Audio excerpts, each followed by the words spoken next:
The Gambler by Fyodor Dostoevsky. Chapter 1.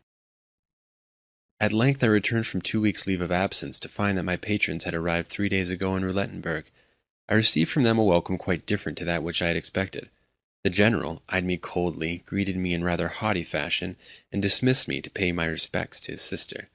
It was clear that from somewhere money had been acquired. I thought I could even detect a certain shamefacedness in the general's glance. Maria Philipovna too seemed distraught, and conversed me with an air of detachment. Nevertheless, she took the money which I had handed to her, counted it, and listened to what I had to tell. To luncheon there were expected that day a Monsieur Mazetsov, a French lady, and an Englishman, for whenever money was in hand. A banquet in Muscovite style was always given. Polina Alexandrovna, on seeing me, inquired why I had been so long away. Then, without waiting for an answer, she departed. Evidently this was not a mere accident, and I felt that I must throw some light upon matters. It was high time that I did so. I was assigned a small room on the 4th floor of the hotel, for you must know that I belonged to the general's suite. So far as I could see, the party had already gained some notoriety in the place, which had come to look upon the general as a Russian nobleman of great wealth. Indeed, even before luncheon he charged me, among other things, to get 2,000-franc notes charged for him at the hotel counter, which put us in a position to be thought millionaires, at all events for a week. Later, I was about to take Misha and Nadia for a walk when a summons reached me from the staircase that I must attend the general. He began by deigning to inquire of me where I was going to take the children, and as he did so, I could see that he failed to look me in the eyes. He wanted to do so, but each time was met by me with such a fixed, disrespectful stare that he desisted in confusion. In pompous language, however, which jumbled one sentence into another, and at length grew disconnected, he gave me to understand that I was to lead the children altogether away from the casino and out into the park. Finally his anger exploded, and he added sharply, "I suppose you would like to take them to the casino to play roulette? Well, excuse my speaking so plainly, but I know how addicted you are to gambling. Though I am not your mentor, nor wish to be, at least I have the right to require that you shall not actually compromise me." "I have no money for gambling," I quietly replied.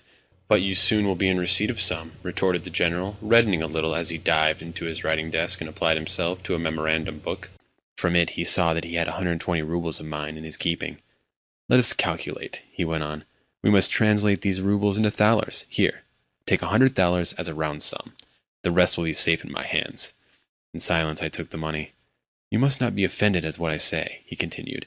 "You are too touchy about these things. What I have said merely as a warning. To do so is no more than my right."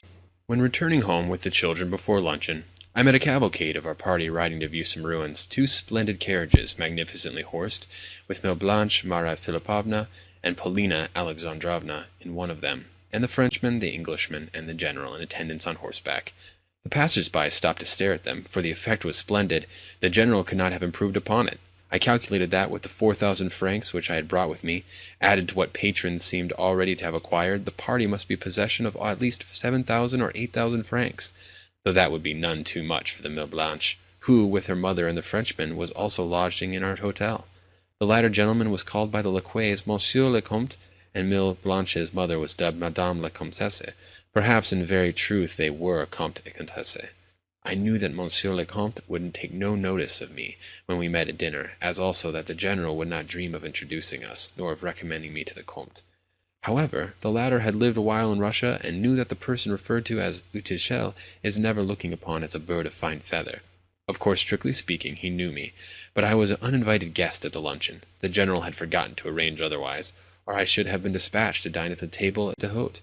Nevertheless, I presented myself in such guise that the general looked at me with a touch of approval, and though the good Maria Philipovna was for showing me my place, the fact of my having previously met the Englishman, Mr. Astley, saved me, and thenceforth I figured I was one of the company. This strange Englishman I had first met in Prussia, where he had happened to sit vis-à-vis in a railway train in which I was traveling to overtake our party, while later I had run across him in France and again in Switzerland, twice within the space of 2 weeks. To think, therefore, that I should suddenly encounter him again here in Roulettenberg! Never in my life had I known a more retiring man, for he was shy to the pitch of imbecility, yet well aware of the fact, for he was no fool. At the same time he was gentle, amiable sort of individual, and even on our first encounter in Prussia I had contrived to draw him out, and he had told me that he had just been to the North Cape, and was now anxious to visit the fair at Nizhny Novgorod. How he had come to make the general's acquaintance I do not know, but apparently he was much struck with Polina. Also, he was delighted that I should sit next to him at table, for he appeared to look upon me as his bosom friend. During the meal, the Frenchman was in great feather. He was discursive and pompous to everyone. In Moscow, too, I remembered he had blown a great many bubbles. Interminably he discoursed on finance and Russian politics, and though at times the general made feints to contradict him, he did so humbly, and as though wishing not wholly to lose sight of his own dignity. For myself, I was in curious frame of mind. Even before luncheon I was half finished, I had asked myself the old eternal question, why do I continue to dance attendance upon the general, instead of having left him and his family long ago? Every now and then I would glance at Polina, but she paid me no attention, until eventually I became so irritated that I decided to play the bore. First of all, I suddenly, and for no reason whatever, plunged loudly and gratuitously into the general conversation. Above everything I wanted to pick a quarrel with the Frenchman, and with that end in view I turned to the general and exclaimed in an overbearing sort of way, indeed I think I actually interrupted him, that summer it had almost been impossible for a Russian to dine anywhere at tables d'hôte. The general bent upon me a glance of astonishment. If one is a man of self-respect, I went on, one risks abuse by so doing, and is forced to put up with insults of every kind, both at Paris and on the Rhine and even in Switzerland. There are so many Poles with their sympathizers, the French, at these tables d'hôte, that one cannot get a word in edgewise if one happens only to be a Russian. This I said in French. The general eyed me doubtfully, for he did not know whether to be angry or merely to feel surprised that I should so far forget myself. Of course, one always learns something everywhere, said the Frenchman in a careless, contemptuous sort of tone. In Paris, too, I had a dispute with a Pole, I continued, and then with a French officer who had supported him. After that, a section of the Frenchmen present took my part. They did so as soon as I told them the story of how once I threatened to spit into Monsignor's coffee. To spit into it? The general inquired with grave disapproval in his tone, and a stare of astonishment, while the Frenchman looked at me unbelievingly. Just so, I replied. You must know that on one occasion, when for 2 days I had felt certain that at any moment I might have to depart for Rome on business, I repaired to the embassy of the Holy See in Paris to have my passport visaed. There I encountered a sacristan of about 50 and a man dry and cold of mien. After listening politely, but with great reserve, to my account of myself, this sacristan asked me to wait a little. I was in a great hurry to depart, but of course I sat down, pulled out a copy of L'Opinion Nationale, and fell to reading an extraordinary piece of invective against Russia, which it happened to contain. As I was thus engaged, I heard someone enter an adjoining room and ask for Monsignor, after which I saw the sacristan make a low bow to the visitor, and then another bow as the visitor took his leave. I ventured to remind the good man of my own business also, whereupon, with an expression of, if anything, increased dryness, he again asked me to wait. Soon a third visitor arrived, who, like myself, had come on business. He was an Austrian of some sort, and as soon as ever he had started his errand, he was conducted upstairs. This made me very angry. I rose, approached the sacristan, and told him that, since Monsignor was receiving callers, his lordship might just as well finish off my affair as well. Upon this, the sacristan shrunk back in astonishment. It simply passed his understanding that any insignificant Russian should dare to compare himself with other visitors of Monsignor's. In a tone of utmost effrontery, as though he was delighted to have a chance of insulting me, he looked me up and down, and then said, "Do you suppose that Monsignor is going to put aside his coffee for you?" But I only cried the louder, "Let me tell you that I am going to spit into that coffee. Yes, and if you do not get me my passport visa this very minute, I shall take it to the Monsignor himself." "What? While he is engaged with a cardinal?" screeched the sacristan, again shrieking back in horror. Then, rushing to the door, he spread out his arms as though he would rather die than let me enter. Thereupon I declared that I was a heretic and a barbarian. "Je suis hérétique et barbare," I said, and that these bishops and cardinals and monsignors and the rest of them meant nothing at all to me. In a word, I showed him that I was not going to give way. He looked at me with an air of infinite resentment. Then he snatched upon my passport and departed with it upstairs. A minute later the passport had been visaed. Here it is now, if you care to see it. And I pulled it out of the document and exhibited the Roman visa. "But," the general began, "what really saved you was the fact that you proclaimed yourself a heretic and a barbarian," remarked the Frenchman with a smile. "Cela n'était pas si bête." "But is that how Russian subjects ought to be treated? Why, when they settle here they dare not utter even a word. They are ready even to deny the fact that they are Russians. At all events, at my hotel in Paris I received far more attention from the company after I had told them about the fracas with the sacristan. A fat Polish nobleman, who had been the most offensive of all who were present at the table d'hôte, at once went upstairs, while some of the Frenchmen were simply disgusted when I told them that 2 years ago I had encountered a man at whom, in 1812, a French hero fired for the mere fun of discharging his musket.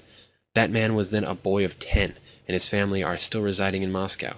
"Impossible!" the French spluttered. "No French soldier would fire at a child." Nevertheless, the incident was as I say. I replied. A very respected ex-captain told me the story, and I myself could see the scar left on his cheek. The Frenchman then began chattering volubly, and the general supported him, but I recommended the former to read, for example, extracts from the memoirs of General Perovsky, who in 1812 was a prisoner in the hands of the French. Finally, Maria Philippovna said something to interrupt our conversation. The general was furious with me for having started the altercation with the Frenchman. On the other hand, Mr. Astley seemed to take great pleasure in my brush with Monsieur, and rising from the table proposed that we should go and have a drink together. That same afternoon, at 4 o'clock, I went to have a customary talk with Polina, and the talk soon extended to a stroll. We entered the park and approached the casino, where Polina seated herself upon a bench near the fountain, and sent Nadia away at a little distance to play with some other children. Misha also dispatched to play by the fountain, and in this fashion we, that is to say Polina and myself, contrived to find ourselves alone. Of course we began by talking on business matters. Polina seemed furious when I handed her only 700 gulden, for she had thought to receive from Paris, as the proceeds of the pledging of her diamonds, at least 2,000 gulden, or even more. Come what may, I must have money, she said, and get it somehow I will, otherwise I shall be ruined. I asked her what happened during my absence. Nothing, except that 2 pieces of news have reached us from St. Petersburg. In the first place, my grandmother is very ill, and unlikely to last another couple of days.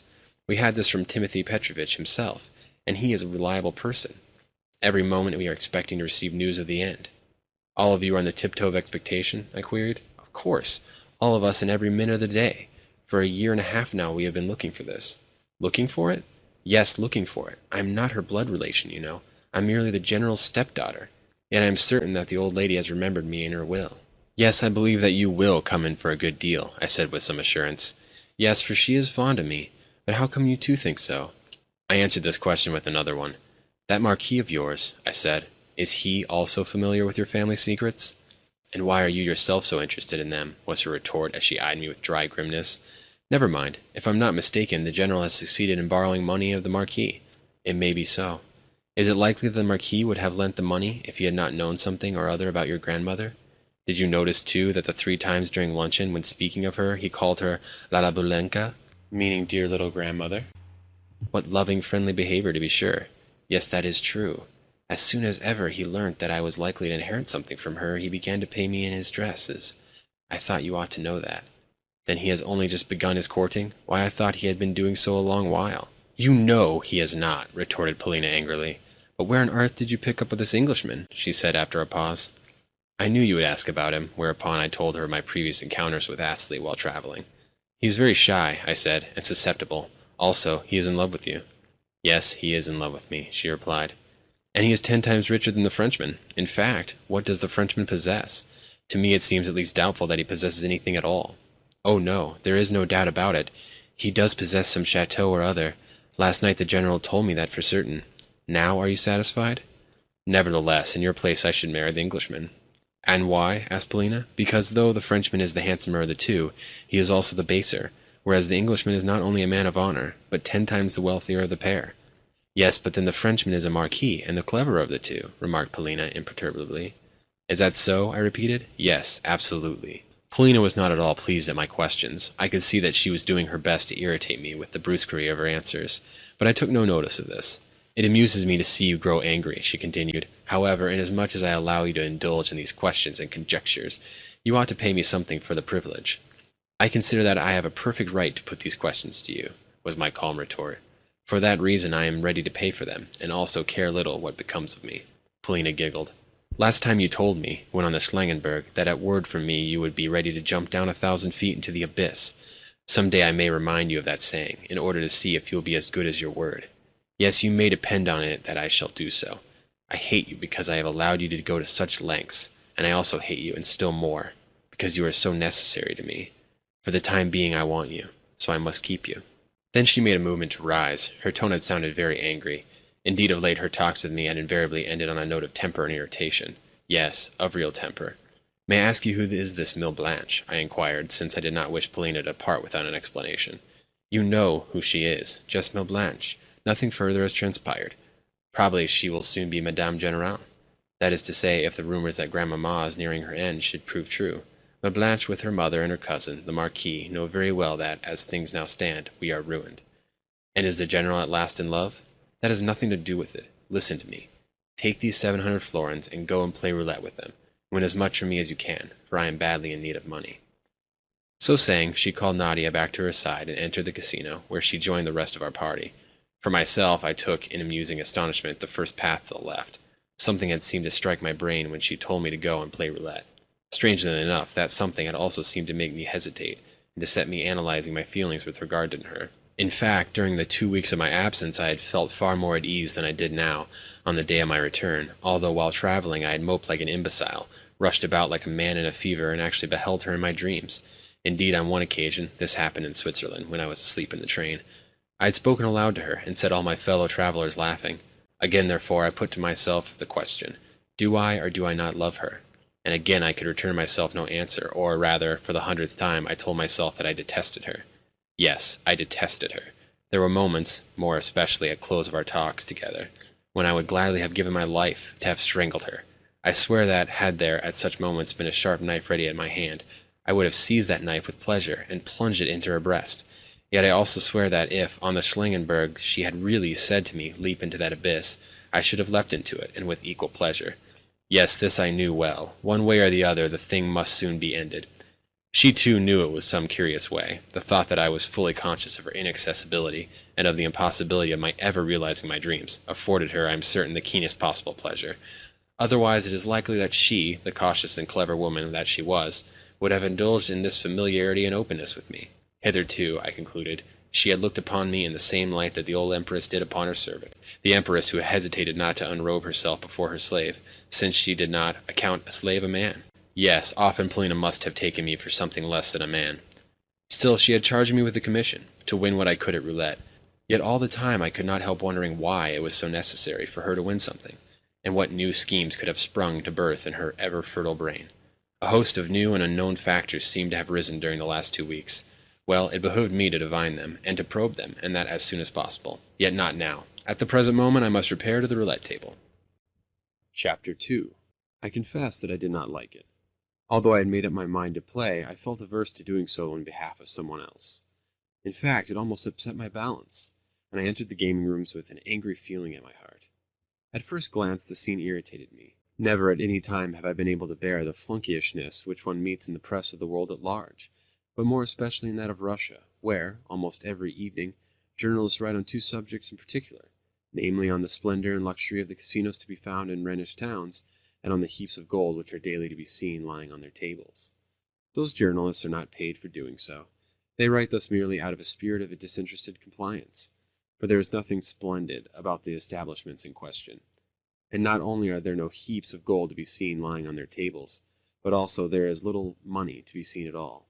Of course, during the season, some madman or another may make his appearance, generally an Englishman or an Asiatic or a Turk, and, as had happened during the summer of which I write, win or lose a great deal. But as regards the rest of the crowd, it plays only for petty gulden, and seldom does much wealth figure on the board. When, on the present occasion, I entered the gaming rooms for the first time in my life, it was several moments before I could even make up my mind to play. For one thing, the crowd oppressed me. Had I been playing for myself, I think I should have left at once, and never have embarked upon gambling at all, for I could feel my heart beginning to beat, and my heart was anything but cold-blooded. Also, I knew I had long ago made up my mind that never should I depart from Roulettenberg until some radical, some final change had taken place in my fortunes. Thus it must and would be. However ridiculous it may seem to you that I was expecting to win at roulette, I look upon the generally accepted opinion concerning the folly and the grossness of hoping to win at gambling as a thing even more absurd. For why is gambling a whit worse than any other method of acquiring money? How, for instance, is it worse than trade? True, out of 100 persons only one can win, yet what business is that of yours or of mine? At all events, I confined myself at first simply looking on, and undecided to attempt nothing serious. Indeed, I felt that, if I began to do anything at all, I should do it in an absent-minded, haphazard sort of way. Of that I felt certain. Also, it behoved me to learn the game itself, since, despite 1,000 descriptions of roulette which I have read with ceaseless avidity, I knew nothing of its rules, and had never seen it played. In the first place, everything about it seemed to me so foul, so morally mean and foul. Yet I am not speaking of the hungry, restless folk who, by scores, nay, even by hundreds, could be seen crowded around the gaming tables. For in a desire to win quickly and to win much, I can see nothing sordid. I have always applauded the opinion of a certain dead and gone, but cocksure moralist who replied to the excuse that one may always gamble moderately, by saying that to do so makes things worse, since, in that case, the profit too will always be moderate. Insignificant profits and sumptuous profits do not stand on the same footing. No, it is all a matter of proportion. What may seem a small sum to a Rothschild may seem a large sum to me, and it is not the fault of stakes or of winnings that everywhere men can be found of winning, can be found depriving their fellows of something, just as they do at roulette. As to the question whether stakes and winnings are in themselves immoral is another question altogether, and I wish to express no opinion upon it. Yet the very fact that I was full of a strong desire to win caused this gambling for gain, in spite of its attendant squalor, to contain, if you will, something intimate, something sympathetic to my eyes. For it is always pleasant to see men dispensing with ceremony, and acting naturally, in an unbuttoned mood. Yet, why should I so deceive myself? I could see that the whole thing was a vain and unreasoning pursuit, and what, at the first glance, seemed to me the ugliest feature in this mob of roulette players was a respect for their occupation, the seriousness, and even the humility with which they stood around the gaming tables. Moreover, I had always drawn sharp distinctions between a game which is de mauvais genre and a game which is permissible to a decent man. In fact, there are two sorts of gaming, namely, the game of the gentleman and the game of the plebes, the game for gain, the game for the herd. Herein, as said, I draw sharp distinctions, yet how essentially base are the distinctions. For instance, a gentleman may stake, say, 5 or 10 louis d'or, seldom more, unless he is a very rich man, when he may stake, say, 1,000 francs. But he must do this simply for the love of the game itself, simply for sport, simply in order to observe the process of winning or of losing, and, above all things, as a man who remains quite uninterested in the possibility of his issuing a winner. If he wins, he will be at liberty, perhaps, to give vent to a laugh, or to pass a remark on the circumstance to a bystander, or to stake again, or to double his stake. But even this he must do solely out of curiosity, and for the pleasure of watching the play of chances and of calculations, and not because of any vulgar desire to win. In a word, he must look upon gaming table, upon roulette, upon trente quarante, as more relaxations which have been arranged solely for his amusement. Of the existence of the lures and gains upon which the bank is founded and maintained he must profess to have not an inkling. Best of all, he ought to imagine his fellow gamblers and the rest of the mob which stands trembling over a coin to be equally rich and gentlemanly with himself, and playing solely for recreation and pleasure. This complete ignorance of realities, this innocence view of mankind, is what, in my opinion, constitutes the truly aristocratic.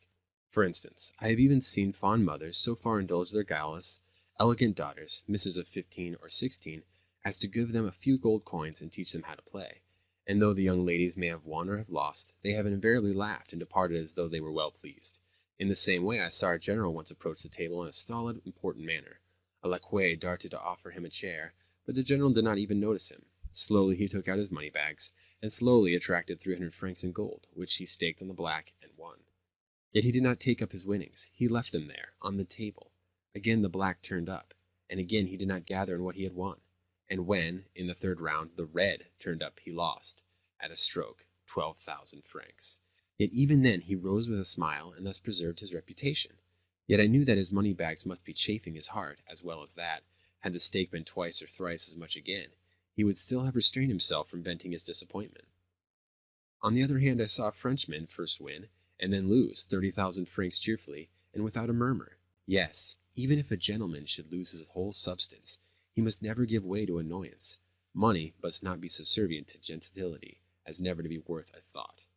Of course, the supremely aristocratic thing is to be entirely oblivious of the mire of rabble, with its setting. But sometimes reverse course may be aristocratic to remark, to scan, and even to gape at, the mob, for preference through lorgnette, even as though one were taking the crowd and its squalor for a sort of rare show, which had been organized specially for a gentleman's diversion.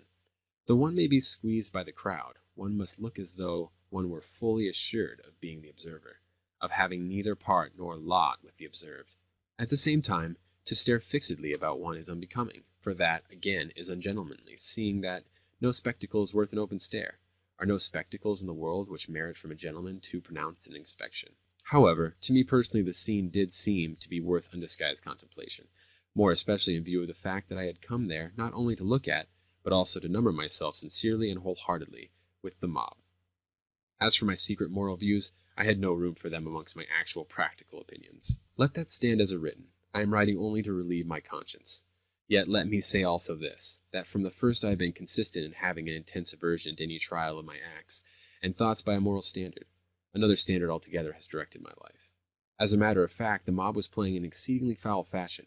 Indeed, I have an idea that sheer robbery was going on around the gaming table. The croupiers, who sat at the two ends of it, had not only to watch the stakes, but also to calculate the game, an immense amount of work for two men.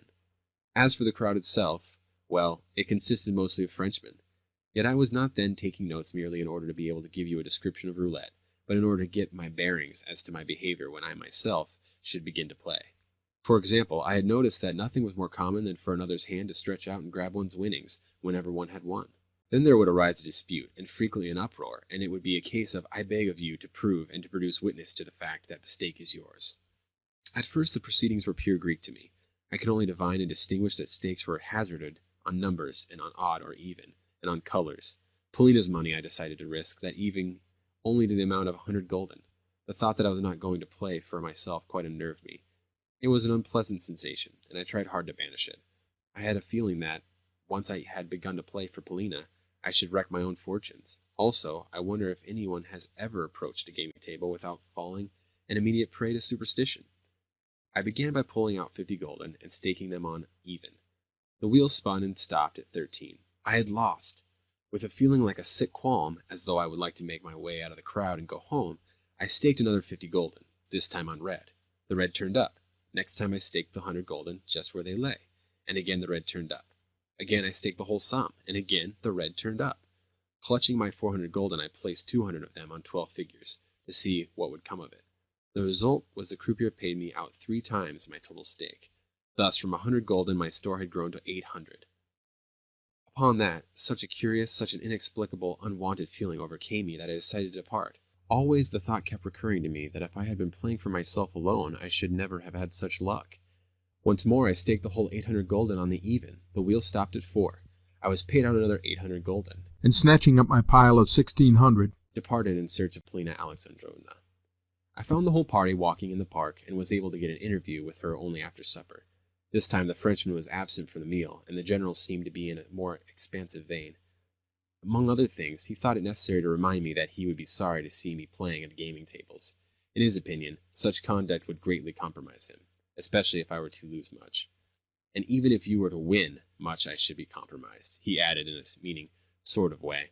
Of course I have no right to order your actions, but you yourself will agree that, as usually he did not finish his sentence. I answered dryly that I had very little money in my possession, and that, consequently, I was hardly in a position to indulge in my conspicuous play, even if I did gamble.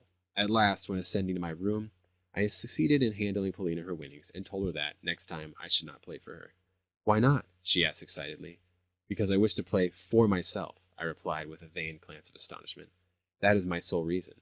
"Then are you so certain that your roulette playing will get us out of your difficulties?" she inquired with a quizzical smile. I said very seriously, "Yes," and then added, "Possibly my certainty about winning may seem to you ridiculous, yet pray leave me in peace." Nonetheless, she insisted that I ought to go halves with her in the day's winnings, and offered me 800 gulden on condition that henceforth I gambled only on those terms. But I refused to do so, once and for all, stating as my reason that I found myself unable to play on behalf of anyone else. "I am not willing so to do," I added, "but in all probability I should lose." "Well, absurd though it be, I place great hopes on your playing of roulette," she remarked musingly. "Wherefore, you ought to play as my partner and on equal shares. Wherefore, of course, you will do as I wish." Then she left me without listening to any further protest on my part. Chapter 3. On the morrow she said not a word to me about gambling. In fact, she purposely avoided me, although her old manner to me had not changed. The same serene coolness was hers on meeting me, a coolness that was mingled even with a spice of contempt and dislike.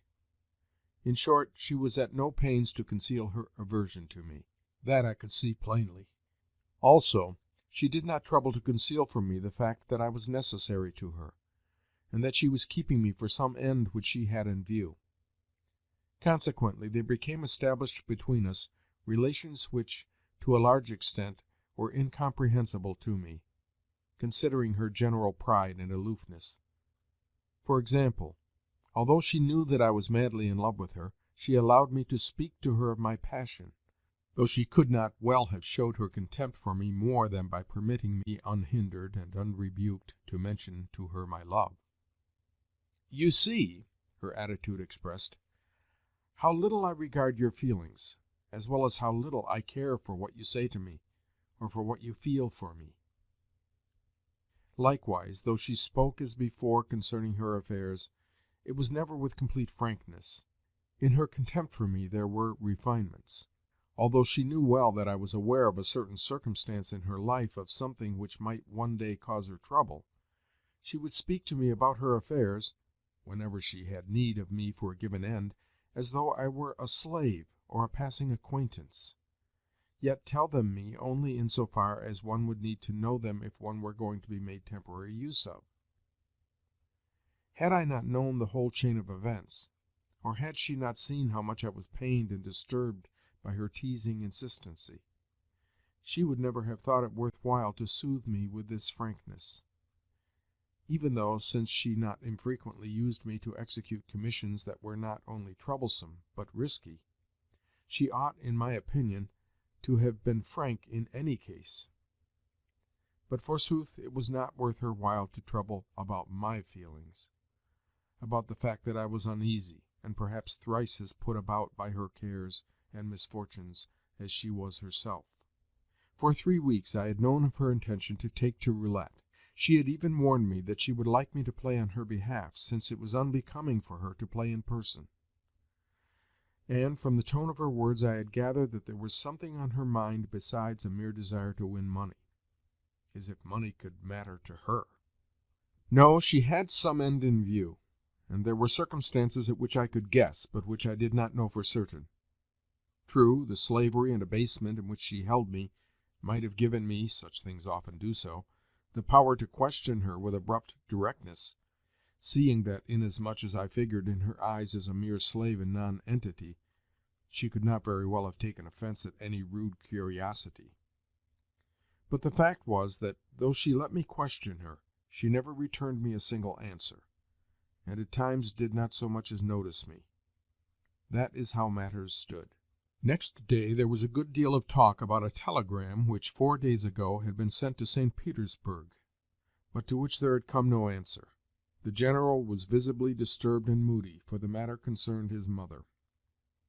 The Frenchman, too, was excited, and after dinner the whole party talked long and seriously together, the Frenchman's tone being extraordinarily presumptuous and off-hand to everybody. It almost reminded one of the proverb, "Invite a man to your table, and soon he will place his feet upon it." Even to Polina he was brusque almost to the point of rudeness, yet still he seemed glad to join us in our walks in the casino, or in our rides and drives about the town. I had long been aware of certain circumstances which bound the general to him.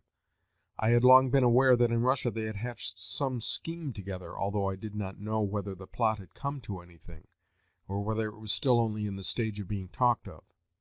Likewise I was aware, in part, of a family secret, namely that last year the Frenchman had bailed the general out of debt, and given him 30,000 rubles wherewith to pay his treasury dues on retiring from the service.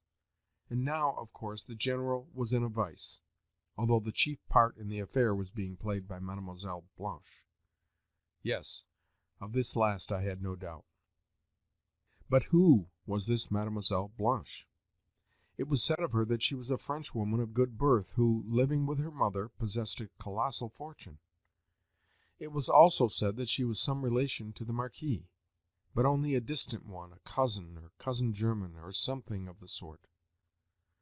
Likewise, I knew that, up to the time of my journey to Paris, she and the Frenchman had been more ceremonious towards our party.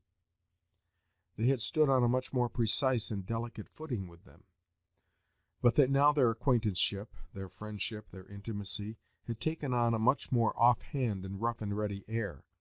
Perhaps they thought that our means were too modest for them, and therefore unworthy of politeness or reticence.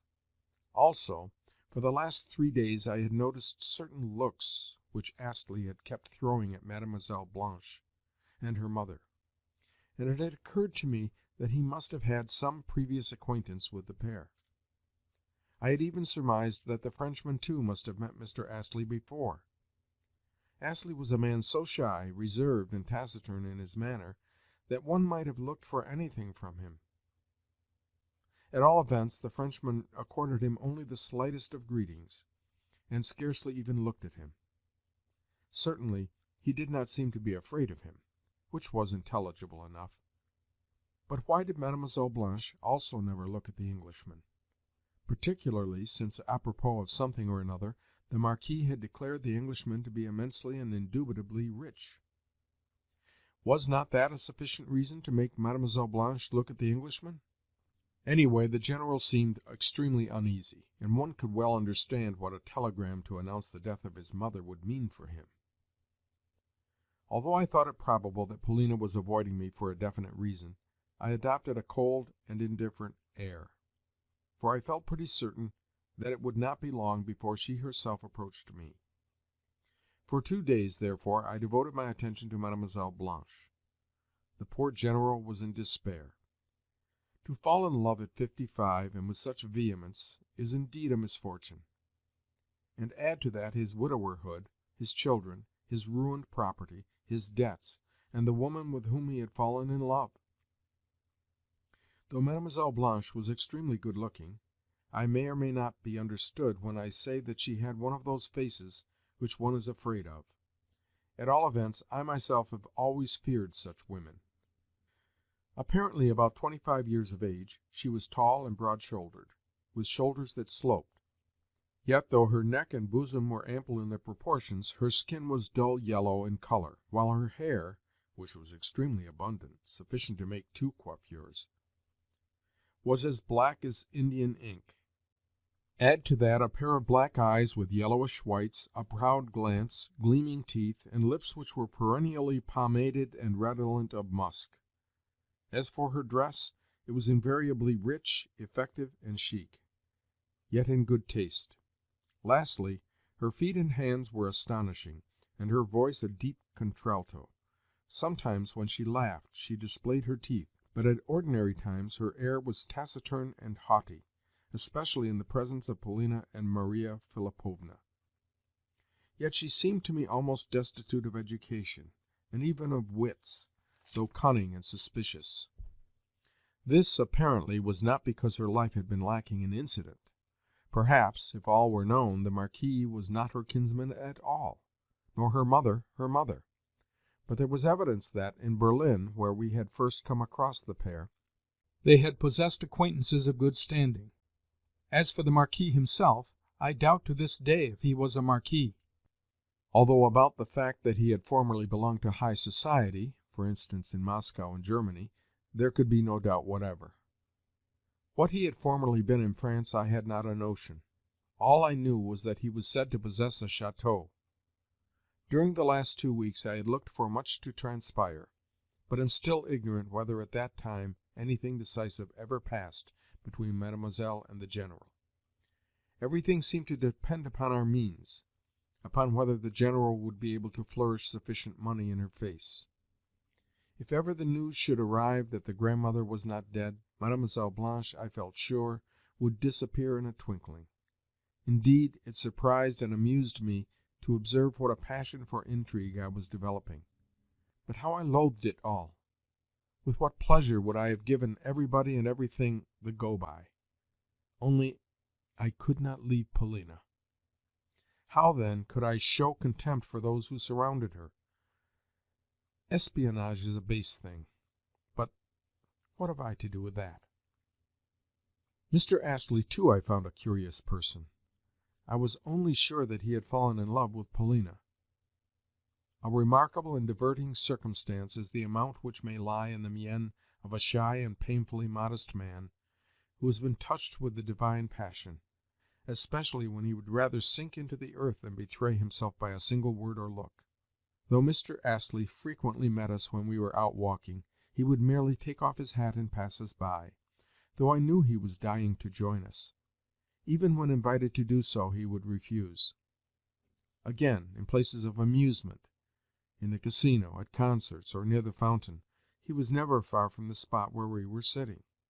In fact, wherever we were in the park, in the forest or on the Schlangenberg. One needed but to raise one's eyes and glance around to catch sight of at least a portion of Mr. Astley's frame sticking out, whether on an adjacent path or behind a bush. Yet never did he lose any chance of speaking to myself, and one morning when we had met and exchanged a couple of words, he burst out in his usual abrupt way, without saying good morning. "That Mademoiselle Blanche," he said. "Well, I have seen a good many women like her." After that he was silent as he looked me meaningly in the face. What he meant I did not know, but to my glance of inquiry he returned only a dry nod, and a reiterated "It is so." Presently, however, he resumed. "Does Mademoiselle Polina like flowers?" "I really cannot say," was my reply. "What! You cannot say?" he cried in great astonishment. "No, I have never noticed whether she does so or not," I repeated with a smile. "Then I have an idea in my mind," he concluded. Lastly, with a nod, he walked away with a pleased expression on his face. The conversation had been carried on in execrable French. Chapter 4. Today has been a day of folly, stupidity, and ineptness. The time is now 11 o'clock in the evening, and I am sitting in my room and thinking. It all began this morning with my being forced to go and play roulette for Polina Alexandrovna. When she handed me over her store of 600 gulden, I exacted two conditions, namely, that I should not go to halves with her in her winnings, if any, that is to say, I should not take anything for myself, and that she should explain to me that same evening why it was so necessary for her to win, and how much was the sum which she needed. For I could not suppose that she was doing all this merely for the sake of money. Yet clearly she did need some money, and that as soon as possible, and for a special purpose. Well, she promised to explain matters, and I departed. There was a tremendous crowd in the gaming rooms. What an arrogant, greedy crowd it was! I pressed forward towards the middle of the room until I had secured a seat at a croupier's elbow. Then I began to play in timid fashion, venturing only 20 or 30 gulden at a time. Meanwhile, I observed and took notes. It seemed to me that calculation was superfluous, and by no means possessed of the importance which certain other players attached to it, even though they sat with ruled papers in their hands, whereon they set down the coups, calculated the chances, reckoned, and lost exactly as we more simple mortals did, who played without any reckoning at all. However, I deduced from the scene one conclusion which seemed to me reliable, namely, that in the flow of fortuitous chances there is, if not a system, at all events a sort of order. This, of course, is a very strange thing. For instance, after a dozen middle figures there would always occur a dozen or so outer ones. Suppose the ball stopped twice at a dozen outer figures. It would then pass to a dozen of the first ones, and then again to a dozen of the middle ciphers, and fall upon them 3 or 4 times, and then revert to a dozen outers, whence, after another couple of rounds, the ball would again pass to the first figures, strike upon them once, and then return thrice to the middle series, continuing thus for an hour and a half, or 2 hours. 1, 3, 2, 1, 3, 2. It was all very curious. Again, for the whole of a day or a morning the red would alternate with the black, but almost without any order, and from moment to moment, so that scarcely 2 consecutive rounds would end upon either the one or the other. Yet next day, or perhaps the next evening, the red alone would turn up, and attain a run of over 2 score, and continue so for quite a length of time, say for a whole day. Of these circumstances the majority were pointed out to me by Mr. Astley, who stood by the gaming table the whole morning, yet never once staked in person. For myself, I lost all that I had on me, and with great speed. To begin with, I staked 200 gulden on even, and won. Then I staked the same amount again, and won, and so on some 2 or 3 times. At one moment I must have had in my hands gathered there within a space of 5 minutes about 4,000 gulden. That, of course, was the proper moment for me to have departed. But there arose in me a strange sensation as of a challenge to fate, as of a wish to deal her a blow on the cheek, and to put out my tongue at her. Accordingly, I set down the largest stake allowed by the rules, namely 4,000 gulden, and lost. Fired by this mishap, I pulled out all the money left to me, staked it all on the same venture, and again lost. Then I rose from the table, feeling as though I were stupefied. What had happened to me I did not know. But before luncheon I told Polina of my losses, until which time I walked about the park. At luncheon I was as excited as I had been at the meal 3 days ago. Mademoiselle Blanche and the Frenchman were lunching with us, and it appeared that the former had been to the casino that morning, and had seen my exploits there.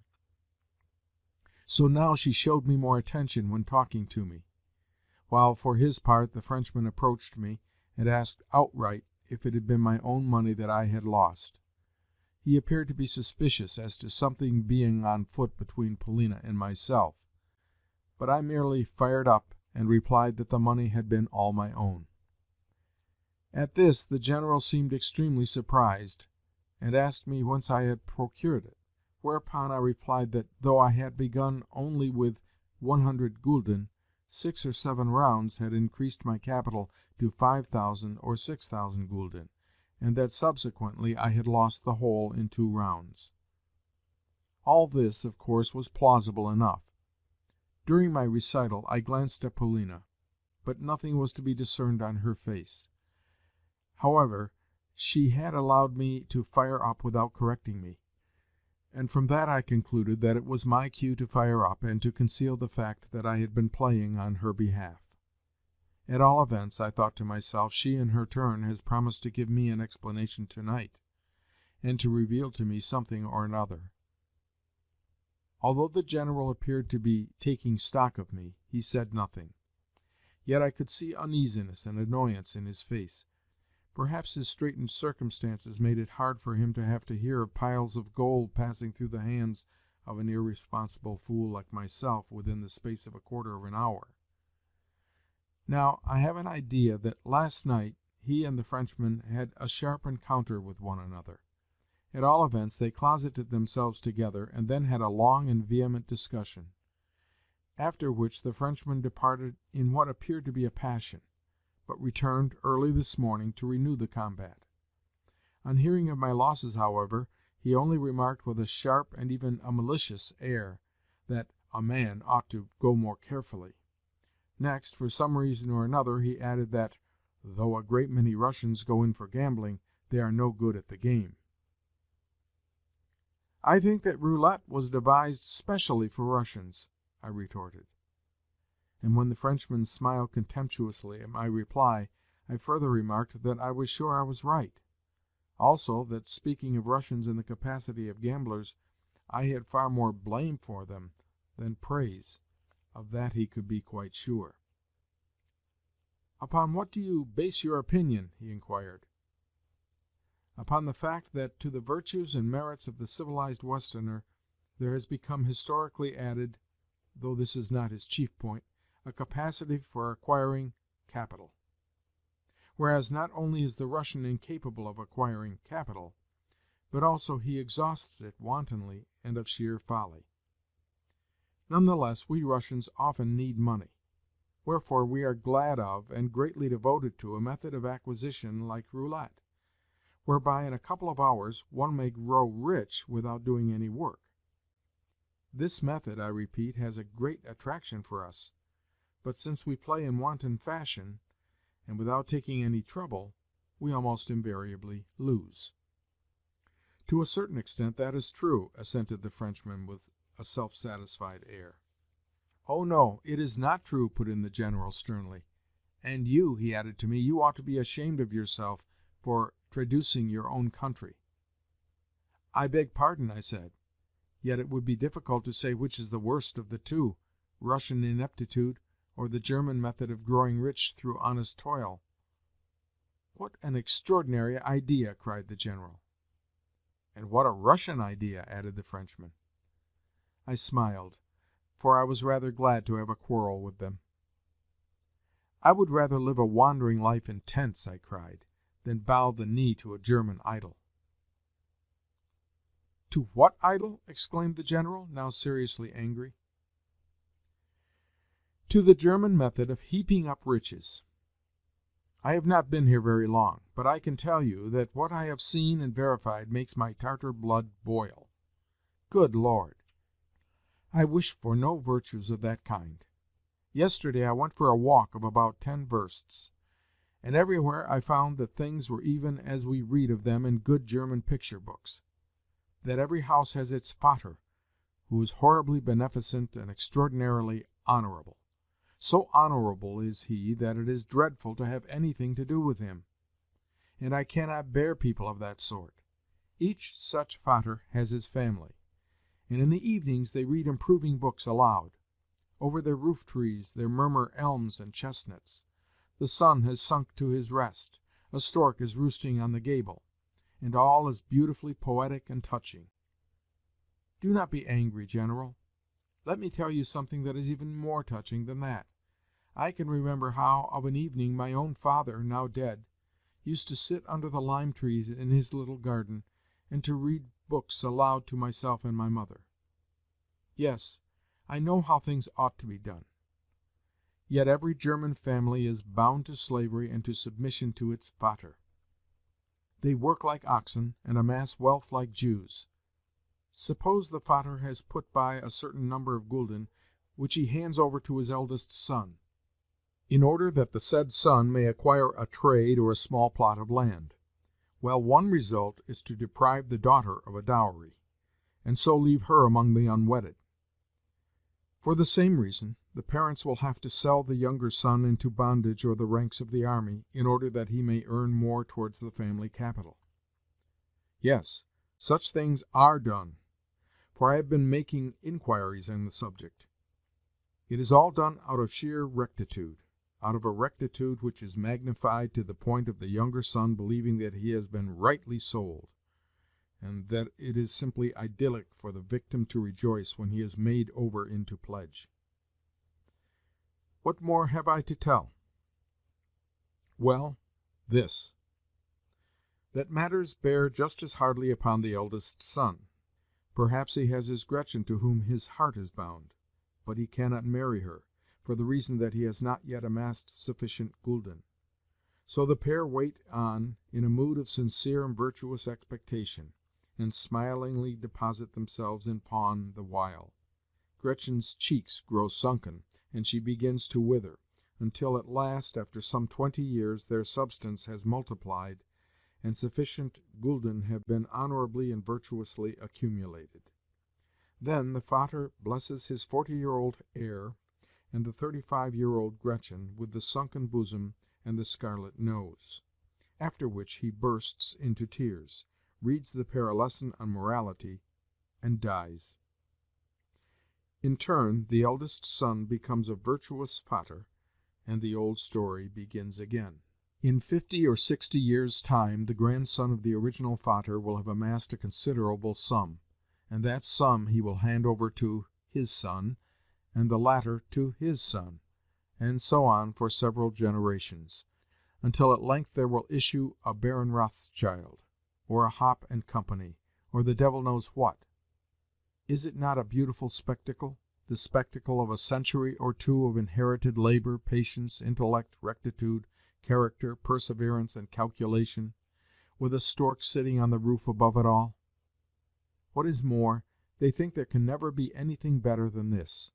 Wherefore, from their point of view, they begin to judge the rest of the world, and to censure all who are at fault, that is to say, who are not exactly like themselves. Yes, there you have it in a nutshell.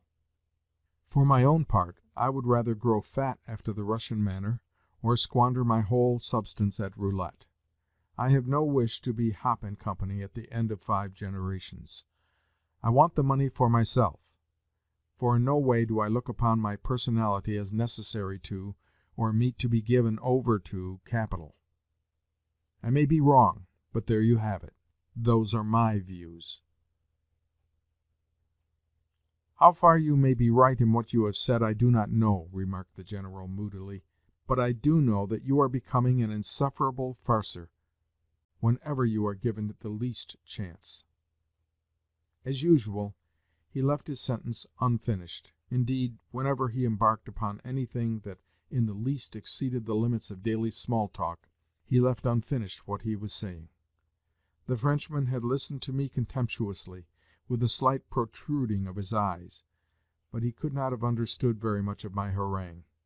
As for Polina, she had looked on with serene indifference. She seemed to have heard neither my voice nor any other during the progress of the meal.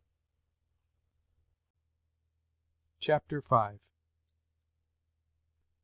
Yes, she had been extraordinarily meditative. Yet, on leaving the table, she immediately ordered me to accompany her for a walk. We took the children with us, and set out for the fountain in the park. I was in such an irritated frame of mind that in rude and abrupt fashion I blurted out a question as to why our Marquis de Griers had ceased to accompany her for strolls, or to speak to her for days together. "Because he is a brute," she replied in rather a curious way. It was the first time that I had heard her speak so of de Griers. Consequently, I was momentarily awed into silence by this expression of resentment. "Have you noticed, too, that to-day he is by no means on good terms with the General?" I went on. "Yes, and I suppose you want to know why," she replied with dry captiousness. "You are aware, are you not, that the General is mortgaged to the Marquis with all his property? Consequently, if the General's mother does not die, the Frenchman will become the absolute possessor of everything which he now holds only in pledge." "Then it is really the case that everything is mortgaged?" "I have heard rumors to that effect, but was unaware how far they might be true." "Yes, they are true." "What then?" "Why, it will be a case of farewell, Mademoiselle Blanche," I remarked, "for in such an event she would never become Madame General. Do you know, I believe the old man is so much in love with her that he will shoot himself if she should throw him over. At his age it is a dangerous thing to fall in love." "Yes, something, I believe, will happen to him," assented Polina thoughtfully. "And what a fine thing it all is!" I continued. "Could anything be more abominable than the way in which she has agreed to marry for money alone? Not one of the decencies has been observed. The whole affair has taken place without the least ceremony. And as for the grandmother, what could be more comical, yet more dastardly, than the sending of telegram after telegram to know if she is dead? What do you think of it, Polina Alexandrovna?" "Yes, it is very horrible," she interrupted with a shudder. "Consequently, I am the more surprised that you should be so cheerful. What are you so pleased about? About the fact that you have gone and lost my money?" "What? The money that you gave me to lose? I told you I should never win for other people, least of all for you. I obeyed you simply because you ordered me to. But you must not blame me for the result. I warned you that no good would ever come of it. You seem much depressed at having lost your money. Why do you need it so greatly?" "Why do you ask me these questions?" "Because you promised to explain matters to me. Listen. I am certain that, as soon as ever I begin to play for myself, and I still have 120 gulden left, I shall win. You can then take of me what you require." She made a contemptuous grimace. "You must not be angry with me," I continued, "for making such a proposal. I am so conscious of being only a nonentity in your eyes that you need not mind accepting money from me. A gift from me could not possibly offend you.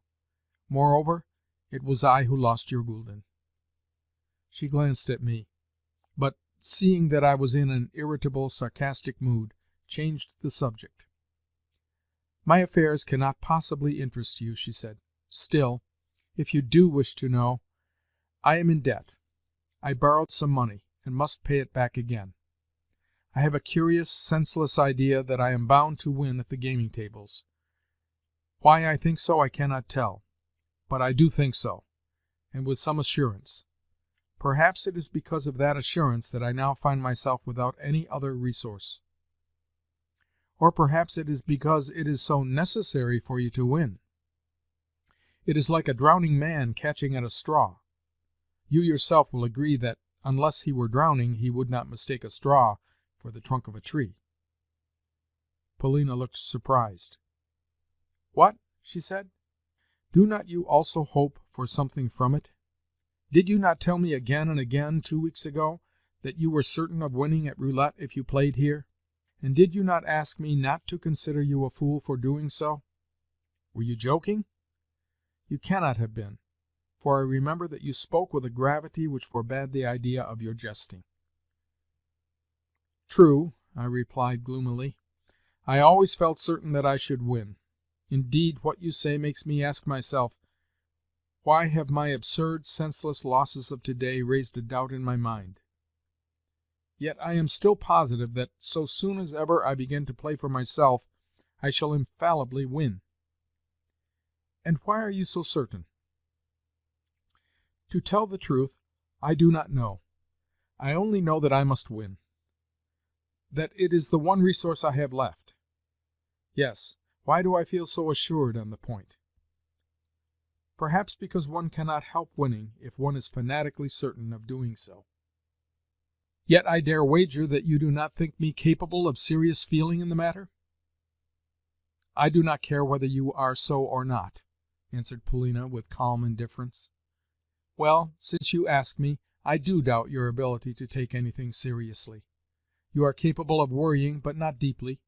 You are too ill-regulated and unsettled a person for that. But why do you want money? Not a single one of the reasons which you have given can be looked upon as serious." "By the way," I interrupted, "you say you want to pay off a debt. It must be a large one. Is it to the Frenchman?" "What do you mean by asking all these questions? You are very clever to-day. Surely you are not drunk?" "You know that you and I stand on no ceremony, and that sometimes I put to you very plain questions. I repeat that I am your slave, and slaves cannot be shamed or offended." "You talk like a child. It is always possible to comport oneself with dignity. If one has a quarrel, it ought to elevate rather than to degrade one." "A maxim straight from the copybook. Suppose I cannot comport myself with dignity? By that I mean that, though I am a man of self-respect, I am unable to carry off a situation properly. Do you know the reason? It is because we Russians are too richly and multifariously gifted to be able at once to find the proper mode of expression. It is all a question of mode. Most of us are so bounteously endowed with intellect as to require also a spice of genius to choose the right form of behavior. And genius is lacking in us for the reason that so little genius at all exists. It belongs only to the French, though a few other Europeans have elaborated their forms so well as to be able to figure with extreme dignity, and yet be wholly undignified persons. That is why, with us, the mode is so all-important. The Frenchman may receive an insult, a real, a venomous insult. Yet he will not so much as frown. But a tweaking of the nose he cannot bear, for the reason that such an act is an infringement of the accepted, of the time-hallowed order of decorum. That is why our good ladies are so fond of Frenchmen. The Frenchman's manners, they say, are perfect. But in my opinion there is no such thing as a Frenchman's manners. The Frenchman is only a bird, the coq gallois.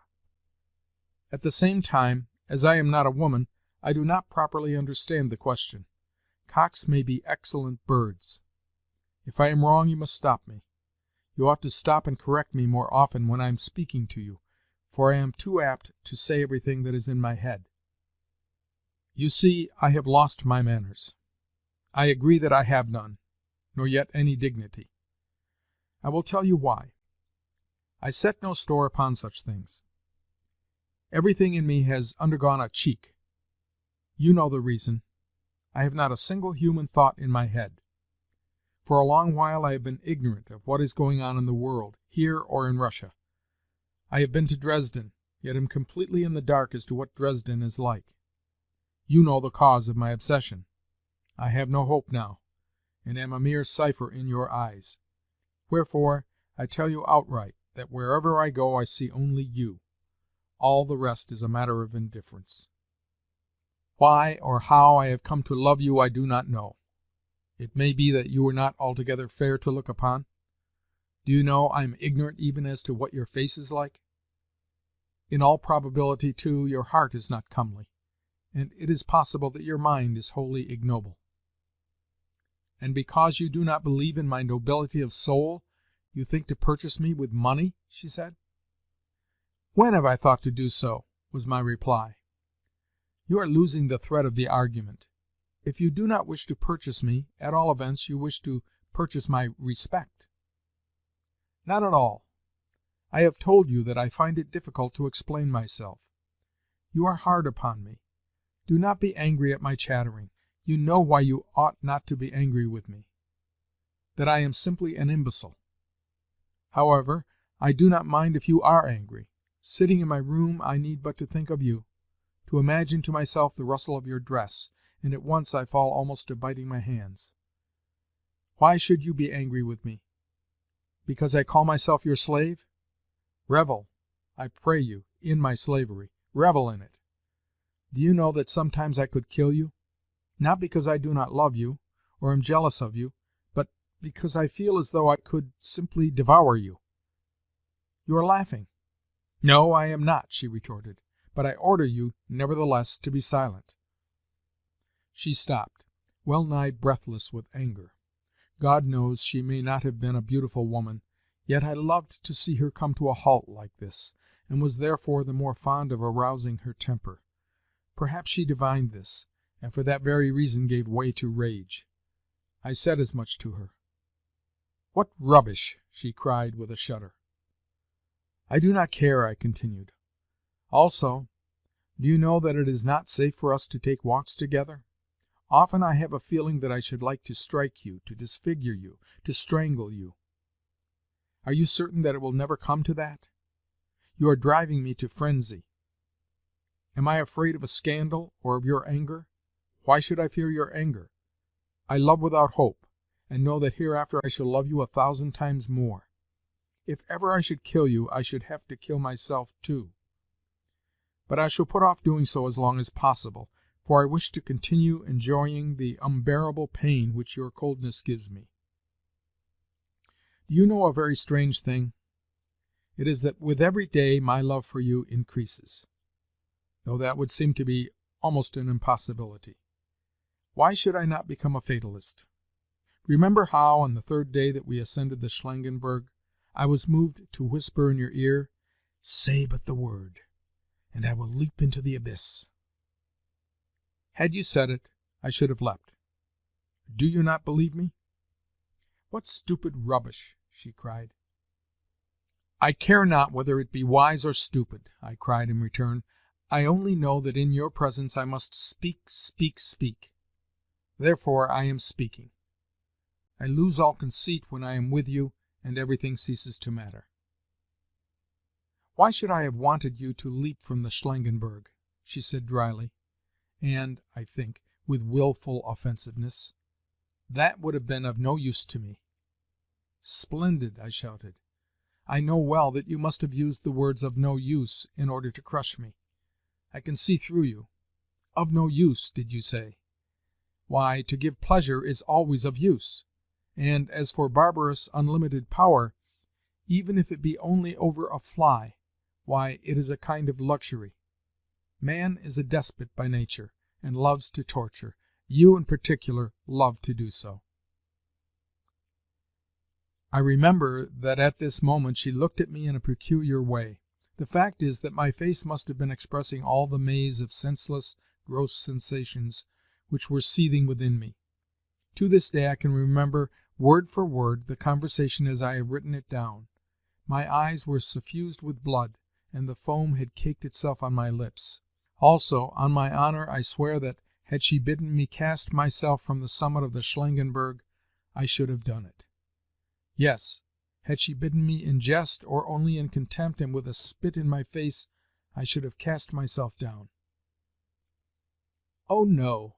Why so? I believe you," she said, but in such a manner, in the manner of which at times she was a mistress, and with such a note of disdain and viperish arrogance in her tone, that God knows I could have killed her. Yes, at that moment she stood in peril. I had not lied to her about that. "Surely you are not a coward?" suddenly she asked me. "I do not know," I replied. "Perhaps I am, but I do not know. I have long given up thinking about such things." "If I said to you, 'Kill that man,' would you kill him?" "Whom?" "Whomsoever I wish." "The Frenchman?" "Do not ask me questions. Return me answers. I repeat, whomsoever I wish. I desire to see if you were speaking seriously just now." She awaited my reply with such gravity and impatience that I found the situation unpleasant. "Do you rather tell me," I said, "what is going on here? Why do you seem half afraid of me? I can see for myself what is wrong. You are the stepdaughter of a ruined and insensate man who is smitten with love for this devil of a Blanche. And there is this Frenchman, too, with his mysterious influence over you. Yet you actually ask me such a question? If you do not tell me how things stand, I shall have to put in my oar and do something. Are you ashamed to be frank with me? Are you shy of me?" "I am not going to talk to you on that subject. I have asked you a question, and am waiting for an answer." "Well, then, I will kill whomsoever you wish," I said. "But are you really going to bid me do such deeds?" "Why should you think that I am going to let you off? I shall bid you do it, or else renounce me. Could you ever do the latter? No, you know that you couldn't. You would first kill whom I had bidden you, and then kill me for having dared to send you away." Something seemed to strike upon my brain as I heard these words. Of course, at the time I took them half in jest and half as a challenge. Yet she had spoken them with great seriousness. I felt thunderstruck that she should so express herself, that she should assert such a right over me, that she should assume such authority and say outright, "Either you kill whom I bid you, or I will have nothing more to do with you." Indeed, in what she had said there was something so cynical and unveiled as to pass all bounds. For how could she ever regard me as the same after the killing was done? This was more than slavery and abasement. It was sufficient to bring a man back to his right senses. Yet, despite the outrageous improbability of our conversation, my heart shook within me. Suddenly she burst out laughing. We were seated on a bench near the spot where the children were playing, just opposite the point in the alleyway before the casino where the carriages drew up in order to set down their occupants. "Do you see that fat Baroness?" she cried. "It is the Baroness Burmergelm. She arrived 3 days ago. Just look at her husband, that tall, wizened Prussian there, with the stick in his hand. Do you remember how he stared at us the other day? Well, go to the Baroness, take off your hat to her, and say something in French." "Why?" "Because you have sworn that you would leap from the Schlangenberg for my sake, and that you would kill any one whom I might bid you kill. Well, instead of such murders and tragedies, I wish only for a good laugh. Go without answering me, and let me see the Baron give you a sound thrashing with his stick." "Then you throw me out a challenge? You think that I will not do it?" "Yes, I do challenge you. Go, for such is my will." "Then I will go, however mad be your fancy. Only, look here, shall you not be doing the General a great disservice, as well as, through him, a great disservice to yourself? It is not about myself I am worrying. It is about you and the General. Why, for a mere fancy, should I go and insult a woman?" "Ah, then I can see that you are only a trifler," she said contemptuously. "Your eyes are swimming with blood, but only because you have drunk a little too much at luncheon.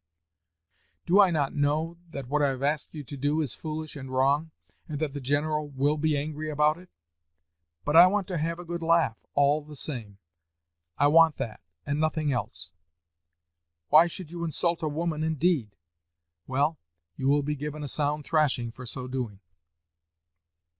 I turned away, and went silently to do her bidding. Of course the thing was folly, but I could not get out of it. I remember that, as I approached the Baroness, I felt as excited as a schoolboy. I was in a frenzy, as though I were drunk. Chapter 6. 2 days have passed since that day of lunacy. What a noise and a fuss and a chattering and an uproar there was! And what a welter of unseemliness and disorder and stupidity and bad manners! And I the cause of it all. Yet part of the scene was also ridiculous. At all events, to myself it was so. I am not quite sure what was the matter with me, whether I was merely stupefied, or whether I purposely broke loose and ran amok. At times my mind seems all confused, while at other times I seem almost to be back in my childhood, at the school desk, and to have done the deed simply out of mischief. It all came of Polina. Yes, of Polina. But for her there might never have been a fracas. Or perhaps I did the deed in a fit of despair, though it may be foolish of me to think so. What there is so attractive about her I cannot think. Yet there is something attractive about her, something passing fair, it would seem. Others besides myself she has driven to distraction. She is tall and straight and very slim. Her body looks as though it could be tied into a knot or bent double like a cord. The imprint of her foot is long and narrow. It is a maddening imprint, yes, simply a maddening one. And her hair has a reddish tint about it, and her eyes are like cat's eyes, though able also to glance with proud, disdainful mien. On the evening of my first arrival, 4 months ago, I remember that she was sitting and holding an animated conversation with De Griers in the salon, and the way in which she looked at him was such that later, when I retired to my own room upstairs, I kept fancying that she had smitten him in the face, that she had smitten him right on the cheek, so peculiar had been her look as she stood confronting him. Ever since that evening I have loved her. But to my tale. I stepped from the path into the carriage-way and took my stand in the middle of it. There I awaited the Baron and the Baroness. When they were but a few paces distant from me, I took off my hat and bowed. I remember that the Baroness was clad in a voluminous silk dress, pale grey in colour, and adorned with flounces and a crinoline and train. Also she was short and inordinately stout, while her gross, flabby chin completely concealed her neck.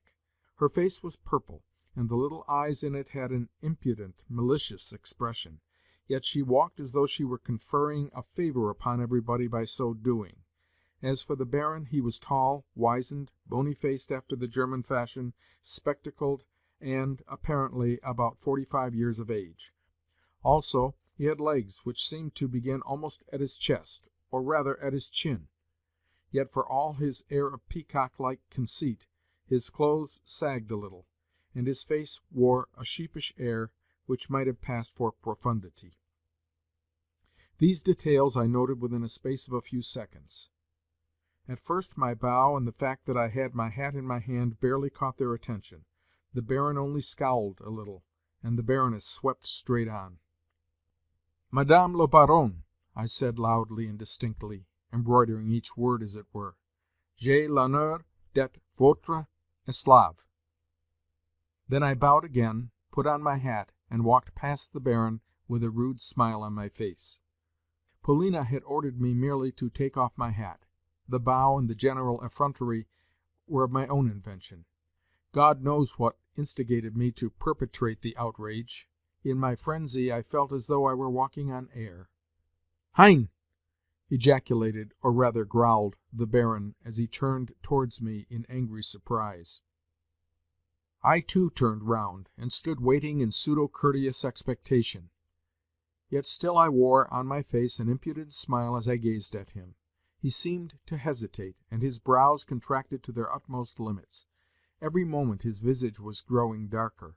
The Baroness also turned in my direction and gazed at me in wrathful perplexity, while some of the passers-by also began to stare at us, and others of them halted outright. "Hein!" the Baron vociferated again, with a redoubled growl and a note of growing wrath in his voice. "Jawohl!" I replied, still looking him in the eyes. "Sind Sie rasend?" he exclaimed, brandishing his stick, and apparently beginning to feel nervous.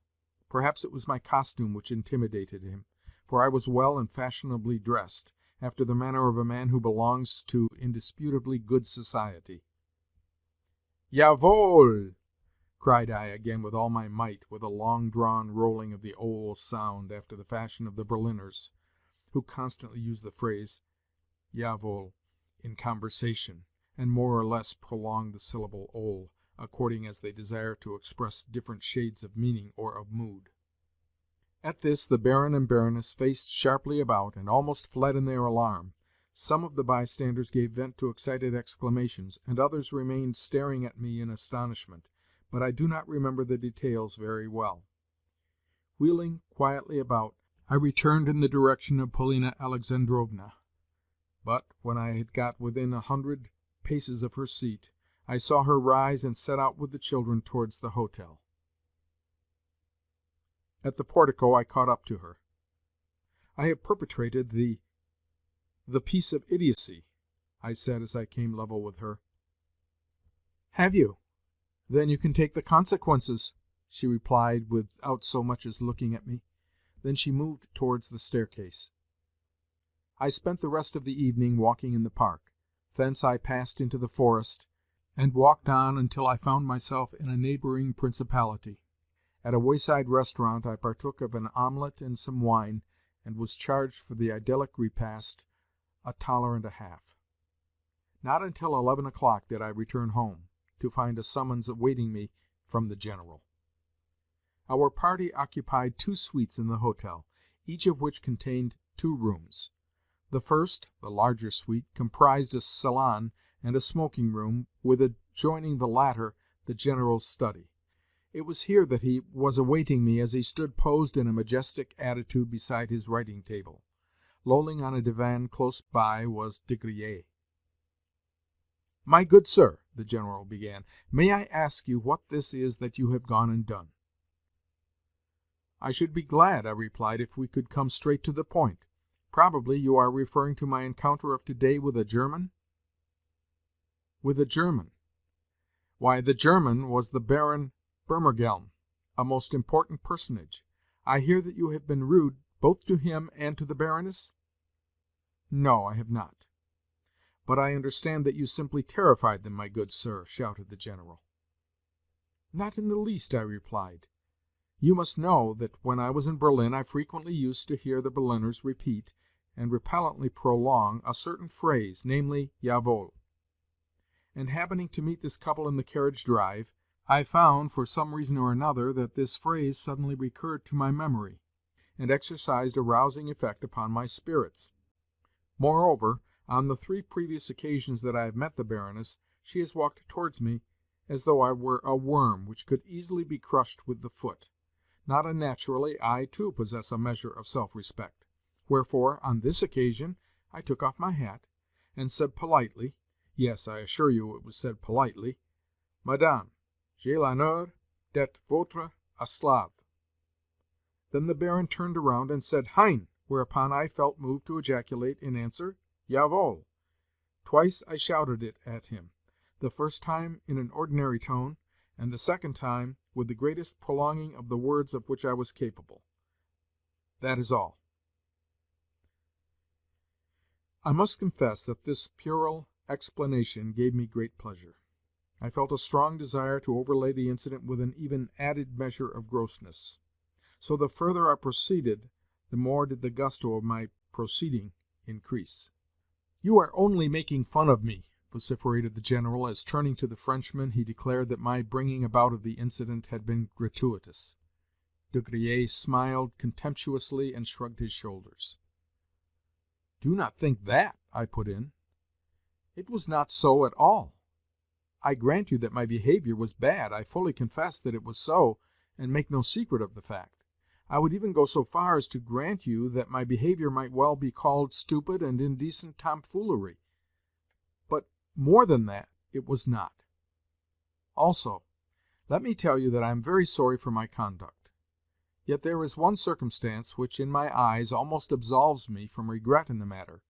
Of late, that is to say for the last 2 or 3 weeks, I have been feeling not at all well. That is to say, I've been in a sick, nervous, irritable, fanciful condition, so that I have periodically lost control over myself. For instance, on more than one occasion I have tried to pick a quarrel, even with Monsieur le Marquis here, and under the circumstances he had no choice but to answer me. In short, I have recently been showing signs of ill health. Whether the Baroness Burmergelm will take this circumstance into consideration when I come to beg her pardon, for I do intend to make her amends, I do not know. But I doubt if she will, and the less so since, so far as I know, the circumstance is one which, of late, has begun to be abused in the legal world, in that advocates in criminal cases have taken to justifying their clients on the ground that, at the moment of the crime, they, the clients, were unconscious of what they were doing, that, in short, they were out of health. My client committed the murder, that is true, but he has no recollection of having committed it. And doctors actually support these advocates by affirming that there really is such a malady, that there really can arise temporary delusions which make a man remember nothing of a given deed, or only a half or a quarter of it. But the Baron and Baroness are members of an older generation, as well as Prussian junkers and landowners. To them such a process in the medico-judicial world will be unknown, and therefore they are the more unlikely to accept any such explanation. What is your opinion about it, General?" "Enough, sir!" he thundered with barely restrained fury. "Enough, I say! Once and for all I must endeavor to rid myself of you and your impertinence. To justify yourself in the eyes of the Baron and Baroness will be impossible. Any intercourse with you, even though it be confined to a begging of their pardons, they would look upon as a degradation. I may tell you that, on learning that you formed part of my household, the Baron approached me in the casino, and demanded of me additional satisfaction. Do you understand, then, what it is that you have entailed upon me, my good sir? You have entailed upon me the fact of my being forced to sue humbly to the Baron, and to give him my word of honor that this very day you shall cease to belong to my establishment." "Excuse me, General," I interrupted, "but did he make an express point of it that I should cease to belong to your establishment, as you call it?" "No. I, of my own initiative, thought that I ought to afford him that satisfaction, and with it he was satisfied. So we must part, good sir. It is my duty to hand over to you 40 gulden, 3 florins, as per the accompanying statement. Here is the money, and here the account, which you are at liberty to verify. Farewell. From henceforth we are strangers.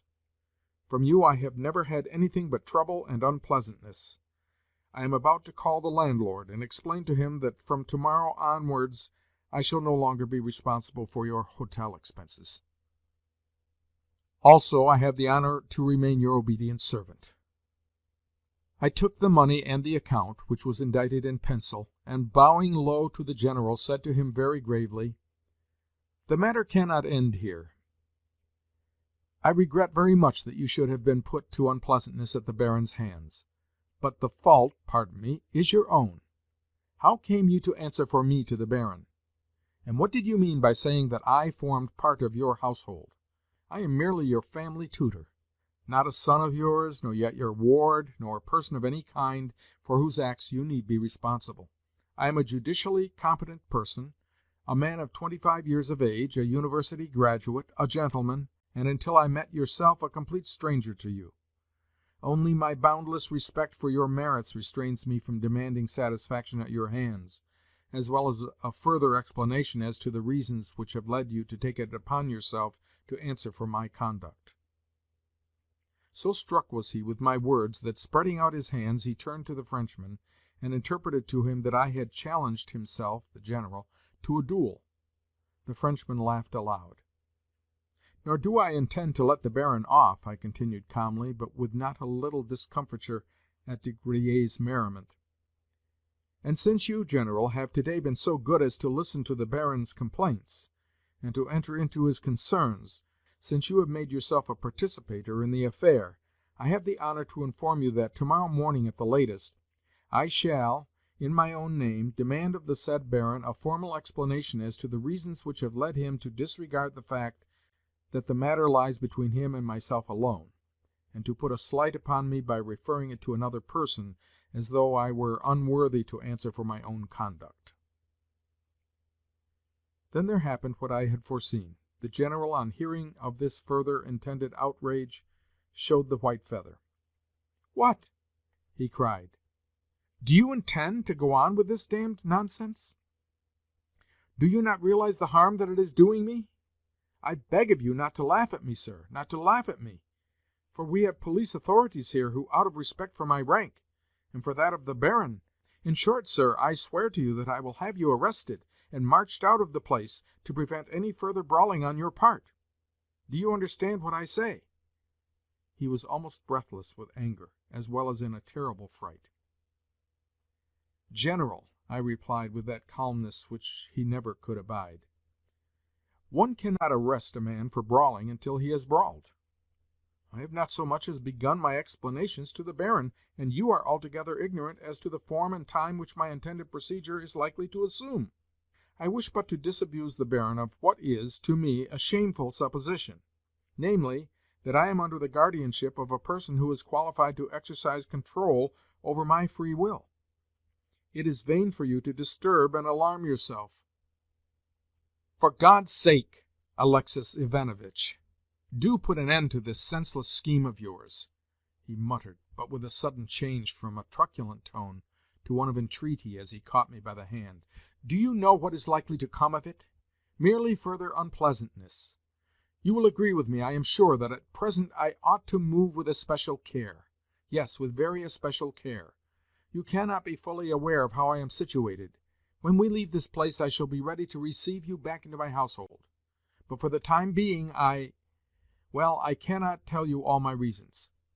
With that he wound up in a despairing voice, "Oh, Alexis Ivanovitch!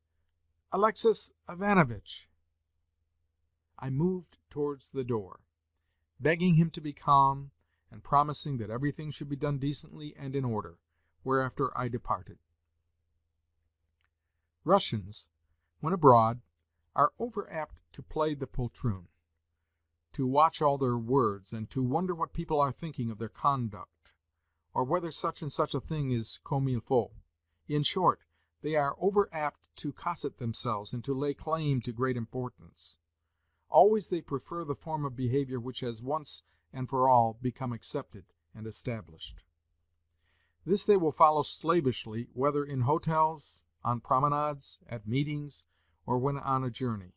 But the General had avowed to me that, over and above such considerations as these, there were circumstances which compelled him to move with especial care at present, and that the fact had actually made him poor-spirited and a coward. It had made him altogether change his tone towards me. This fact I took into my calculations, and duly noted it, for, of course, he might apply to the authorities tomorrow, and it behooved me to go carefully. Yet it was not the General but Polina that I wanted to anger. She had treated me with such cruelty, and had got me into such a hole, that I felt a longing to force her to beseech me to stop. Of course my tomfoolery might compromise her, yet certain other feelings and desires had begun to form themselves in my brain.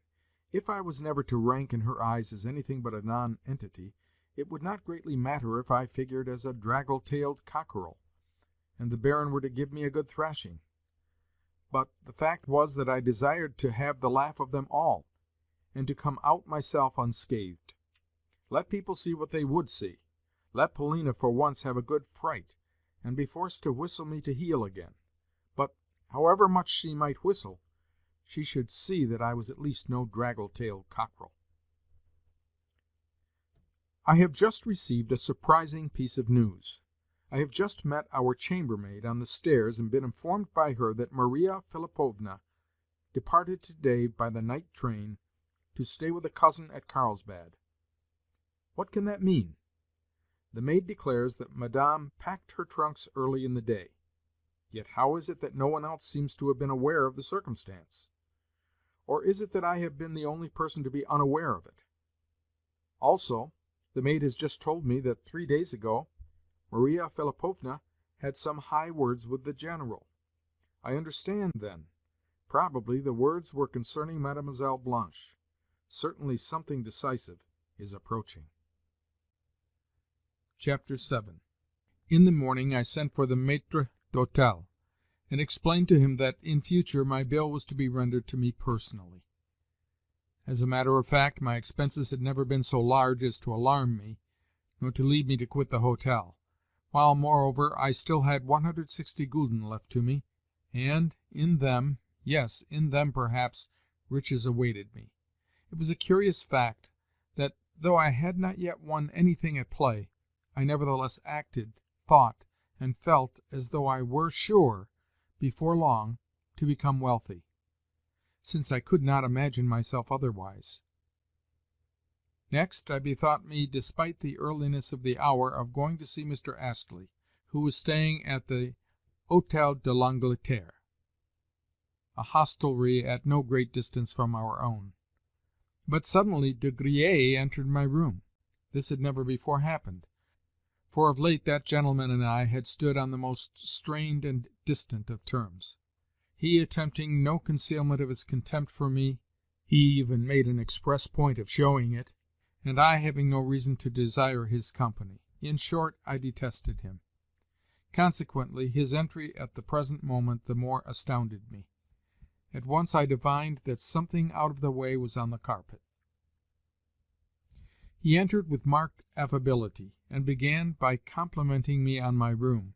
Then, perceiving that I had my hat in my hands, he inquired whither I was going so early, and no sooner did he hear that I was bound for Mr. Astley's than he stopped, looked grave, and seemed plunged in thought. He was a true Frenchman in so far as that, though he could be lively and engaging when it suited him, he became insufferably dull and wearisome as soon as ever the need for being lively and engaging had passed. Seldom is a Frenchman naturally civil. He is civil only as though to order and of set purpose. Also, if he thinks it incumbent upon him to be fanciful, original, and out of the way, his fancy always assumes a foolish, unnatural vein, for the reason that it is compounded of trite, hackneyed forms. In short, the natural Frenchman is a conglomeration of commonplace, petty, everyday positiveness, so that he is the most tedious person in the world. Indeed, I believe that none but greenhorns and excessively Russian people feel an attraction towards the French, for, to any man of sensibility, such a compendium of outworn forms, a compendium which is built up of drawing-room manners, expansiveness, and gaiety, becomes at once over-noticeable and unbearable. "I have come to see you on business," De Griers began in a very off-hand yet polite tone. "Nor will I seek to conceal from you the fact that I have come in the capacity of an emissary, of an intermediary from the General. Having small knowledge of the Russian tongue, I lost most of what was said last night, but the General has now explained matters, and I must confess that—" "See here, Monsieur de Griers," I interrupted, "I understand that you have undertaken to act in this affair as an intermediary. Of course I am only un tuteur, a tutor, and have never claimed to be an intimate of this household, nor to stand on at all familiar terms with it. Consequently, I do not know the whole of its circumstances. Yet pray explain to me this. Have you yourself become one of its members, seeing that you are beginning to take such a part in everything, and are now present as an intermediary?" The Frenchman seemed not overpleased at my question. It was one which was too outspoken for his taste, and he had no mind to be frank with me. "I am connected with the General," he said dryly, "partly through business affairs and partly through special circumstances. My principal has sent me merely to ask you to forego your intentions of last evening. What you contemplate is, I have no doubt, very clever, yet he has charged me to represent to you that you have not the slightest chance of succeeding in your end, since not only will the Baron refuse to receive you, But also he, the Baron, has at his disposal every possible means for obviating further unpleasantness from you. Surely you can see that yourself. What, then, would be the good of going on with it all? On the other hand, the General promises that at the first favorable opportunity he will receive you back into his household, and, in the meantime, will credit you with your salary, with vos appointements. Surely that will suit you, will it not?" Very quietly I replied that he, the Frenchman, was laboring under a delusion, that perhaps after all I should not be expelled from the Baron's presence, but, on the contrary, be listened to. Finally, that I should be glad if M. de Griers would confess that he was now visiting me merely in order to see how far I intended to go in the affair. "Good heavens!" cried de Griers. "Seeing that the General takes such an interest in the matter, is there anything very unnatural in his desiring also to know your plans?" Again I began my explanations, but the Frenchman only fidgeted and rolled his head about as he listened, with an expression of manifest and unconcealed irony on his face. In short, he adopted a supercilious attitude. For my own part, I endeavored to pretend that I took the affair very seriously. I declared that since the Baron had gone and complained of me to the General, as though I were a mere servant of the General's, he had, in the first place, lost me my post, and in the second place treated me like a person to whom, as to one not qualified to answer for himself, it was not even worth while to speak. Naturally, I said, I felt insulted at this. Yet, comprehending as I did differences of years, of social status, and so forth, here I could scarcely help smiling, I was not anxious to bring about further scenes by going personally to demand or to request satisfaction of the Baron. All that I felt was that I had a right to go in person and beg the Baron's and the Baroness's pardon. The more so since of late I had been feeling unwell and unstrung, and had been in a fanciful condition, and so forth, and so forth. Yet, I continued, the Baron's offensive behavior to me of yesterday, that is to say, the fact of his referring the matter to the General, as well as his insistence that the General should deprive me of my post, had placed me in such a position that I could not well express my regret to him, the Baron, and to his good lady, for the reason that in all probability both he and the Baroness, with the world at large, would imagine that I was doing so merely because I hoped, by my action, to recover my post. Hence, I found myself forced to request the Baron to express to me his own regrets, as well as to express them in the most unqualified manner, to say, in fact, that he had never had any wish to insult me. After the Baron had done that, I should, for my part, at once feel free to express to him, whole-heartedly and without reserve, my own regrets. In short, I declared in conclusion, my one desire is that the Baron may make it possible for me to adopt the latter course. "Oh, fie! What refinements and subtleties!" exclaimed de Griers. "Besides, what have you to express regret for? Confess, monsieur, pardon me, but I have forgotten your name. Confess, I say, that all this is merely a plan to annoy the General? Or perhaps you have some other and special end in view, eh? In return, you must pardon me, mon cher Marquis, and tell me what you have to do with it."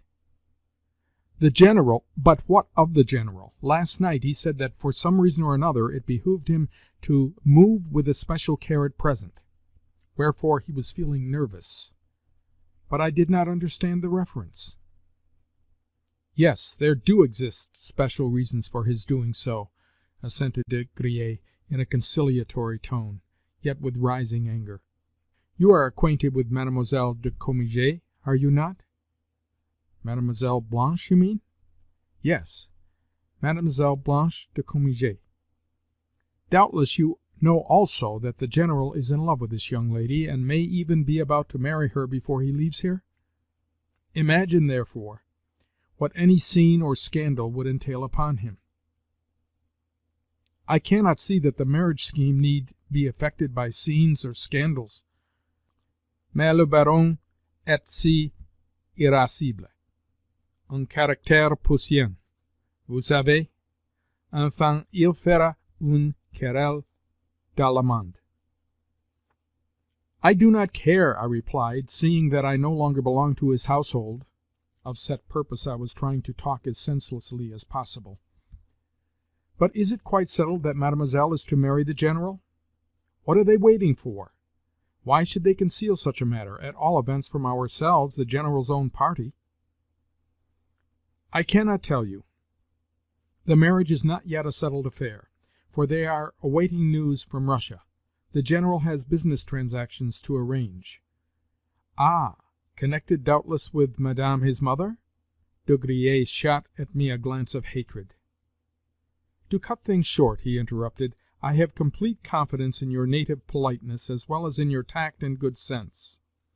I feel sure that you will do what I suggest, even if it is only for the sake of this family, which has received you as a kinsman into its bosom, and has always loved and respected you.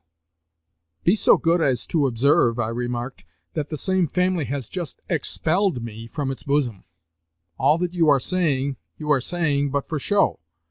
But when people have just said to you, of course we do not wish to turn you out yet, for the sake of appearances, you must permit yourself to be turned out. Nothing can matter very much.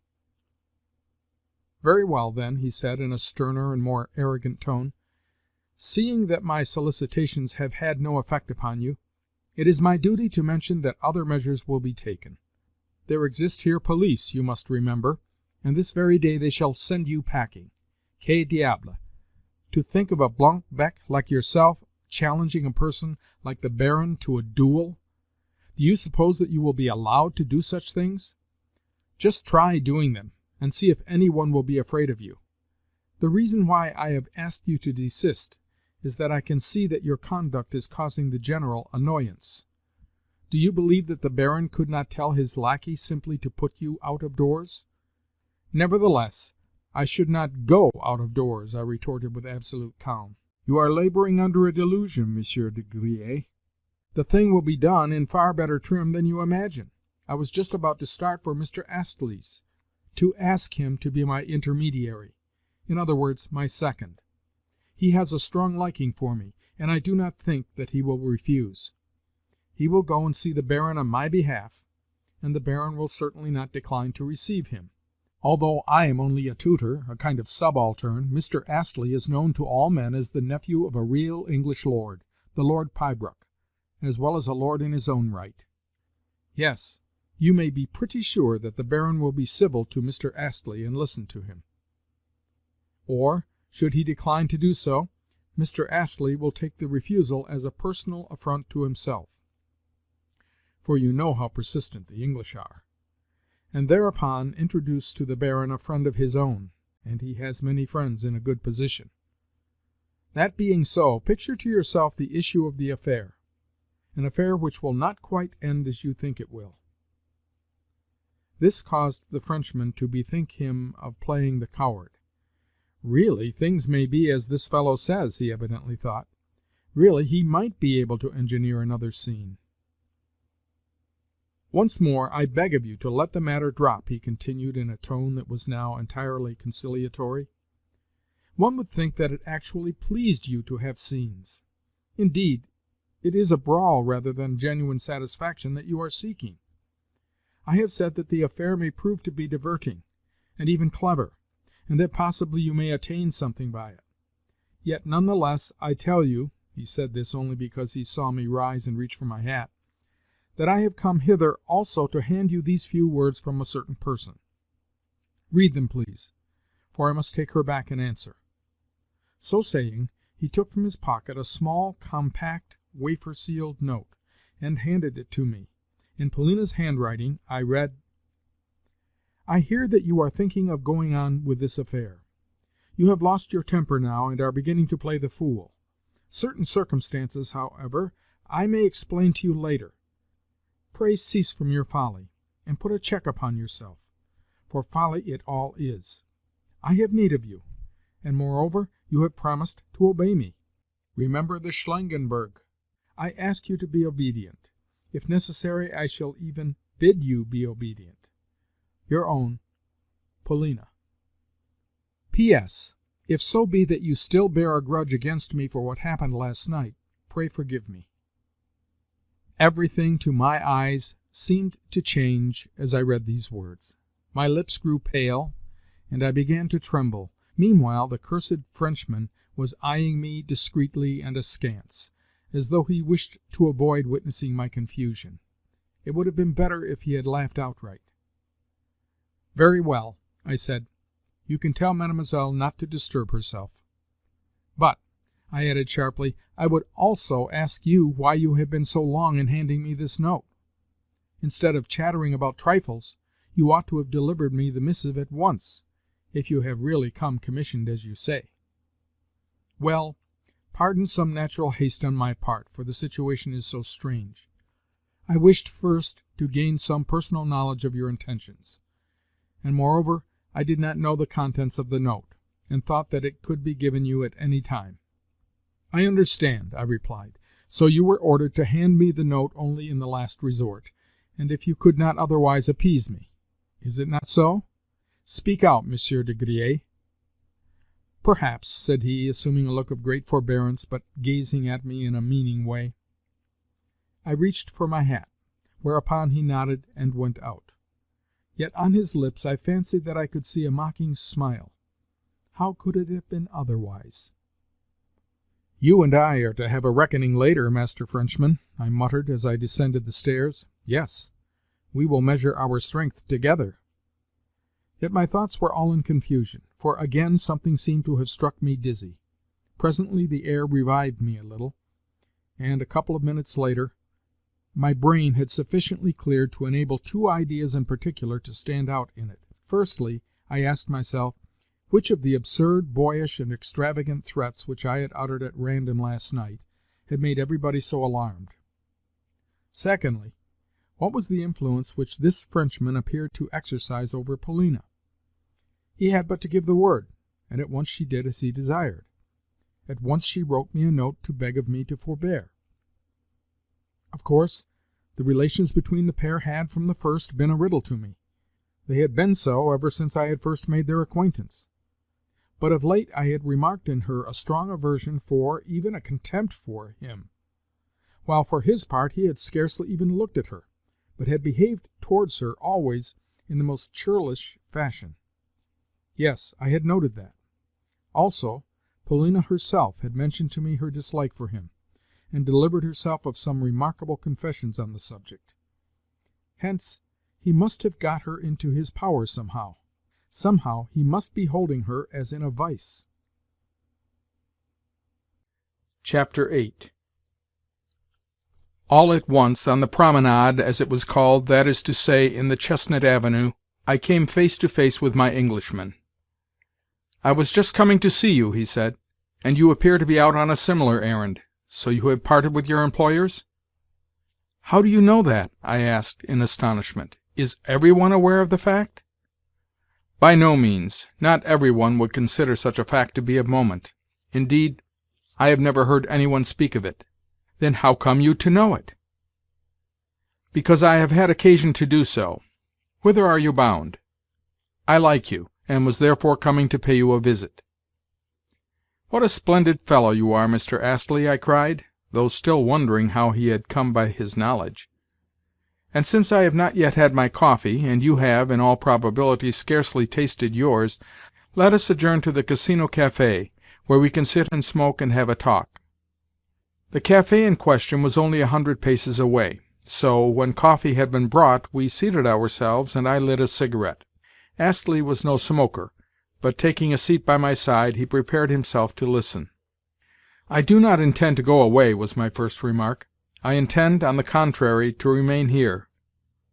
"That I never doubted," he answered good-humouredly. It is a curious fact that on my way to see him I had never even thought of telling him of my love for Polina. In fact, I had purposely meant to avoid any mention of the subject. Nor, during our stay in the place, had I ever made aught but the scantiest reference to it. You see, not only was Astley a man of great reserve, but also, from the first, I had perceived that Polina had made a great impression upon him, although he never spoke of her. But now, strangely enough, he had no sooner seated himself and bent his steely gaze upon me, than, for some reason or another, I felt moved to tell him everything, to speak to him of my love in all its phases. For an hour and a half did I discourse on the subject, and found it a pleasure to do so, even though this was the first occasion on which I had referred to the matter. Indeed, when at certain moments I perceived that my more ardent passages confused him, I purposely increased my ardor of narration. Yet one thing I regret, and that is that I made references to the Frenchman which were a little over-personal. Mr. Astley sat without moving as he listened to me. Not a word nor a sound of any kind did he utter as he stared into my eyes. Suddenly, however, on my mentioning the Frenchman, he interrupted me, and inquired sternly whether I did right to speak of an extraneous matter. He had always been a strange man in his mode of propounding questions. "No, I fear not," I replied. "And concerning this Marquis and Mademoiselle Polina, you know nothing beyond surmise?" Again I was surprised that such a categorical question should come from such a reserved individual. "No, I know nothing for certain about them," was my reply. "No, nothing." "Then you have done very wrong to speak of them to me, or even to imagine things about them." Quite so, I interrupted in some astonishment. "I admit that. Yet that is not the question." Whereupon I related to him in detail the incident of 2 days ago. I spoke of Polina's outburst, of my encounter with the Baron, of my dismissal, of the General's extraordinary pusillanimity, and of the call which De Griers had that morning paid me. In conclusion, I showed Astley the note which I had lately received. "What do you make of it?" I asked. "When I met you I was just coming to ask you your opinion. For myself, I could have killed this Frenchman, and am not sure that I shall not do so even yet." "I feel the same about it," said Mr. Astley. "As for Mademoiselle Polina, well, you yourself know that, if necessity drives, one enters into relation with people whom one simply detests. Even between this couple there may be something which, though unknown to you, depends upon extraneous circumstances. For my own part, I think that you may reassure yourself, or at all events partially. And as for Mademoiselle Polina's proceedings of 2 days ago, they were, of course, strange. Not because she can have meant to get rid of you, or to earn for you a thrashing from the Baron's cudgel, which for some curious reason he did not use, although he had it ready in his hands, but because such proceedings on the part of of such a refined lady as Mademoiselle Polina are, to say the least of it, unbecoming." "But she cannot have guessed that you would carry out her absurd wish to the letter?" "Do you know what?" suddenly I cried, as I fixed Mr. Astley with my gaze. "I believe that you have already heard the story from some one, very possibly from Mademoiselle Polina herself?" In return he gave me an astonished stare. "Your eyes look very fiery," he said, with a return of his former calm, "and in them I can read suspicion. Now you have no right whatever to be suspicious. It is not a right which I can for a moment recognize, and I absolutely refuse to answer your questions." "Enough. You need say no more," I cried with a strange emotion at my heart, yet not altogether understanding what had aroused that emotion in my breast.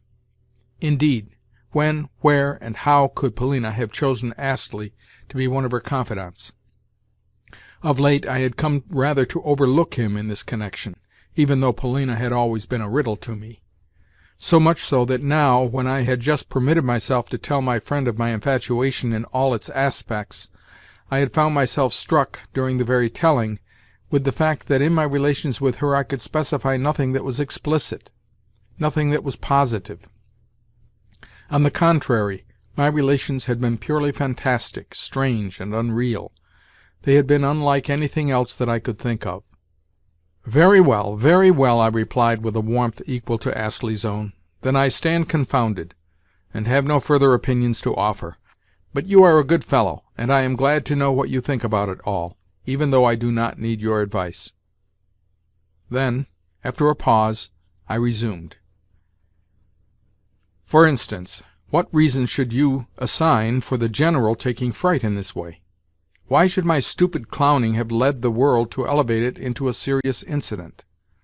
Even De Griers has found it necessary to put in his oar, and he only interferes on the most important occasions, and to visit me, and to address to me the most earnest supplications. Yes, he, De Griers, has actually been playing the suppliant to me. And mark you, although he came to me as early as 9 o'clock, he had ready prepared in his hand Mademoiselle Polina's note. When, I would ask, was that note written? Mademoiselle Polina must have been aroused from sleep for the express purpose of writing it. At all events, the circumstance shows that she is an absolute slave to the Frenchman, since she actually begs my pardon in the note. Actually begs my pardon. Yet what is her personal concern in the matter? Why is she interested in it at all? Why, too, is the whole party so afraid of this precious Baron? And what sort of a business do you call it for the General to be going to marry Mademoiselle Blanche de Cominges? He told me last night that, because of the circumstance, he must move with especial care at present. What is your opinion of it all? Your look convinces me that you know more about it than I do." Mr. Astley smiled and nodded. "Yes, I think I do know more about it than you do," he assented. "The affair centres around this Mademoiselle Blanche. Of that I feel certain." "And what of Mademoiselle Blanche?" I cried, impatiently, for in me there had dawned a sudden hope that this would enable me to discover something about Polina. "Well, my belief is that, at the present moment, Mademoiselle Blanche has, in very truth, a special reason for wishing to avoid any trouble with the Baron and the Baroness. It might lead not only to some unpleasantness, but even to a scandal." "Oh, oh." "Also, I may tell you that Mademoiselle Blanche has been in Roulettenberg before, for she was staying here 3 seasons ago. I myself was in the place at the time, and in those days Mademoiselle Blanche was not known as Mademoiselle de Cominges, nor was her mother, the widow de Cominges, even in existence. In any case, no one ever mentioned the latter. De Griers, too, had not materialized, and I am convinced that not only do the parties stand in no relation to one another, but also they have not long enjoyed one another's acquaintance. Likewise, the Marquisate de Griers is of recent creation. Of that I have reason to be sure, owing to a certain circumstance. Even the name de Griers itself may be taken to be a new invention, seeing that I have a friend who once met the said Marquis under a different name altogether." "Yet he possesses a good circle of friends?" "Possibly. Mademoiselle Blanche also may possess that. Yet it is not 3 years since she received from the local police, at the instance of the Baroness, an invitation to leave the town. And she left it." "But why?" "Well, I must tell you that she first appeared here in company with an Italian, a prince of some sort, a man who bore an historic name, Barberini or something of the kind. The fellow was simply a mass of rings and diamonds, real diamonds, too, and the couple used to drive out in a marvellous carriage. At first Mademoiselle Blanche played trente et quarante with fair success, but, later, her luck took a marked change for the worse. I distinctly remember that in a single evening she lost an enormous sum. But worse was to ensue, for one fine morning her prince disappeared—horses, carriage, and all. Also, the hotel bill which he left unpaid was enormous. Upon this Mademoiselle Zelma, the name which she assumed after figuring as Madame Barberini, was in despair. She shrieked and howled all over the hotel, and even tore her clothes in her frenzy. In the hotel there was staying also a Polish count. You must know that all travelling Poles are counts. And the spectacle of Mademoiselle Zelma tearing her clothes, and cat-like scratching her face with her beautiful scented nails, produced upon him a strong impression. So the pair had a talk together, and by luncheon-time she was consoled. Indeed, that evening the couple entered the Casino arm in arm, Mademoiselle Zelma laughing loudly according to her custom, and showing even more expansiveness in her manners than she had before shown. For instance, she thrust her way into the file of women roulette players in the exact fashion of those ladies who, to clear a space for themselves at the tables, push their fellow-players roughly aside. Doubtless you have noticed them? Yes, certainly. Well, they are not worth noticing. To the annoyance of the decent public they are allowed to remain here, at all events such of them as daily change 4,000-franc notes at the tables, though, as soon as ever these women cease to do so, they receive an invitation to depart. However, Mademoiselle Zelma continued to change notes of this kind, but her play grew more and more unsuccessful, despite the fact that such ladies' luck is frequently good, for they have a surprising amount of cash at their disposal. Suddenly the Count too disappeared, even as the Prince had done, and that same evening Mademoiselle Zelma was forced to appear in the Casino alone. On this occasion no one offered her a greeting. 2 days later she had come to the end of her resources, whereupon, after staking and losing her last louis d'or, she chanced to look around her, and saw standing by her side the Baron Burmergelm, who had been eyeing her with fixed disapproval. To his distaste, however, Mademoiselle paid no attention, but turning to him with her well-known smile, requested him to stake, on her behalf, 10 louis on the red. Later that evening a complaint from the Baroness led the authorities to request Mademoiselle not to re-enter the Casino.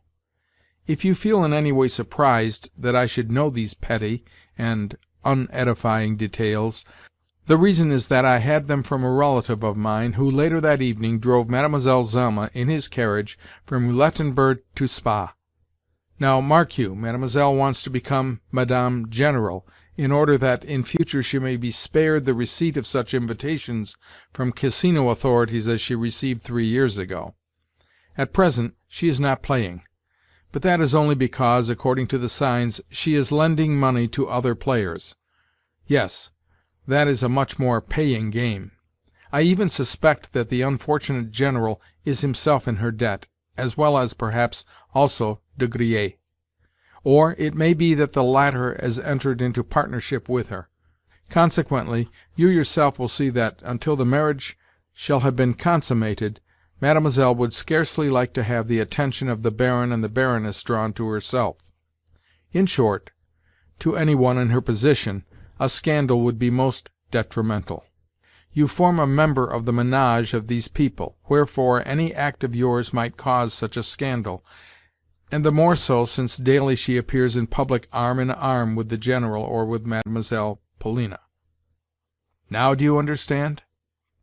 "No, I do not!" I shouted as I banged my fist down upon the table, banged it with such violence that a frightened waiter came running towards us. "Tell me, Mr. Astley, why, if you knew this history all along, and consequently always knew who this Mademoiselle Blanche is, you never warned either myself or the General, nor, most of all, Mademoiselle Polina, who is accustomed to appear in the Casino, in public everywhere, with Mademoiselle Blanche? How could you do it?" "It would have done no good to warn you," he replied quietly, "for the reason that you could have effected nothing. Against what was I to warn you? As likely as not the General knows more about Mademoiselle Blanche even than I do. Yet the unhappy man still walks about with her, and Mademoiselle Polina. Only yesterday I saw this Frenchwoman riding, splendidly mounted, with De Griers, while the General was careering in their wake on a roan horse. He had said that morning that his legs were hurting him, yet his riding-seat was easy enough. As he passed I looked at him, and the thought occurred to me that he was a man lost forever. However, it is no affair of mine, for I have only recently had the happiness to make Mademoiselle Polina's acquaintance. Also," he added this as an afterthought, "I have already told you that I do not recognize your right to ask me certain questions, however sincere be my liking for you." "Enough," I said, rising. "To me it is as clear as day that Mademoiselle Polina knows all about this Mademoiselle Blanche, but cannot bring herself to part with her Frenchman.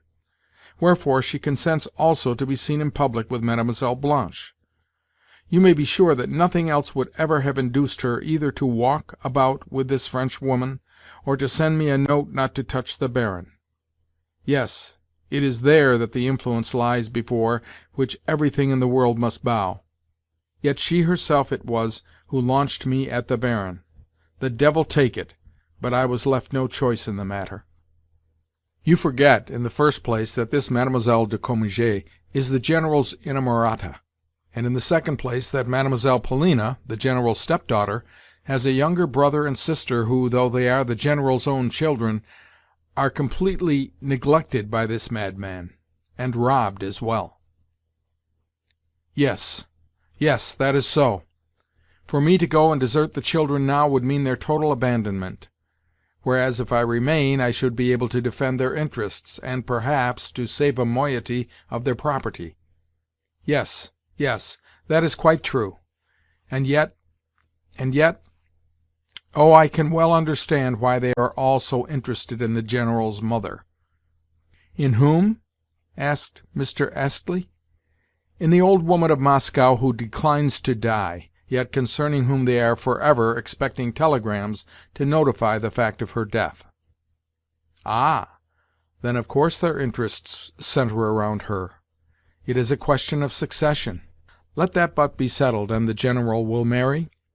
Mademoiselle Polina will be set free, and De Griers, yes, and De Griers will be repaid his money, which is what he is now waiting for." "What? You think that he is waiting for that?" "I know of nothing else," asserted Mr. Astley doggedly. "But I do! I do!" I shouted in my fury. "He is waiting also for the old woman's will, for the reason that it awards Mademoiselle Polina a dowry. As soon as ever the money is received, she will throw herself upon the Frenchman's neck. All women are like that. Even the proudest of them become abject slaves where marriage is concerned. What Polina is good for is to fall head over ears in love. That is my opinion. Look at her, especially when she is sitting alone and plunged in thought. All this was preordained and foretold, and is accursed. Polina could perpetrate any mad act. But who called me by name?" I broke off. "Who is shouting for me? I heard someone calling in Russian, Alexis Ivanovitch. It was a woman's voice. Listen." At the moment we were approaching my hotel. We had left the café long ago, without even noticing that we had done so. "Yes, I did hear a woman's voice calling, but whose I do not know. The someone was calling you in Russian. Ah, now I can see whence the cries come. They come from that lady there, the one who is sitting on the settee, the one who has just been escorted to the verandah by a crowd of lacqueys. Behind her, see that pile of luggage. She must have arrived by train." "But why should she be calling me? Hear her calling again. See, she is beckoning to us." "Yes, so she is," assented Mr. Astley. "Alexis Ivanovitch! Alexis Ivanovitch! Good heavens, what a stupid fellow!" came in a despairing wail from the verandah.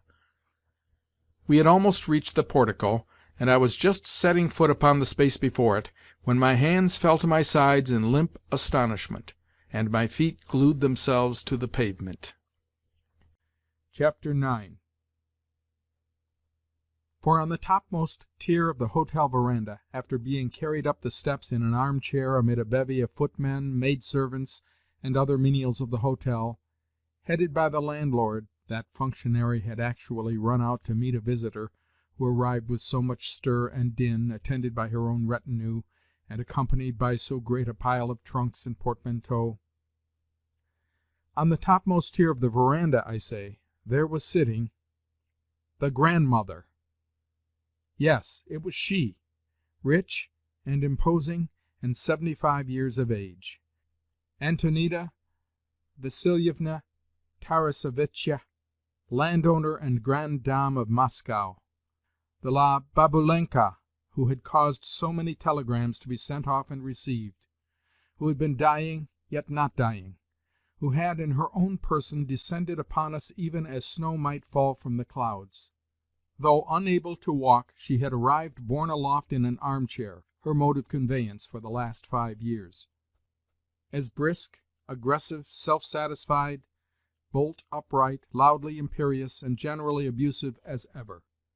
In fact, she looked exactly as she had on the only 2 occasions when I had seen her since my appointment to the General's household. Naturally enough, I stood petrified with astonishment. She had sighted me 100 paces off. Even while she was being carried along in her chair, she had recognized me, and called me by name and surname, which, as usual, after hearing once, she had remembered ever afterwards. And this is the woman whom they had thought to see in her grave after making her will, I thought to myself. Yet she will outlive us and everyone else in the hotel. Good Lord! What is going to become of us now? What on earth is to happen to the General? She will turn the place upside down. "My good sir," the old woman continued in a stentorian voice, "what are you standing there for, with your eyes almost falling out of your head? Cannot you come and say how do you do? Are you too proud to shake hands, or do you not recognize me? Here, Potapitch," she cried to an old servant who, dressed in a frock-coat and white waistcoat, had a bald red head. He was the chamberlain who always accompanied her on her journeys. "Just think! Alexis Ivanovitch does not recognize me. They have buried me for good and all. Yes, and after sending hosts of telegrams to know if I were dead or not. Yes, yes, I have heard the whole story. I am very much alive, though, as you may see." "Pardon me, Antonida Vassilievna," I replied good-humoredly as I recovered my presence of mind. "I have no reason to wish you ill. I am merely rather astonished to see you." "Why should I not be so, seeing how unexpected—" "Why should you be astonished? I just got into my chair and came. Things are quiet enough in the train, for there is no one there to chatter. Have you been out for a walk?" "Yes, I have just been to the casino." "Oh? Well, it is quite nice here," she went on as she looked about her. "The place seems comfortable, and all the trees are out. I like it very well. Are your people at home? Is the General, for instance, indoors? Do they observe the convenances and keep up appearances?" "Yes, and probably all of them. Such things always give one tone. I have heard that they are keeping a carriage, even as Russian gentlefolks ought to do. When abroad, our Russian people always cut a dash. Is Praskovia here too?" "Yes, Polina Alexandrovna is here." "And the Frenchwoman? However, I will go and look for them myself. Tell me the nearest way to their rooms. Do you like being here?" "Yes, I thank you, Antonida Vassilievna." "And you, Potapitch, you go and tell that fool of a landlord to reserve me a suitable suite of rooms. They must be handsomely decorated, and not too high up. Have my luggage taken up to them. But what are you tumbling over yourselves for? Why are you all tearing about? What scullions these fellows are! Who is that with you?" she added to myself. "A Mr. Astley," I replied. "And who is Mr. Astley?" "A fellow traveler, and my very good friend, as well as an acquaintance of the General's." "Oh, an Englishman! Then that is why he stared at me without even opening his lips. However, I like Englishmen. Now take me upstairs, direct to their rooms. Where are they lodging?" Madame was lifted up in her chair by the lackeys, and I preceded her up the grand staircase. Our progress was exceedingly effective, for every one whom we met stopped to stare at the cortege. It happened that the hotel had the reputation of being the best, the most expensive, and the most aristocratic in all the spa, and at every turn on the staircase or in the corridors we encountered fine ladies and important-looking Englishmen, more than one of whom hastened downstairs to inquire of the awestruck landlord who the newcomer was. To all such questions he returned the same answer, namely, that the old lady was an influential foreigner, a Russian, a countess, and a grande dame, and that she had taken the suite which, during the previous week, had been tenanted by the Grande Duchesse de N. Meanwhile, the cause of the sensation, the grandmother, was being borne aloft in her armchair. Every person whom she met she scanned with an inquisitive eye, after first of all interrogating me about him or her at the top of her voice. She was stout of figure, and though she could not leave her chair, one felt, the moment that one first looked at her, that she was also tall of stature. Her back was as straight as a board, and never did she lean back in her seat. Also, Her large gray head, with its keen, rugged features, remained always erect as she glanced about her in an imperious, challenging sort of way, with looks and gestures that clearly were unstudied. Though she had reached her 76th year, her face was still fresh, and her teeth had not decayed. Lastly, she was dressed in a black silk gown and white mob-cap. "She interests me tremendously," whispered Mr. Astley, as, still smoking, he walked by my side. Meanwhile I was reflecting that probably the old lady knew all about the telegrams, and even about De Griers, though little or nothing about Mademoiselle Blanche. I said as much to Mr. Astley. But what a frail creature is man! No sooner was my first surprise abated than I found myself rejoicing in the shock which we were about to administer to the General. So much did the thought inspire me that I marched ahead in the gayest of fashions. Our party was lodging on the 3rd floor. Without knocking at the door, or in any way announcing our presence, I threw open the portals, and the Grandmother was borne through them in triumph. As though of set purpose, the whole party chanced at that moment to be assembled in the General's study. The time was 11 o'clock, and it seemed that an outing of some sort, at which a portion of the party were to drive in carriages, and others to ride on horseback, accompanied by 1 or 2 extraneous acquaintances, was being planned. The General was present, and also Polina, the children, the latter's nurses, De Griers, Mademoiselle Blanche, attired in a riding habit, her mother, the young Prince, and a learned German whom I beheld for the first time. Into the midst of this assembly the lackeys conveyed Madame in her chair, and set her down within 3 paces of the General. Good heavens! Never shall I forget the spectacle which ensued. Just before our entry, the General had been holding forth to the company, with De Griers in support of him. I may also mention that for the last 2 or 3 days Mademoiselle Blanche and De Griers had been making a great deal of the young Prince, under the very nose of the poor General. In short, the company, though decorous and conventional, was in a gay, familiar mood. But no sooner did the Grandmother appear than the General stopped dead in the middle of a word, and with jaw dropping stared hard at the old lady, his eyes almost starting out of his head, and his expression as spellbound as though he had just seen a basilisk. In return, the Grandmother stared at him silently and without moving, though with a look of mingled challenge, triumph, and ridicule in her eyes. For 10 seconds did the pair remain thus eyeing one another amid the profound silence of the company, and even De Griers sat petrified, an extraordinary look of uneasiness dawning on his face. As for Mademoiselle Blanche, she too stared wildly at the Grandmother, with eyebrows raised and her lips parted, while the Prince and the German savant contemplated the tableau in profound amazement.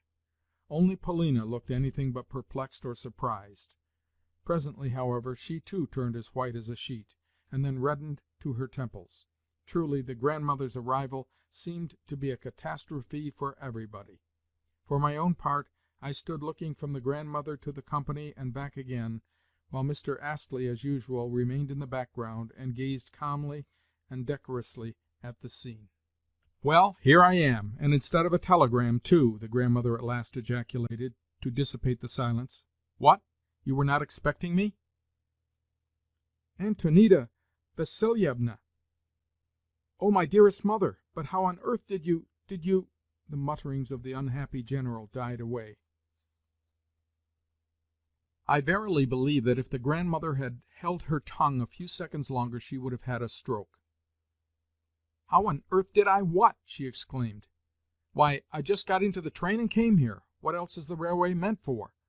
But you thought that I had turned up my toes and left my property to the lot of you. Oh, I know all about the telegrams which you have been dispatching. They must have cost you a pretty sum, I should think, for telegrams are not sent from abroad for nothing. Well, I picked up my heels and came here. Who is this Frenchman? Monsieur de Griers, I suppose?" "Oui, madame," assented De Griers. "Et croyez, je suis si enchanté. Votre santé. C'est un miracle vous voir ici. Une surprise charmante." "Just so, charmante. I happen to know you as a mountebank, and therefore trust you no more than this." She indicated her little finger. "And who is that?" she went on, turning towards Mademoiselle Blanche. Evidently the Frenchwoman looked so becoming in her riding habit, with her whip in her hand, that she had made an impression upon the old lady. "Who is that woman there?" "Mademoiselle de Cominges," I said, "and this is her mother, Madame de Cominges. They are also staying in the hotel." "Is the daughter married?" asked the old lady, without the least semblance of ceremony. "No," I replied as respectfully as possible, but under my breath. "Is she good company?" I failed to understand the question. "I mean, is she or is she not a bore? Can she speak Russian? When this de Griers was in Moscow he soon learnt to make himself understood." I explained to the old lady that Mademoiselle Blanche had never visited Russia. "Bonjour, then," said Madame, with sudden brusquerie. "Bonjour, Madame," replied Mademoiselle Blanche, with an elegant, ceremonious bow, as under cover of an unwonted modesty she endeavored to express, both in face and figure, her extreme surprise at such strange behavior on the part of the grandmother. "How the woman sticks out her eyes at me! How she mouths and minces!" was the grandmother's comment. Then she turned suddenly to the General, and continued, "I have taken up my abode here, so am going to be your next-door neighbor. Are you glad to hear that, or are you not?" "My dear mother, believe me when I say that I am sincerely delighted," returned the General, who had now, to a certain extent, recovered his senses, and inasmuch as, when occasion arose, he could speak with fluency, gravity, and a certain effect, he set himself to be expansive in his remarks, and went on, "We have been so dismayed and upset by the news of your indisposition. We had received such hopeless telegrams about you. Then suddenly—" "Fibs! Fibs!" interrupted the grandmother. "How on earth, too, did you come to decide upon the journey?" continued the General, with raised voice, as he hurried to overlook the old lady's last remark. "Surely at your age, and in your present state of health, the thing is so unexpected that our surprise is at least intelligible. However, I am glad to see you, as indeed are we all." He said this with a dignified yet conciliatory smile, "and will use my best endeavors to render your stay here as pleasant as possible." "Enough! All this is empty chatter. You are talking the usual nonsense. I shall know quite well how to spend my time. How did I come to undertake the journey, you ask? Well, is there anything so very surprising about it? It was done quite simply. What is everyone going into ecstasies about? How do you do, Prascovia? What are you doing here?" "And how are you, grandmother?" replied Polina, as she approached the old lady. "Were you long on the journey?" "The most sensible question that I have yet been asked. Well, you shall hear for yourself how it all happened. I lay and was doctored and doctored, until at last I drove the physicians from me and called in an apothecary from Nikolai, who had cured an old woman of a malady similar to my own, cured her merely with a little hayseed. Well, he did me a great deal of good, for on the third day I broke into a sweat and was able to leave my bed. Then my German doctors held another consultation, put on their spectacles, and told me that if I would go abroad and take a course of the waters, the indisposition would finally pass away. Why should it not? I thought to myself. So I had got things ready, and on the following day, a Friday, set out for here. I occupied a special compartment in the train, and wherever I had to change I found at the station bearers who were ready to carry me for a few coppers. You have nice quarters here," she went on as she glanced around the room. "But where on earth did you get the money for them, my good sir? I thought that everything of yours had been mortgaged. This Frenchman alone must be your creditor for a good deal. Oh, I know all about it, all about it." I am surprised at you, my dearest mother," said the General in some confusion. I am greatly surprised. But I do not need any extraneous control of my finances. Moreover, my expenses do not exceed my income, and they do not exceed it. Fie! Why, you are robbing your children of their last kopeck. You, their guardian." "After this," said the General, completely taken aback, "after what you have just said, I do not know whether—" "You do not know what? By heavens, are you never going to drop that roulette of yours? Are you going to whistle all your property away?" This made such an impression upon the General that he almost choked with fury. "Roulette, indeed! I play roulette? Really, in view of my position, recollect what you are saying, my dearest mother. You must still be unwell." "Rubbish! Rubbish!" she retorted. The truth is that you cannot be got away from that roulette. You are simply telling lies. This very day I mean to go and see for myself what roulette is like. Praskovia, tell me what there is to be seen here. And do you, Alexis Ivanovitch, show me everything. And do you, Potapitch, make me a list of excursions. What is there to be seen? Again she inquired of Polina. There is a ruined castle, and the Schlangenberg. The Schlangenberg? What is it, a forest? No, a mountain on the summit of which there is a place fenced off. From it you can get a most beautiful view. Could a chair be carried up that mountain of yours? Doubtless we could find bearers for the purpose, I interposed. At this moment Theodosia, the nursemaid, approached the old lady with the general's children. "No, I don't want to see them," said the grandmother. "I hate kissing children, for their noses are always wet. How are you getting on, Theodosia?" "I am very well, thank you, madame," replied the nursemaid. "And how is your ladyship? We have been feeling so anxious about you." "Yes, I know, you simple soul. But who are those other guests?"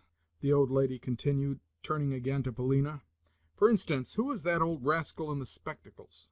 "Prince Nilsky, grandmamma," whispered Polina. "Oh, a Russian! Why, I had no idea that he could understand me. Surely he did not hear what I said. As for Mr. Astley, I have seen him already, and I see that he is here again. How do you do?" she added to the gentleman in question. Mr. Astley bowed in silence. "Have you nothing to say to me?" the old lady went on. "Say something, for goodness' sake. Translate to him, Polina." Polina did so. "I have only to say," replied Mr. Astley gravely, but also with alacrity, "that I am indeed glad to see you in such good health." This was interpreted to the grandmother, and she seemed much gratified. "How well English people know how to answer one," she remarked. "That is why I like them so much better than French. Come here," she added to Mr. Astley. "I will try not to bore you too much. Polina, translate to him that I am staying in rooms on a lower floor. Yes, on a lower floor," she repeated to Astley, pointing downwards with her finger. Astley looked pleased at receiving the invitation. Next the old lady scanned Polina from head to foot with minute attention. "I could almost have liked you, Praskovia," suddenly she remarked, "for you are a nice girl, the best of the lot. You have some character about you. I, too, have character. Turn round. Surely that is not false hair that you are wearing?" "No, grandmamma, it is my own." "Well, well, I do not like the stupid fashions of today. You are very good-looking. I should have fallen in love with you if I had been a man. Why do you not get married? It is time now that I was going. I want to walk, yet I always have to ride. Are you still in a bad temper?" she added to the general. "No, indeed," rejoined the now mollified general. "I quite understand that at your time of life—" "Cette vieille est tombée en enfance," De Griers whispered to me. "But I want to look around a little," the old lady added to the general.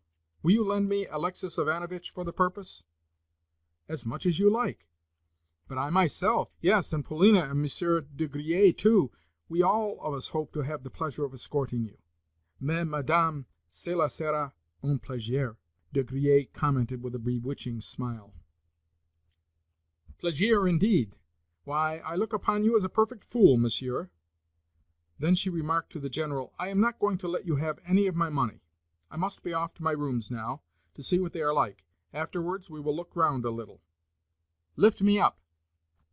Again the grandmother was borne aloft and carried down the staircase amid a perfect bevy of followers, the general walking as though he had been hit over the head with a cudgel, and De Griers seeming to be plunged in thought. Endeavoring to be left behind, Mademoiselle Blanche next thought better of it, and followed the rest, with the prince in her wake. Only the German savant and Madame de Cominges did not leave the general's apartments. Chapter 10. At spas, and probably all over Europe, hotel landlords and managers are guided in their allotment of rooms to visitors not so much by the wishes and requirements of those visitors as by their personal estimate of the same. It may also be said that these landlords and managers seldom make a mistake. To the grandmother, however, our landlord, for some reason or another, allotted such a sumptuous suite that he fairly overreached himself, for he assigned her a suite consisting of 4 magnificently appointed rooms, with bathroom, servants' quarters, a separate room for her maid, and so on. In fact, During the previous week the suite had been occupied by no less a personage than a Grand Duchess, which circumstance was duly explained to the new occupant as an excuse for raising the price of these apartments.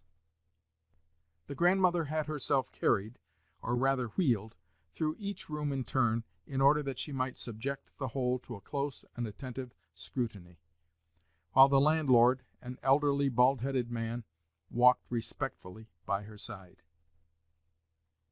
What every one took the grandmother to be I do not know, but it appeared, at least, that she was accounted a person not only of great importance, but also, and still more, of great wealth. And without delay they entered her in the hotel register as Madame la Générale Princesse de Tarasavicheva, although she had never been a princess in her life. Her retinue, her reserved compartment in the train, her pile of unnecessary trunks, portmanteaux, and strong boxes, all helped to increase her prestige, while her wheeled chair, her sharp tone and voice, her eccentric questions, put with an air of the most overbearing and unbridled imperiousness, her whole figure, upright, rugged, and commanding as it was, completed the general awe in which she was held. As she inspected her new abode, she ordered her chair to be stopped at intervals in order that, with finger extended towards some article of furniture, she might ply the respectfully smiling, yet secretly apprehensive, landlord with unexpected questions. She addressed them to him in French, although her pronunciation of the language was so bad that sometimes I had to translate them. For the most part, the landlord's answers were unsatisfactory, and failed to please her, nor were the questions themselves of a practical nature, but related generally to God knows what. For instance, on one occasion she halted before a picture which, a poor copy of a well-known original, had a mythological subject. "Of whom is this a portrait?" she inquired. The landlord explained that it was probably that of a countess. "But how do you know that?" the old lady retorted. "You live here, yet you cannot say for certain? And why is the picture there at all? And why do its eyes look so crooked?" To all these questions the landlord could return no satisfactory reply, despite his floundering endeavors. "The blockhead!" exclaimed the grandmother in Russian.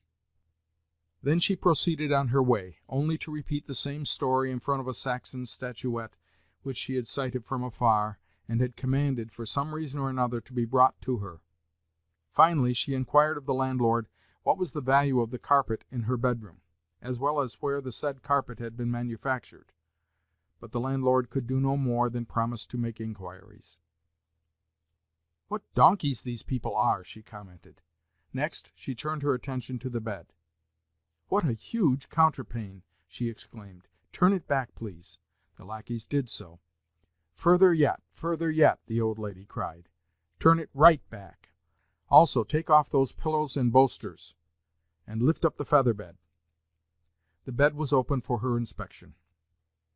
"Mercifully it contains no bugs," she remarked. "Pull off the whole thing, and then put on my own pillows and sheets. The place is too luxurious for an old woman like myself. It is too large for any one person. Alexis Ivanovitch, come and see me whenever you are not teaching your pupils." "After tomorrow I shall no longer be in the general's service," I replied, "but merely living in the hotel on my own account." "Why so?" "Because the other day there arrived from Berlin a German and his wife, persons of some importance, and it chanced that, when taking a walk, I spoke to them in German without having properly compassed the Berlin accent." "Indeed?" "Yes, and this action on my part the Baron held to be an insult, and complained about it to the General, who yesterday dismissed me from his employ." "But I suppose you must have threatened that precious Baron, or something of the kind? However, even if you did so, it was a matter of no moment." "No, I did not. The Baron was the aggressor by raising his stick at me." Upon that the grandmother turned sharply to the General. "What? You permitted yourself to treat your tutor thus, you nincompoop, and to dismiss him from his post? You are a blockhead, an utter blockhead. I can see that clearly." "Do not alarm yourself, my dear mother," the General replied with a lofty air, an air in which there was also a tinge of familiarity. "I am quite capable of managing my own affairs. Moreover, Alexis Ivanovitch has not given you a true account of the matter." "What did you do next?" the old lady inquired of me. "I wanted to challenge the Baron to a duel," I replied as modestly as possible, "but the General protested against my doing so." "And why did you so protest?" she inquired of the General. Then she turned to the landlord and questioned him as to whether he would not have fought a duel if challenged. "For," she added, "I can see no difference between you and the Baron, nor can I bear that German visage of yours." Upon this the landlord bowed and departed, though he could not have understood the Grandmother's compliment. "Pardon me, Madame," the General continued with a sneer, "but are duels really feasible?" "Why not? All men are crowing cocks, and that is why they quarrel. You, though, I perceive, are a blockhead, a man who does not even know how to carry his breeding. Lift me up. Potapitch, see to it that you always have 2 bearers ready. Go and arrange for their hire, but we shall not require more than 2, for I shall need only to be carried upstairs. On the level or in the street I can be wheeled along. Go and tell them that, and pay them in advance, so that they may show me some respect. You too, Potapitch, are always to come with me, and you, Alexis Ivanovitch, are to point out to me this Baron as we go along, in order that I may get a squint at the precious von. And where is that roulette played?" I explained to her that the game was carried on in the salons of the Casino, whereupon there ensued a string of questions as to whether there were many such salons, whether many people played in them, whether those people played a whole day at a time, and whether the game was managed according to fixed rules. At length I thought it best to say that the most advisable course would be for her to go and see it for herself, since a mere description of it would be a difficult matter. "Then take me straight there," she said, "and do you walk on in front of me, Alexis Ivanovitch." "What, mother? Before you have so much as rested from your journey?" the General inquired with some solicitude. Also, for some reason which I could not divine, he seemed to be growing nervous, and, indeed, the whole party was evincing signs of confusion, and exchanging glances with one another. Probably they were thinking that it would be a ticklish, even an embarrassing, business to accompany the Grandmother to the Casino, where, very likely, she would perpetrate further eccentricities, and in public too. Yet on their own initiative they had offered to escort her. "Why should I rest?" she retorted. "I am not tired, for I have been sitting still these past 5 days. Let us see what your medicinal springs and waters are like, and where they are situated. What, too, about that what did you call it, Prascovia? Oh, about that mountain top." "Yes, we are going to see it, Grandmamma." "Very well. Is there anything else for me to see here?" "Yes, quite a number of things," Polina forced herself to say. "Martha, you must come with me as well," went on the old lady to her maid. "No, no, mother!" ejaculated the General. "Really, she cannot come. They would not admit even Potapitch to the Casino." "Rubbish! Because she is my servant, is that a reason for turning her out? Why, she is only a human being like the rest of us, and as she has been traveling for a week she might like to look about her. With whom else could she go out but myself? She would never dare to show her nose in the street alone." "But, mother, are you ashamed to be seen with me? Stop at home, then, and you will be asked no questions. A pretty general you are, to be sure! I am a general's widow myself, but, after all, why should I drag the whole party with me? I will go and see the sights with only Alexis Ivanovitch as my escort." De Griers strongly insisted that every one ought to accompany her. Indeed, he launched out into a perfect shower of charming phrases concerning the pleasure of acting as her cicerone, and so forth. Every one was touched with his words. "Mais elle est tombée en enfance," he added aside to the General. "Seule elle fera des bêtises." More than this I could not overhear, but he seemed to have got some plan in his mind, or even to be feeling a slight return of his hopes. The distance to the Casino was about half a verst, and our route led us through the Chestnut Avenue until we reached the square directly fronting the building. The General, I could see, was a trifle reassured by the fact that, though our progress was distinctly eccentric in its nature, it was at least correct and orderly. As a matter of fact, the spectacle of a person who is unable to walk is not anything to excite surprise at a spa. Yet it was clear that the General had a great fear of the Casino itself. For why should a person who had lost the use of her limbs, more especially an old woman, be going to rooms which were set apart only for roulette?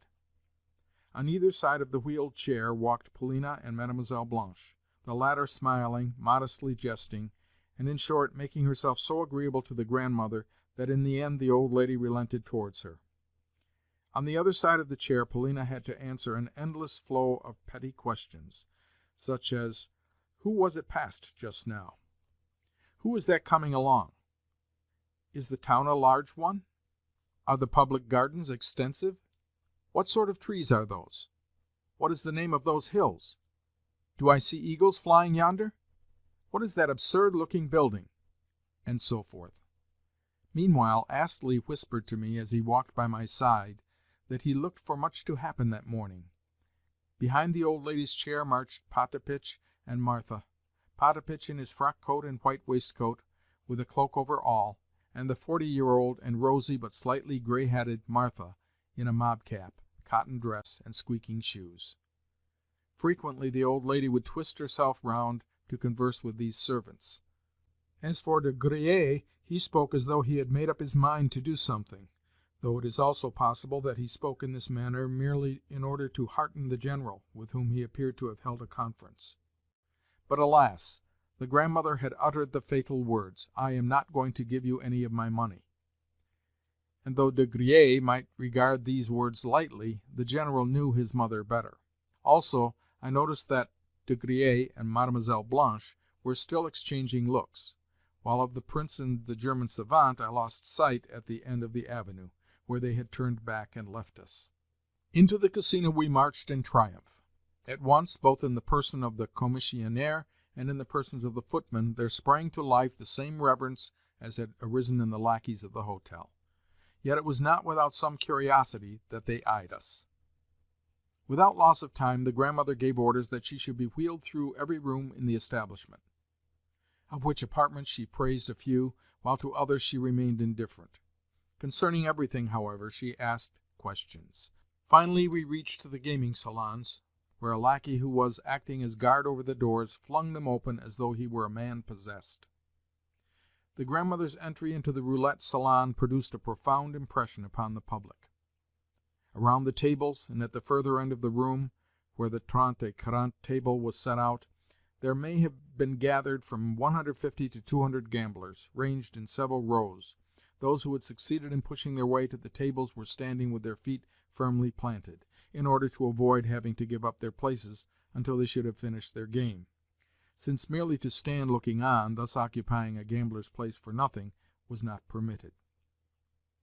True, chairs were provided around the tables, but few players made use of them, more especially if there was a large attendance of the general public, since to stand allowed of a closer approach, and therefore of greater facilities for calculation and staking. Behind the foremost row were herded a second and a third row of people, awaiting their turn, but sometimes their impatience led these people to stretch a hand through the first row in order to deposit their stakes. Even third-row individuals would dart forward to stake, when seldom did more than 5 or 10 minutes pass without a scene over disputed money arising at one or another end of the table. On the other hand, the police of the casino were an able body of men, and though to escape the crush was an impossibility, however much one might wish it, the 8 croupiers apportioned to each table kept an eye upon the stakes, performed the necessary reckoning, and decided disputes as they arose. In the last resort they always called in the casino police, and the disputes would immediately come to an end. Policemen were stationed about the casino in ordinary costume, and mingled with the spectators so as to make it impossible to recognize them. In particular, they kept a lookout for pickpockets and swindlers, who simply swanned in the roulette salons and reaped a rich harvest. Indeed, in every direction money was being filched from pockets or purses, though of course if the attempt miscarried a great uproar ensued. One had only to approach a roulette table, begin to play, and then openly grab someone else's winnings, for a din to be raised, and the thief to start vociferating that the stake was his. And if the coup had been carried out with sufficient skill, and the witnesses wavered at all in their testimony, the thief would as likely as not succeed in getting away with the money, provided that the sum was not a large one. not large enough to have attracted the attention of the croupiers or some fellow player. Moreover, if it were a stake of insignificant size, its true owner would sometimes decline to continue the dispute, rather than become involved in a scandal. Conversely, if the thief was detected, he was ignominiously expelled the building. Upon all this the grandmother gazed with open-eyed curiosity, and on some thieves happening to be turned out of the place she was delighted. Trente et quarante interested her but little. She preferred roulette, with its ever-revolving wheel. At length she expressed a wish to view the game closer, whereupon in some mysterious manner the lackeys and other officious agents, especially one or two ruined Poles of the kind who keep offering their services to successful gamblers and foreigners in general, at once found and cleared a space for the old lady among the crush, at the very center of one of the tables, and next to the chief croupier, after which they wheeled her chair thither. Upon this a number of visitors who were not playing, but only looking on, particularly some Englishmen with their families, pressed closer forward towards the table, in order to watch the old lady from among the ranks of the gamblers. Many a lorgnette I saw turned in her direction, and the croupiers' hopes rose high that such an eccentric player was about to provide them with something out of the common. An old lady of 75 years who, though unable to walk, desired to play, was not an everyday phenomenon. I too pressed forward towards the table, and arranged myself by the grandmother's side, while Martha and Potapitch remained somewhere in the background among the crowd, and the General, Polina, and De Griers, with Mademoiselle Blanche, also remained hidden among the spectators. At first the old lady did no more than watch the gamblers, and ply me, in a half-whisper, with sharp broken questions as to who was so-and-so. Especially did her favor light upon a very young man who was plunging heavily, and had won, so it was whispered, as much as 40,000 francs, which were lying before him on the table in a heap of gold and banknotes. His eyes kept flashing, and his hands shaking. Yet all the while he staked without any sort of calculation, just what came to his hand, as he kept winning and winning, and raking in his gains. Around him lackeys fussed, placing chairs just behind where he was standing, and clearing the spectators from his vicinity, so that he should have more room and not be crowded. The whole done, of course, in expectation of a generous largesse. From time to time other gamblers would hand him part of their winnings, being glad to let him stake for them as much as his hand could grasp, while beside him stood a Pole in a state of violent but respectful agitation, who, also in expectation of a generous largesse, kept whispering to him at intervals, probably telling him what to stake and advising and directing his play.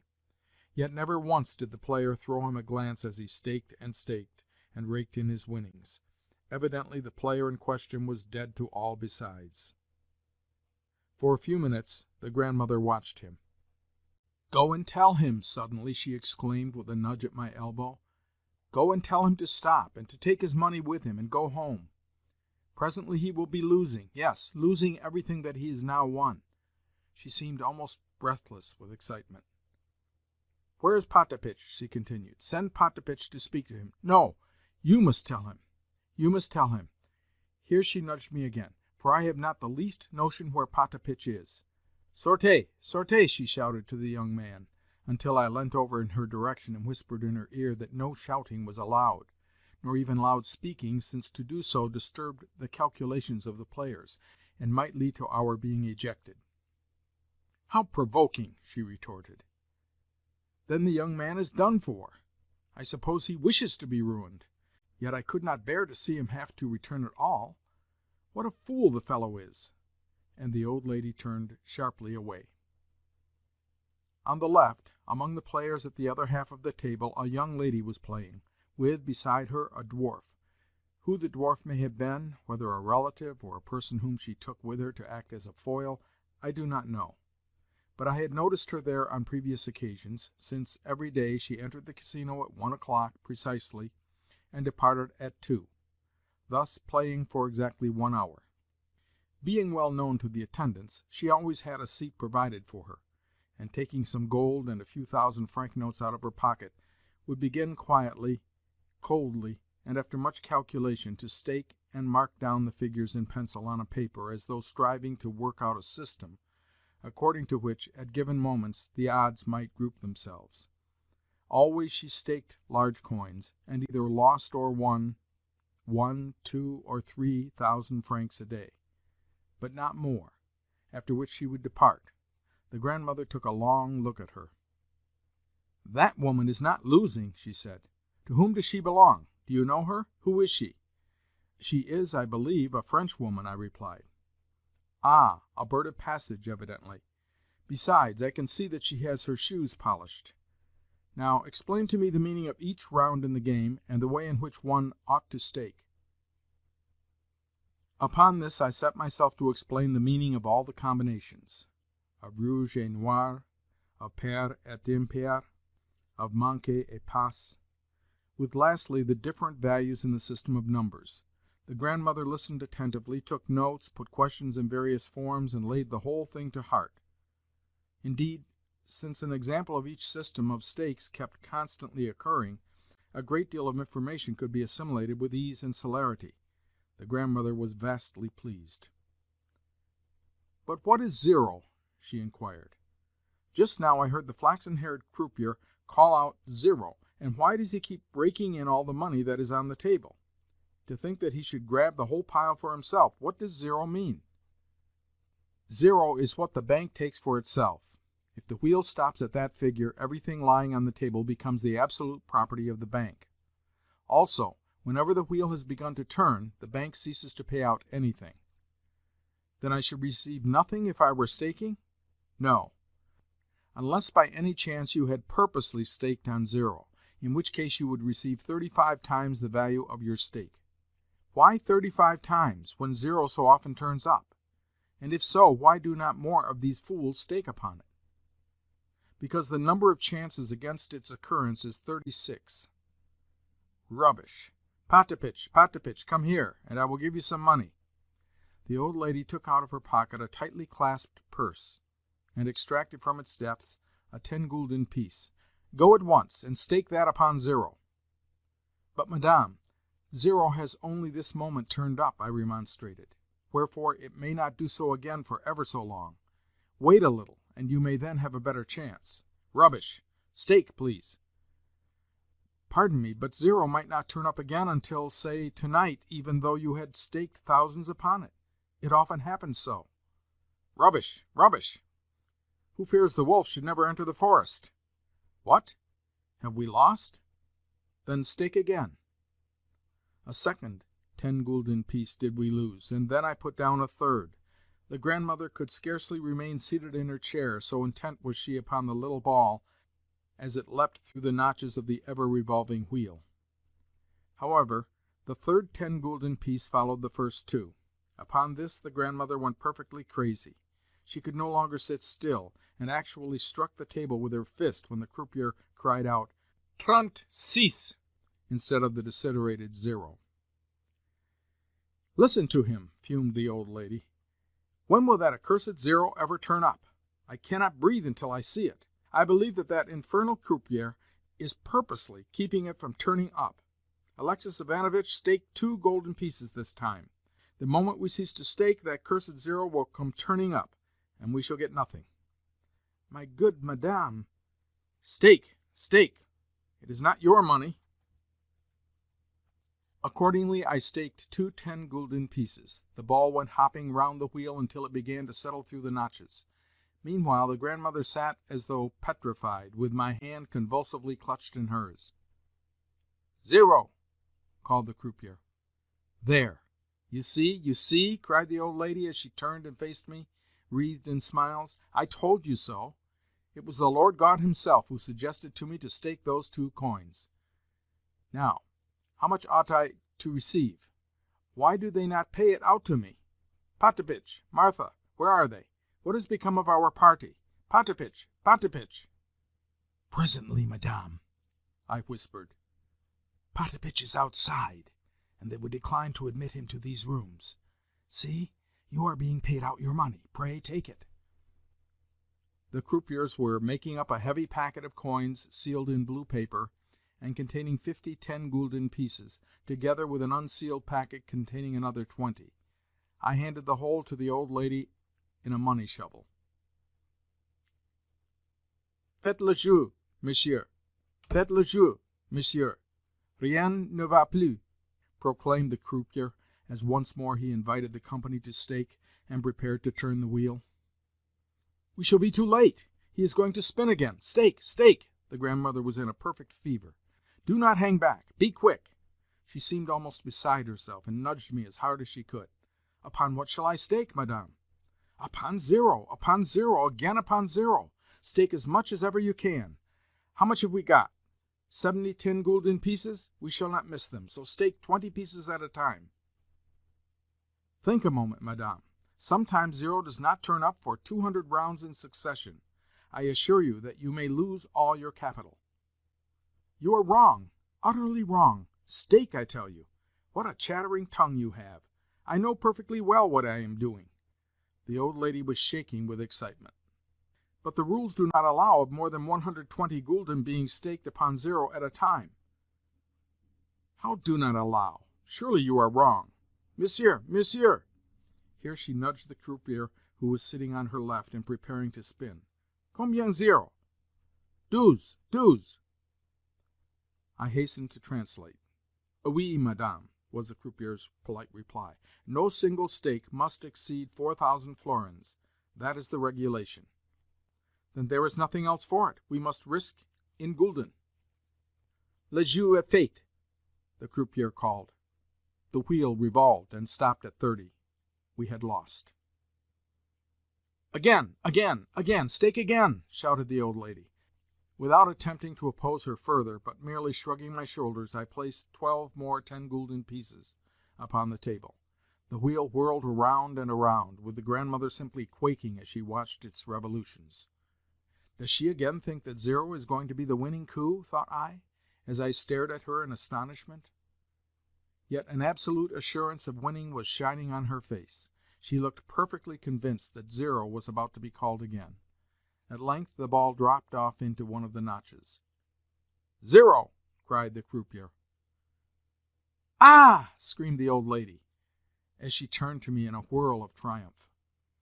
I myself was at heart a gambler. At that moment I became acutely conscious both of that fact and of the fact that my hands and knees were shaking, and that the blood was beating in my brain. Of course this was a rare occasion, an occasion on which zero had turned up no less than 3 times within a dozen rounds. Yet in such an event there was nothing so very surprising, seeing that only 3 days ago I myself had been a witness to zero turning up 3 times in succession, so that one of the players who was recording the coups on paper was moved to remark that for several days past zero had never turned up at all. With the grandmother, as with any one who has won a very large sum, the management settled up with great attention and respect, since she was fortunate to have to receive no less than 4,200 gulden. Of these gulden, the odd 200 were paid to her in gold, and the remainder in banknotes. This time the old lady did not call for potapitch. For that she was too preoccupied. Though not outwardly shaken by the event, indeed she seemed perfectly calm, she was trembling inwardly from head to foot. At length, completely absorbed in the game, she burst out, "Alexis Ivanovitch, did not the croupier just say that 4,000 florins were the most that could be staked at any one time? Well, take these 4,000 and stake them upon the red." To oppose her was useless.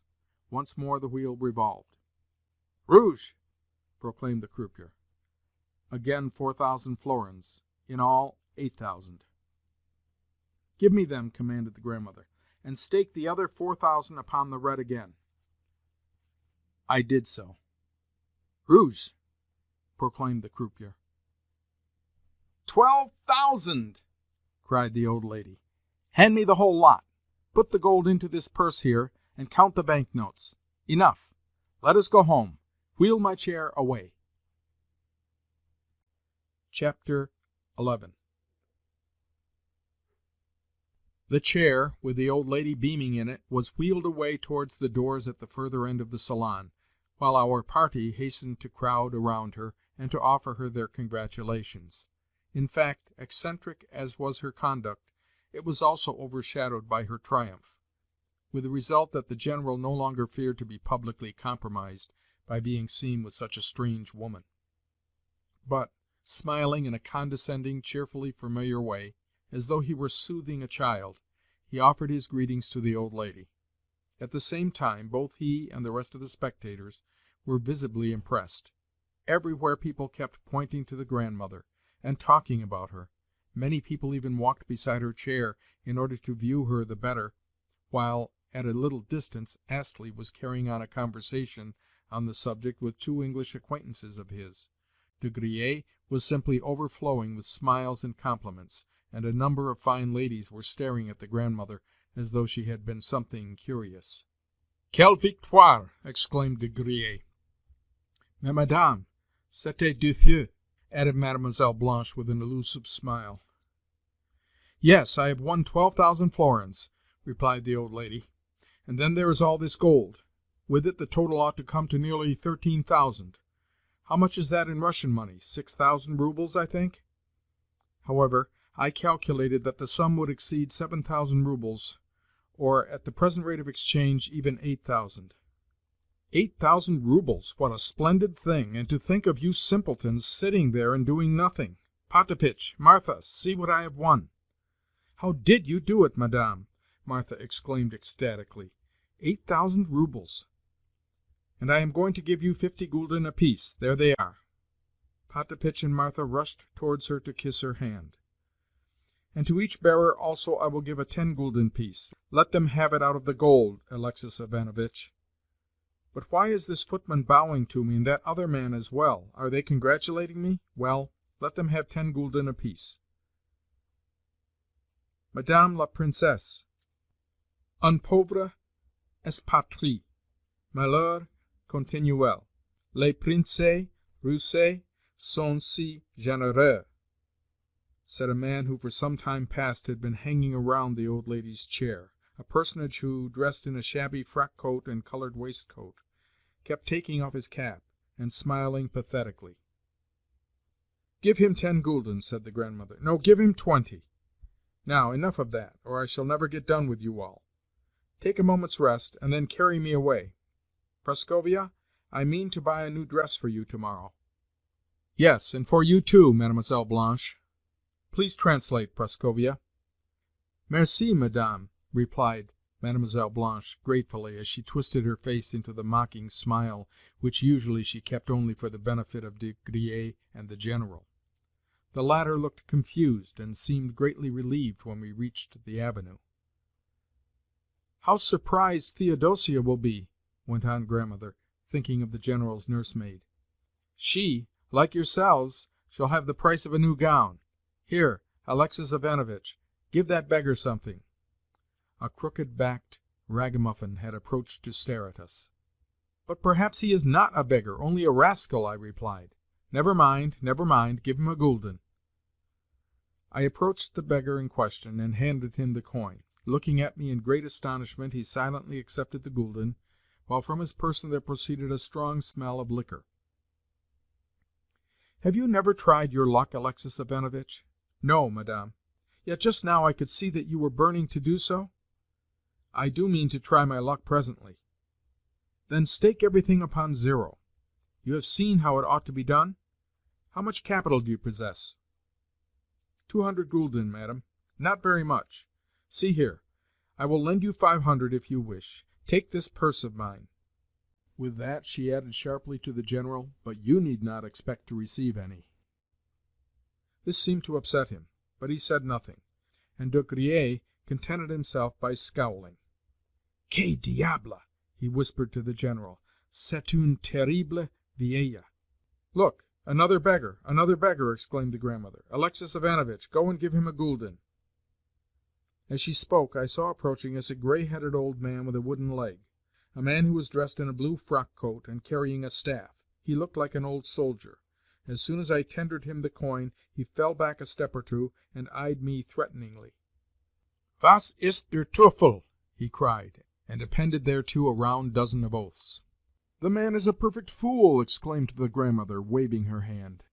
"Move on now, for I am simply famished. When we have lunched, we will return to that place." "What?" cried I. "You are going to play again?" "What else do you suppose?" she retorted. Are you going only to sit here and grow sour and let me look at you?" "Madame," said De Griers confidentially, "les chances peuvent tourner. Une seule mauvaise chance, et vous perdrez tout, surtout avec votre jeu. C'était terrible." "Oui, vous perdrez absolument," put in Mademoiselle Blanche. "What has that got to do with you?" retorted the old lady. "It is not your money that I am going to lose, it is my own. And where is that Mr. Astley of yours?" she added to myself.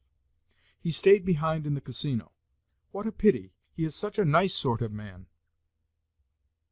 Arriving home, and meeting the landlord on the staircase, the grandmother called him to her side, and boasted to him of her winnings, thereafter doing the same to Theodosia, and conferring upon her 30 gulden, after which she bid her serve luncheon.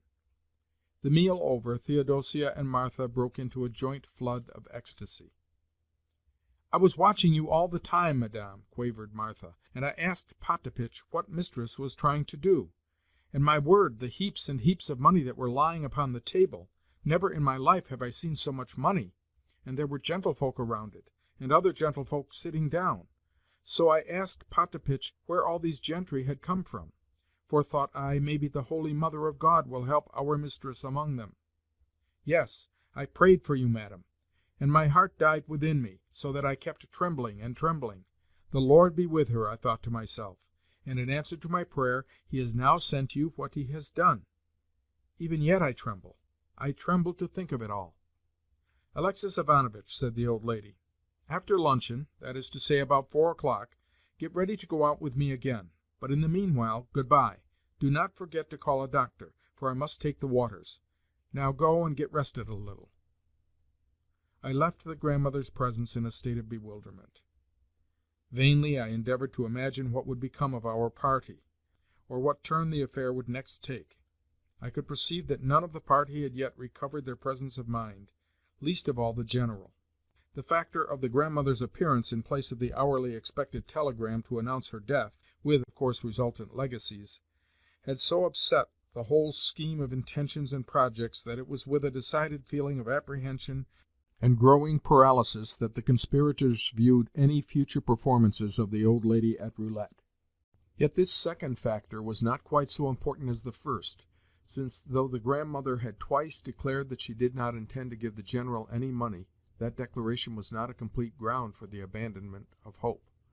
Certainly De Griers, who with the General was up to the neck in the affair, had not wholly lost courage, and I felt sure that Mademoiselle Blanche also, Mademoiselle Blanche, who was not only as deeply involved as the other two, but also expectant of becoming Madame General and an important legatee, would not lightly surrender the position, but would use her every resource of coquetry upon the old lady, in order to afford a contrast to the impetuous Polina, who was difficult to understand, and lacked the art of pleasing.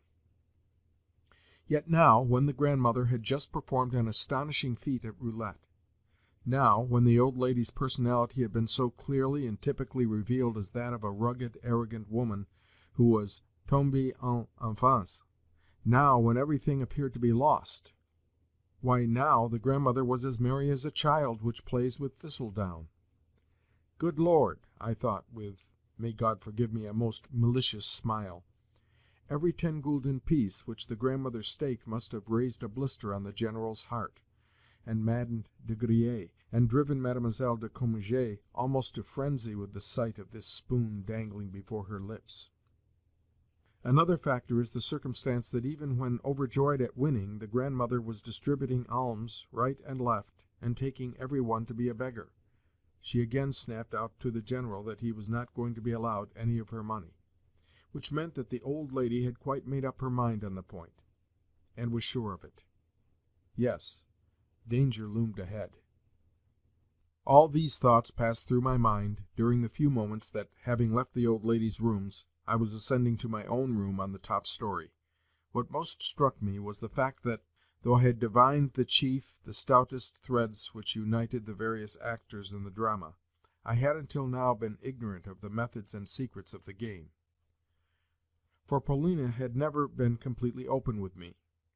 although on occasions it had happened that involuntarily, as it were, she had revealed to me something of her heart, I had noticed that in most cases, in fact nearly always, she had either laughed away these revelations, or grown confused, or purposely imparted to them a false guise. Yes, she must have concealed a great deal from me. But I had a presentiment that now the end of this strained and mysterious situation was approaching. Another stroke, and all would be finished and exposed. Of my own fortunes, interested though I was in the affair, I took no account. I was in the strange position of possessing but 200 gulden, of being at a loose end, of lacking both a post, the means of subsistence, a shred of hope, and any plans for the future, yet of caring nothing for these things. Had not my mind been so full of Polina, I should have given myself up to the comical piquancy of the impending denouement, and laughed my fill at it. But the thought of Polina was torture to me. That her fate was settled I already had an inkling, yet that was not the thought which was giving me so much uneasiness. What I really wished for was to penetrate her secrets. I wanted her to come to me and say, "I love you," and if she would not so come, or if to hope that she would ever do so was an unthinkable absurdity, why, then there was nothing else for me to want. Even now I do not know what I am wanting. I feel like a man who has lost his way. I yearn but to be in her presence, and within the circle of her light and splendor, to be there now and forever, and for the whole of my life. More I do not know. How can I ever bring myself to leave her? On reaching the third story of the hotel I experienced a shock. I was just passing the general's suite when something caused me to look round. Out of a door about 20 paces away there was coming Polina. She hesitated for a moment on seeing me, and then beckoned me to her. "Polina Alexandrovna!" "Hush! Not so loud." "Something startled me just now," I whispered, "and I looked round and saw you. Some electrical influence seems to emanate from your form." "Take this letter," she went on with a frown. Probably she had not even heard my words, she was so preoccupied, "and hand it personally to Mr. Astley. Go as quickly as ever you can, please. No answer will be required. He himself—" She did not finish her sentence. "To Mr. Astley?" I asked, in some astonishment. But she had vanished again. Aha! So the two were carrying on a correspondence. However, I set off to search for Astley, first at his hotel and then at the casino, where I went the round of the salons in vain. At length, vexed and almost in despair, I was on my way home when I ran across him among a troop of English ladies and gentlemen who had been out for a ride. Beckoning to him to stop, I handed him the letter. We had barely time even to look at one another, but I suspected that it was of set purpose that he restarted his horse so quickly. Was jealousy then gnawing at me? At all events, I felt exceedingly depressed, despite the fact that I had no desire to ascertain what the correspondence was about. To think that he should be her confidant! My friend, mine own familiar friend, passed through my mind. Yet was there any love in the matter? Of course not, reason whispered to me. But reason goes for little on such occasions. I felt that the matter must be cleared up, for it was becoming unpleasantly complex. I had scarcely set foot in the hotel when the commissionaire and the landlord, the latter issuing from his room for the purpose, alike informed me that I was being searched for high and low, that 3 separate messages to ascertain my whereabouts had come down from the general. When I entered his study I was feeling anything but kindly disposed. I found there the general himself, De Griers, and Mademoiselle Blanche, but not Mademoiselle's mother, who was a person whom her reputed daughter used only for show purposes, since in all matters of business the daughter fended for herself, and it is unlikely that the mother knew anything about them. Some very heated discussion was in progress, and meanwhile the door of the study was open, an unprecedented circumstance. As I approached the portals I could hear loud voices raised, for mingled with the pert, venomous accents of De Griers were Mademoiselle Blanche's excited, impudently abusive tongue, and the general's plaintive wail, as apparently he sought to justify himself in something. But on my appearance every one stopped speaking, and tried to put a better face upon matters. De Griers smoothed his hair and twisted his angry face into a smile, into the mean, studiedly polite French smile which I so detested, while the downcast, perplexed General assumed an air of dignity, though only in a mechanical way. On the other hand, Mademoiselle Blanche did not trouble to conceal the wrath that was sparkling in her countenance, but bent her gaze upon me with an air of impatient expectancy. I may remark that hitherto she had treated me with absolute superciliousness, and so far from answering my salutations, had always ignored them. "Alexis Ivanovitch," began the General, in a tone of affectionate upbraiding, "may I say to you that I find it strange, exceedingly strange, that, in short, your conduct towards myself and my family, in a word, your extremely—" "Ce n'est pas ça," interrupted De Griers in a tone of impatience and contempt. Evidently he was the ruling spirit of the conclave. "Mon cher monsieur, notre général se trompe. What he means to say is that he warns you, he begs of you most earnestly not to ruin him. I use the expression because—" "Why? Why?" I interjected. "Because you have taken upon yourself to act as guide to this—how shall I express it?—to this old lady, a cette pauvre, terrible vieille. But she will only gamble away all that she has, gamble it away like thistledown. You yourself have seen her play. Once she has acquired the taste for gambling, she will never leave the roulette table, but, of sheer perversity and temper, will stake her all, and lose it.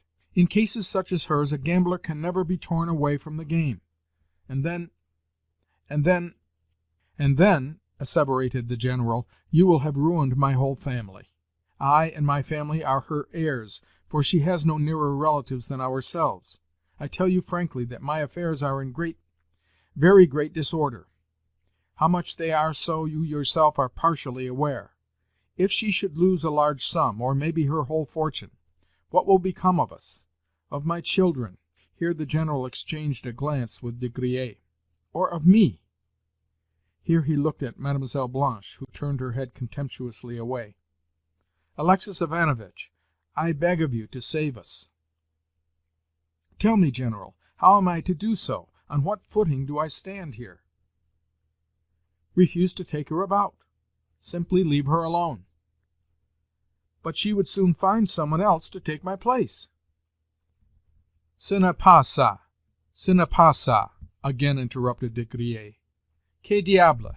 Do not leave her alone so much as advise her, persuade her, draw her away. In any case, do not let her gamble. Find her some counter-attraction." "And how am I to do that? If only you would undertake the task, Monsieur de Griers." I said this last as innocently as possible, but at once saw a rapid glance of excited interrogation pass from Mademoiselle Blanche to De Griers, while in the face of the latter also there gleamed something which he could not repress. "Well, at the present moment she would refuse to accept my services," said he, with a gesture. "But if later—" Here he gave Mademoiselle Blanche another glance which was full of meaning, whereupon she advanced towards me with a bewitching smile, and seized and pressed my hands. Devil take it, but how that devilish visage of hers could change! At the present moment it was a visage full of supplication, and as gentle in its expression as that of a smiling, roguish infant. Stealthily she drew me apart from the rest, as though the more completely to separate me from them, and, though no harm came of her doing so, for it was merely a stupid manoeuvre, and no more, I found the situation very unpleasant. The General hastened to lend her his support. "Alexis Ivanovitch," he began, "pray pardon me for having said what I did just now, for having said more than I meant to do. I beg and beseech you, I kiss the hem of your garment, as our Russian saying has it, for you, and only you, can save us. I and Mademoiselle de Cominges, we all of us beg of you. But you understand, do you not? Surely you understand." And with his eyes he indicated Mademoiselle Blanche. Truly he was cutting a pitiful figure. At this moment 3 low, respectful knocks sounded at the door, which, on being opened, revealed a chambermaid, with Potapitch behind her, come from the grandmother to request that I should attend her in her rooms.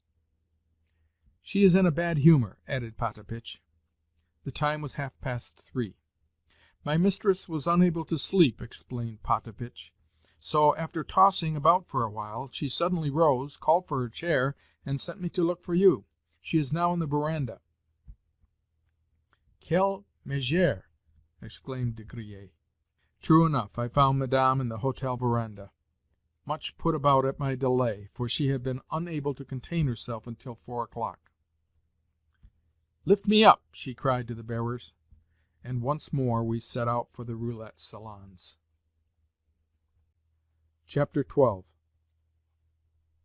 The grandmother was in an impatient, irritable frame of mind. Without doubt the roulette had turned her head, for she appeared to be indifferent to everything else, and, in general, seemed much distraught. For instance, she asked me no questions about objects en route, except that, when a sumptuous barouche passed us and raised a cloud of dust, she lifted her hand for a moment and inquired, "What was that?" Yet even then she did not appear to hear my reply, although at times her abstraction was interrupted by sallies and fits of sharp, impatient fidgeting. Again, when I pointed out to her the Baron and Baroness Burmergelm walking to the Casino, she merely looked at them in an absent-minded sort of way, and said with complete indifference, "Ah!" Then, turning sharply to Potapitch and Martha, who were walking behind us, she rapped out, "Why have you attached yourselves to the party? We are not going to take you with us every time. Go home at once." Then, when the servants had pulled hasty bows and departed, she added to me, "You are all the escort I need." At the Casino the grandmother seemed to be expected, for no time was lost in procuring her former place beside the croupier. It is my opinion that, though croupiers seem such ordinary humdrum officials, men who care nothing whether the bank wins or loses, they are, in reality, anything but indifferent to the bank's losing, and are given instructions to attract players, and to keep a watch over the bank's interests, as also that for such services these officials are awarded prizes and premiums. At all events, the croupiers of Roulettenberg seemed to look upon the grandmother as their lawful prey, whereafter there befell what our party had foretold. It happened thus. As soon as ever we arrived, the grandmother ordered me to stake 12 10-gulden pieces in succession upon 0. Once, twice, and thrice I did so, yet 0 never turned up. "Stake again," said the old lady, with an impatient nudge of my elbow, and I obeyed. "How many times have we lost?" she inquired, actually grinding her teeth in her excitement. "We have lost 144 10-gulden pieces," I replied. "I tell you, madame, that 0 may not turn up until nightfall." "Never mind," she interrupted. "Keep on staking upon 0. And also stake 1,000 gulden upon rouge. Here is a banknote with which to do so." The red turned up, but 0 missed again, and we only got our 1,000 gulden back. "But you see," whispered the old lady, "we have now recovered almost all that we staked. Try 0 again. Let us do so another 10 times, and then leave off." By the 5th round, however, the grandmother was weary of the scheme. "To the devil with that 0!" she exclaimed. "Stake 4,000 gulden upon the red." "But, madame, that will be so much to venture," I remonstrated. "Suppose the red should not turn up?" The grandmother almost struck me in her excitement. Her agitation was rapidly making her quarrelsome. Consequently, there was nothing for it but to stake the whole 4,000 gulden as she had directed. The wheel revolved, while the grandmother sat as bolt upright, and with as proud and quiet a mien as though she had not the least doubt of winning. "0!" cried the croupier.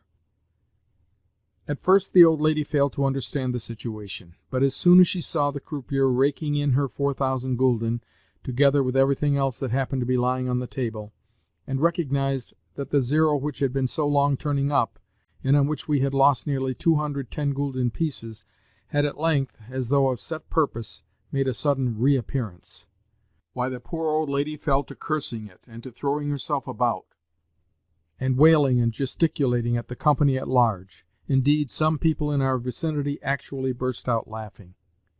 "To think that that accursed 0 should have turned up now!" she sobbed. "The accursed thing! And it is all your fault," she added, rounding upon me in a frenzy. "It was you who persuaded me to cease staking upon it." "But, madame, I only explained the game to you. How am I to answer for every mischance which may occur in it?" "You and your mischances!" she whispered threateningly. "Go! Away at once!" "Farewell, then, madame," and I turned to depart. "No, stay," she put in hastily. "Where are you going to? Why should you leave me, you fool? No, no, stay here. It is I who was the fool. Tell me what I ought to do." "I cannot take it upon myself to advise you, for you will only blame me if I do so. Play at your own discretion. Say exactly what you wish staked, and I will stake it." "Very well. Stake another 4,000 gulden upon the red. Take this bank note to do it with. I have still got 20,000 roubles in actual cash." "But," I whispered, "such a quantity of money!" "Never mind. I cannot rest until I have won back my losses. Stake!" I staked, and we lost. "Stake again, stake again. 8,000 at a stroke." "I cannot, madame. The largest stake allowed is 4,000 gulden." "Well, then, stake 4,000." This time we won, and the grandmother recovered herself a little. You see," she exclaimed as she nudged me. "Stake another 4,000." I did so, and lost. Again and yet again we lost. "Madame, your 12,000 gulden are now gone," at length I reported. "I see they are," she replied with, as it were, the calmness of despair. "I see they are." She muttered again as she gazed straight in front of her like a person lost in thought. "Ah, well, I do not mean to rest until I have staked another 4,000." "But you have no money with which to do it, madame. In this satchel I can see only a few 5% bonds and some transfers, no actual cash." "And in the purse?" "A mere trifle." "But there is a money changer's office here, is there not? They told me I should be able to get any sort of paper security changed." "Quite so, to any amount you please. But you will lose on the transaction what would frighten even a Jew." "Rubbish! I am determined to retrieve my losses. Take me away, and call those fools of bearers." I wheeled the chair out of the throng, and the bearers making their appearance, we left the casino. "Hurry, hurry!" commanded the grandmother. "Show me the nearest way to the money changer's. Is it far?" "A couple of steps, madame." At the turning from the square into the avenue we came face to face with the whole of our party: the General, De Griers, Mlle. Blanche, and her mother. Only Polina and Mr. Astley were absent. "Well, well, well!" exclaimed the grandmother. "But we have no time to stop. What do you want? I can't talk to you here." I dropped behind a little, and immediately was pounced upon by De Griers. "She has lost this morning's winnings," I whispered, "and also 12,000 gulden of her original money. At the present moment we are going to get some bonds changed." De Griers stamped his foot with vexation, and hastened to communicate the tidings to the General. Meanwhile we continued to wheel the old lady along. "Stop her! Stop her!" whispered the General in consternation. "You had better try and stop her yourself," I returned, also in a whisper. "My good mother," he said as he approached her, "my good mother, pray let—" His voice was beginning to tremble and sink. "Let us hire a carriage, and go for a drive. Near here there is an enchanting view to be obtained. We were just coming to invite you to go and see it." "Begone with you and your views!" said the grandmother angrily, as she waved him away. "And there are trees there, and we could have tea under them," continued the General, now in utter despair. "Nous boirons du lait sur l'herbe fraîche," added De Griers with the snarl almost of a wild beast. Du lait de l'herbe fraîche. The ideal of the Parisian bourgeois, his whole outlook upon la nature et la vérité. "Have done with you and your milk!" cried the old lady. "Go and stuff yourself as much as you like, but my stomach simply recoils from the idea. What are you stopping for? I have nothing to say to you." "Here we are, madame," I announced. "Here is the money changer's office." I entered to get the securities changed, while the grandmother remained outside in the porch, and the rest waited at a little distance, in doubt as to their best course of action. At length the old lady turned such an angry stare upon them that they departed along the road towards the casino. The process of changing involved complicated calculations, which soon necessitated my return to the grandmother for instructions. "The thieves!" she exclaimed as she clapped her hands together. "Never mind, though. Get the documents cashed. No, send the banker out to me," she added as an afterthought. "Would one of the clerks do, madame?" "Yes, one of the clerks. The thieves!" The clerk consented to come out when he perceived that he was being asked for by an old lady who was too infirm to walk. After which the grandmother began to upbraid him at length, and with great vehemence, for his alleged usuriousness, and to bargain with him in a mixture of Russian, French, and German, I acting as interpreter. Meanwhile the grave-faced official eyed us both, and silently nodded his head.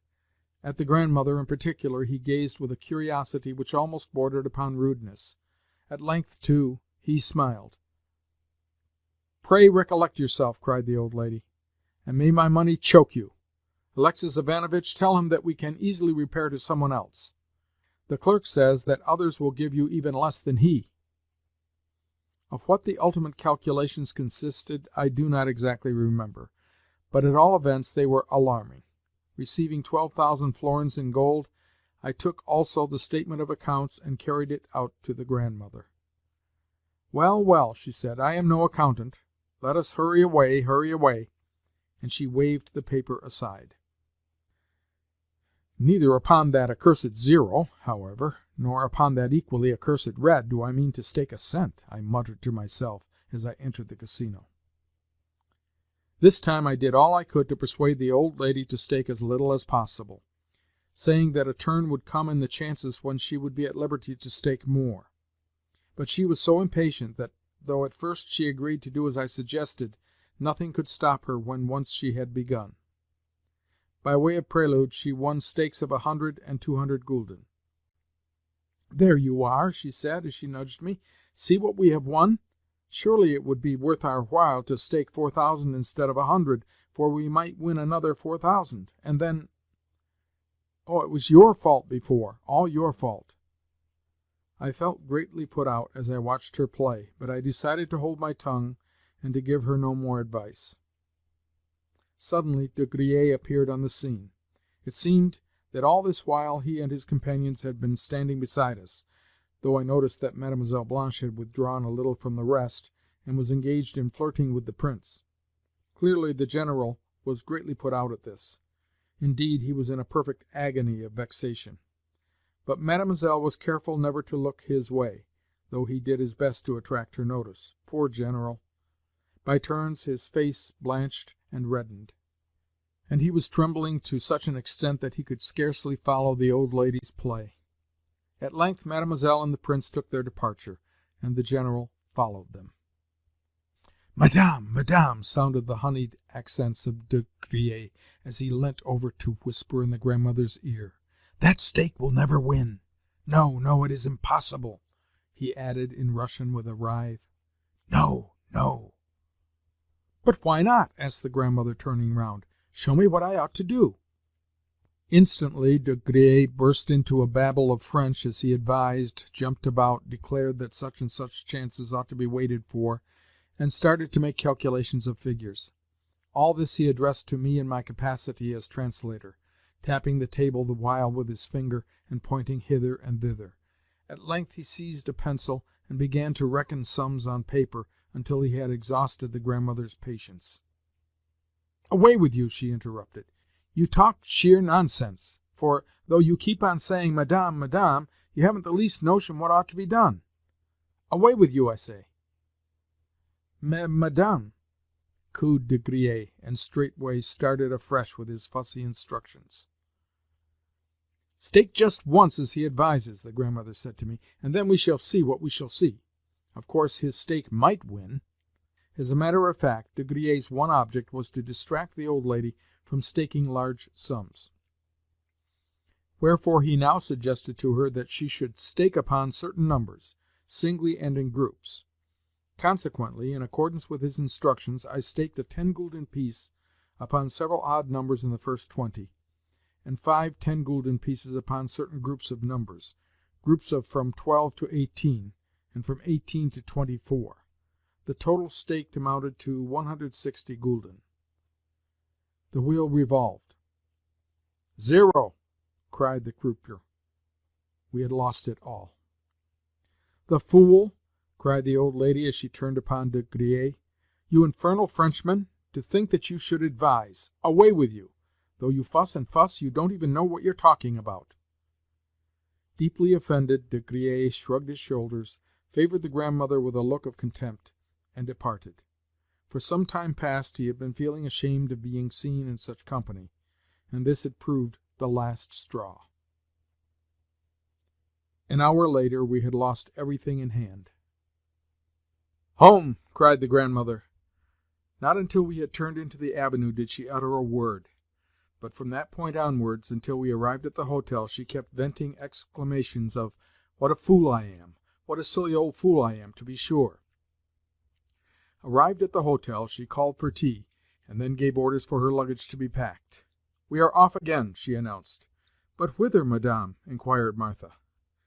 "What business is that of yours? Let the cricket stick to its hearth," the Russian form of mind your own business. "Potapitch, have everything packed, for we are returning to Moscow at once. I have fooled away 15,000 roubles." 15,000 roubles, good mistress! My God! And Potapitch spat upon his hands, probably to show that he was ready to serve her in any way he could. "Now then, you fool, at once you begin with your weeping and wailing. Be quiet, and pack. Also, run downstairs and get my hotel bill." "The next train leaves at 9:30, madame," I interposed, with a view to checking her agitation. "And what is the time now?" "8:30. "How vexing! But never mind. Alexis Ivanovitch, I have not a kopeck left. I have but these 2 banknotes. Please run to the office and get them changed. Otherwise I shall have nothing to travel with." Departing on her errand, I returned half an hour later to find the whole party gathered in her rooms. It appeared that the news of her impending departure for Moscow had thrown the conspirators into consternation even greater than her losses had done. "For," said they, "even if her departure should save her fortune, what will become of the General later? And who is to repay De Griers?" Clearly Mademoiselle Blanche would never consent to wait until the grandmother was dead, but would at once elope with the Prince or someone else. So they had all gathered together, endeavoring to calm and dissuade the grandmother. Only Polina was absent. For her part, the grandmother had nothing for the party but abuse. "Away with you, you rascals!" she was shouting. "What have my affairs to do with you? Why, in particular, do you," here she indicated De Griers, "come sneaking here with your goat's beard? And what do you," here she turned to Mademoiselle Blanche, "want of me? What are you finicking for?" "Diantre!" muttered Mademoiselle under her breath, but her eyes were flashing. Then all at once she burst into a laugh and left the room, crying to the General as she did so, "Elle vivra 100 ans." "So you have been counting upon my death, have you?" fumed the old lady. "Away with you! Clear them out of the room, Alexis Ivanovitch. What business is it of theirs? It is not their money that I have been squandering, but my own." The General shrugged his shoulders, bowed, and withdrew, with De Griers behind him. "Call Prascovia," commanded the grandmother, and in 5 minutes Martha reappeared with Polina, who had been sitting with the children in her own room, having purposely determined not to leave it that day. Her face looked grave and careworn. "Prascovia," began the grandmother, "is what I have just heard through a side wind true? Namely, that this fool of a stepfather of yours is going to marry that silly whirligig of a Frenchwoman, that actress, or something worse? Tell me, is it true?" "I do not know for certain, grandmamma," replied Polina, "but from Mademoiselle Blanche's account, for she does not appear to think it necessary to conceal anything, I conclude that—" "You need not say any more," interrupted the grandmother energetically. "I understand the situation. I always thought we should get something like this from him, for I always looked upon him as a futile, frivolous fellow, who gave himself unconscionable airs on the fact of his being a general. though he only became one because he retired as a colonel. Yes, I know all about the sending of the telegrams to inquire whether the old woman's likely to turn up her toes soon. Ah, they were looking for the legacies. Without money, that wretched woman, what is her name, Eau de Comminges, would never dream of accepting the general and his false teeth. No, not even for him to be her lackey, since she herself, they say, possesses a pile of money, and lends it on interest, and makes a good thing out of it. However, it is not you, Prascovia, that I am blaming. It was not you who sent those telegrams, nor for that matter do I wish to recall old scores. True, I know that you are a vixen by nature, that you are a wasp which will sting one if one touches it, yet my heart is sore for you, for I loved your mother, Katerina. Now, will you leave everything here and come away with me? Otherwise I do not know what is to become of you, and it is not right that you should continue living with these people." "Nay," she interposed the moment that Polina attempted to speak, "I have not yet finished. I ask of you nothing in return. My house in Moscow is, as you know, large enough for a palace, and you could occupy a whole floor of it if you liked, and keep away from me for weeks together. Will you come with me, or will you not?" "First of all, let me ask of you," replied Polina, "whether you are intending to depart at once." "What? You suppose me to be jesting? I have said that I am going, and I am going. To-day I have squandered 15,000 roubles at that accursed roulette of yours, and though 5 years ago I promised the people of a certain suburb of Moscow to build them a stone church in place of a wooden one, I have been fooling away my money here. However, I am going back now to build my church." "But what about the waters, Grandmamma? Surely you came here to take the waters?" "You and your waters! Do not anger me, Prascovia. Surely you are trying to— Say, then, will you or will you not come with me?" "Grandmamma," Polina replied with deep feeling, "I am very, very grateful to you for the shelter which you have so kindly offered me. Also, to a certain extent, you have guessed my position aright, and I am beholden to you to such an extent that it may be that I will come and live with you, and that very soon. Yet there are important reasons why I cannot make up my mind just yet. If you would let me have, say, a couple of weeks to decide in—" "You mean that you are not coming?" "I mean only that I cannot come just yet. At all events, I could not well leave my little brother and sister here, since, if I were to leave them, they would be abandoned altogether. But if, Grandmamma, you would take the little ones and myself, then, of course, I could come with you, and would do all I could to serve you." This she said with great earnestness. "Only, without the little ones I cannot come." "Do not make a fuss." As a matter of fact, Polina never at any time either fussed or wept. "The great foster father," translated literally, the great poulterer, "can find for all his chicks a place. You are not coming without the children? But see here, Prascovia, I wish you well, and nothing but well. Yet I have divined the reason why you will not come. Yes, I know all, Prascovia. That Frenchman will never bring you good of any sort." Polina colored hotly, and even I started. For, thought I to myself, every one seems to know about that affair, or perhaps I am the only one who does not know about it. Now, do not frown," continued the grandmother. "But I do not intend to slur things over. You will take care that no harm befalls you, will you not?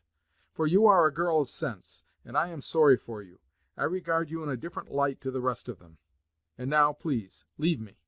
Good-bye." "But let me stay with you a little longer," said Polina. "No," replied the other, "you need not. Do not bother me, for you and all of them have tired me out." Yet when Polina tried to kiss the grandmother's hand, the old lady withdrew it, and herself kissed the girl on the cheek. As she passed me, Polina gave me a momentary glance, and then as swiftly averted her eyes. "And good-bye to you also, Alexis Ivanovitch. The train starts in an hour's time, and I think that you must be weary of me. Take these 500 gulden for yourself." "I thank you humbly, madame, but I am ashamed to—" "Come, come," cried the grandmother so energetically, and with such an air of menace, that I did not dare refuse the money further. "If, when in Moscow, you have no place where you can lay your head," she added, "come and see me, and I will give you a recommendation. Now, Potapitch, get things ready." I ascended to my room, and lay down upon the bed. A whole hour I must have lain thus, with my head resting upon my hand. So the crisis had come. I needed time for its consideration. To-morrow I would have a talk with Polina. Ah, the Frenchman! So it was true. But how could it be so?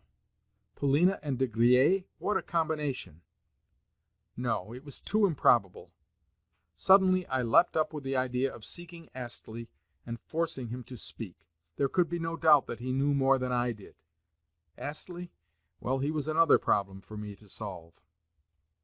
Suddenly there came a knock at the door, and I opened it to find Potapitch awaiting me. "Sir," he said, "my mistress is asking for you." "Indeed! But she is just departing, is she not? The train leaves in 10 minutes' time." "She is uneasy, sir. She cannot rest. Come quickly, sir. Do not delay." I ran downstairs at once. The grandmother was just being carried out of her rooms into the corridor. In her hands she held a roll of bank-notes. "Alexis Ivanovitch," she cried, "walk on ahead, and we will set out again." "But whither, madame?" "I cannot rest until I have retrieved my losses. March on ahead, and ask me no questions. Play continues until midnight, does it not?" For a moment I stood stupefied, stood deep in thought. But it was not long before I had made up my mind. "With your leave, madame," I said, "I will not go with you." "And why not? What do you mean? Is everyone here a stupid good-for-nothing?" "Pardon me, but I have nothing to reproach myself with. I merely will not go. I merely intend neither to witness nor to join in your play. I also beg to return you your 500 gulden. Farewell." Laying the money upon a little table which the grandmother's chair happened to be passing, I bowed and withdrew. "What folly!" the grandmother shouted after me. "Very well, then, do not come, and I will find my way alone. Potapitch, you must come with me. Lift up the chair, and carry me along." I failed to find Mr. Astley, and returned home. It was now growing late. It was past midnight, but I subsequently learnt from Potapitch how the grandmother's day had ended. She had lost all the money which earlier in the day I had got for her paper securities, a sum amounting to about 10,000 roubles. This she did under the direction of the Pole whom that afternoon she had dowered with 2 10-gulden pieces. But before his arrival on the scene she had commanded Potapitch to stake for her, until at length she had told him also to go about his business. Upon that the Pole had leapt into the breach.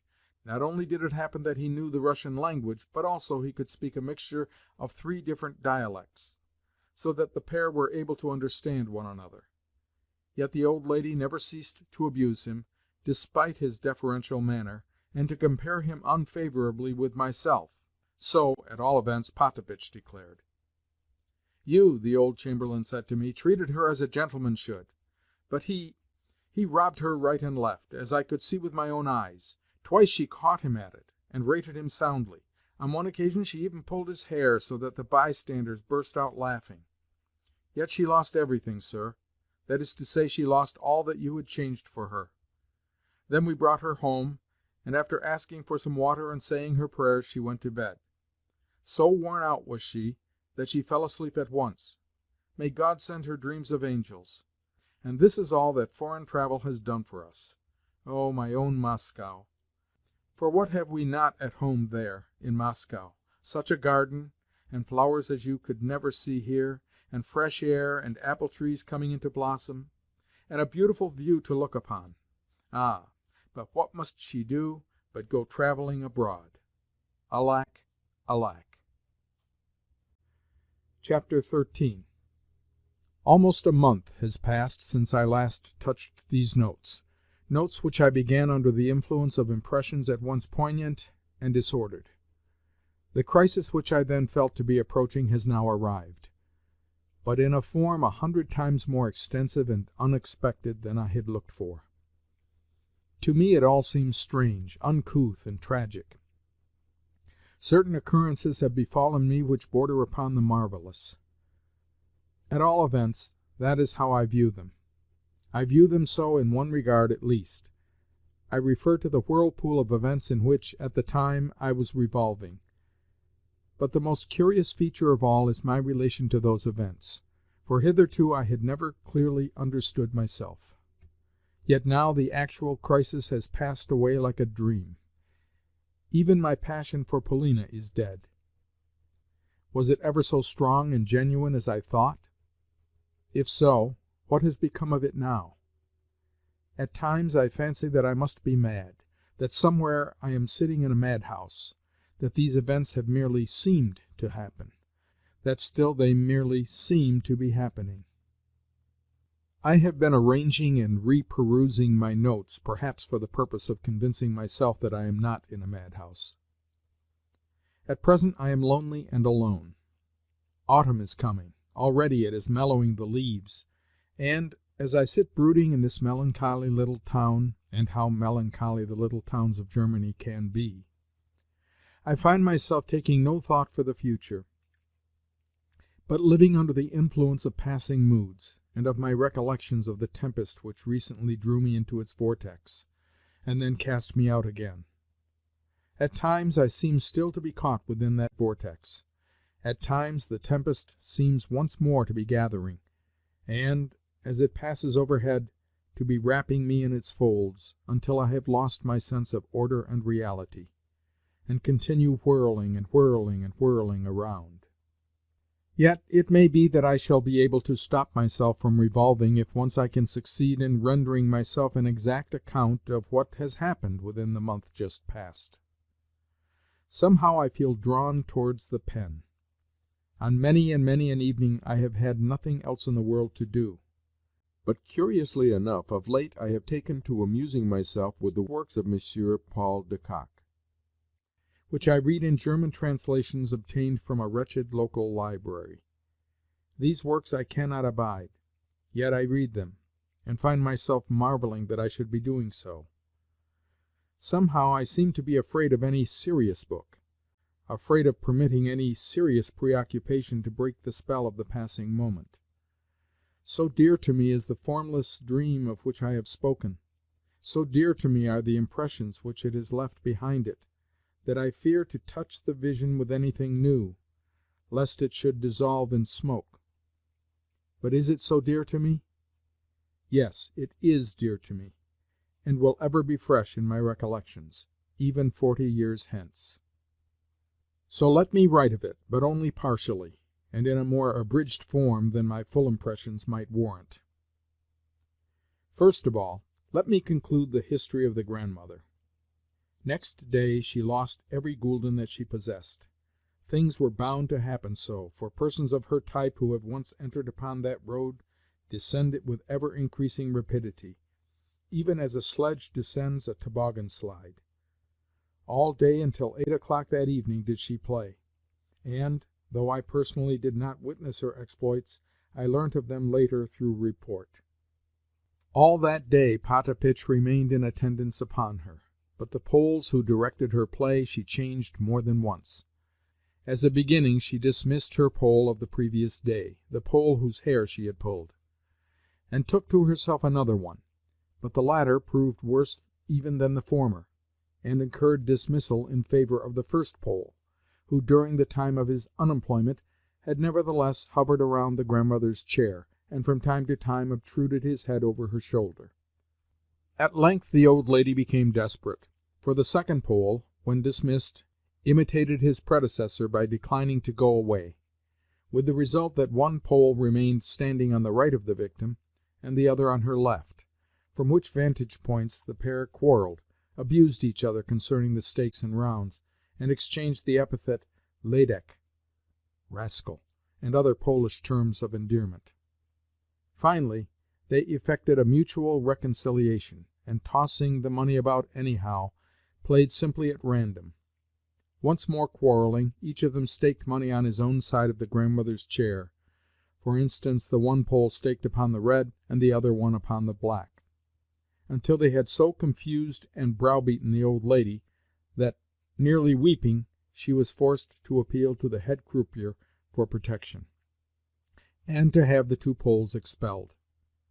No time was lost in this being done, despite the rascals' cries and protestations that the old lady was in their debt, that she had cheated them, and that her general behavior had been mean and dishonorable.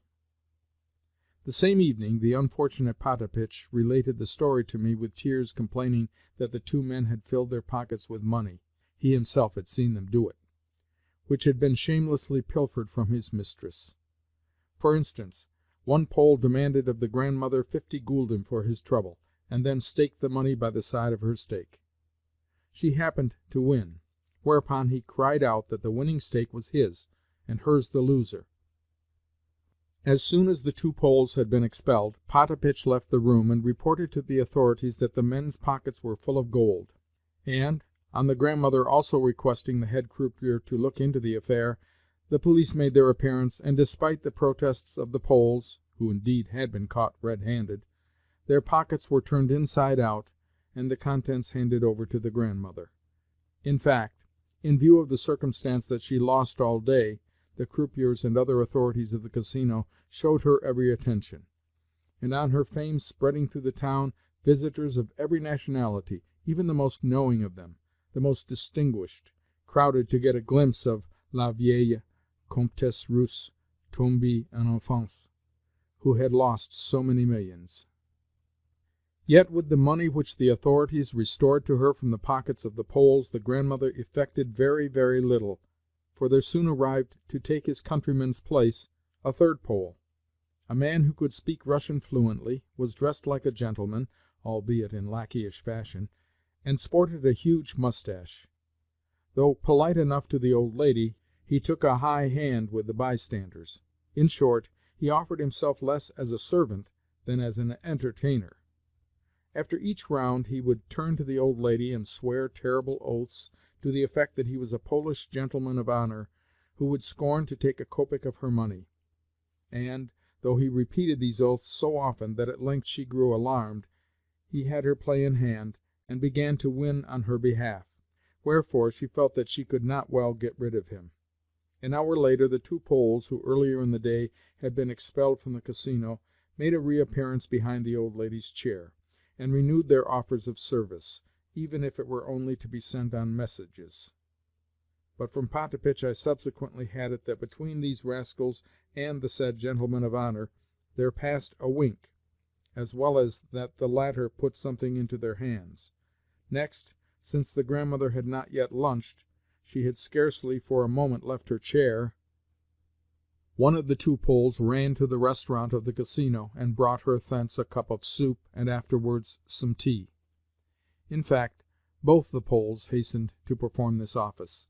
Finally, towards the close of the day, when it was clear that the grandmother was about to play her last bank-note, there could be seen standing behind her chair no fewer than 6 natives of Poland, persons who as yet had been neither audible nor visible, and as soon as ever the old lady played the note in question, they took no further notice of her, but pushed their way past her chair to the table, seized the money, and staked it, shouting and disputing the while, and arguing with the gentleman of honour, who also had forgotten the grandmother's existence, as though he were their equal.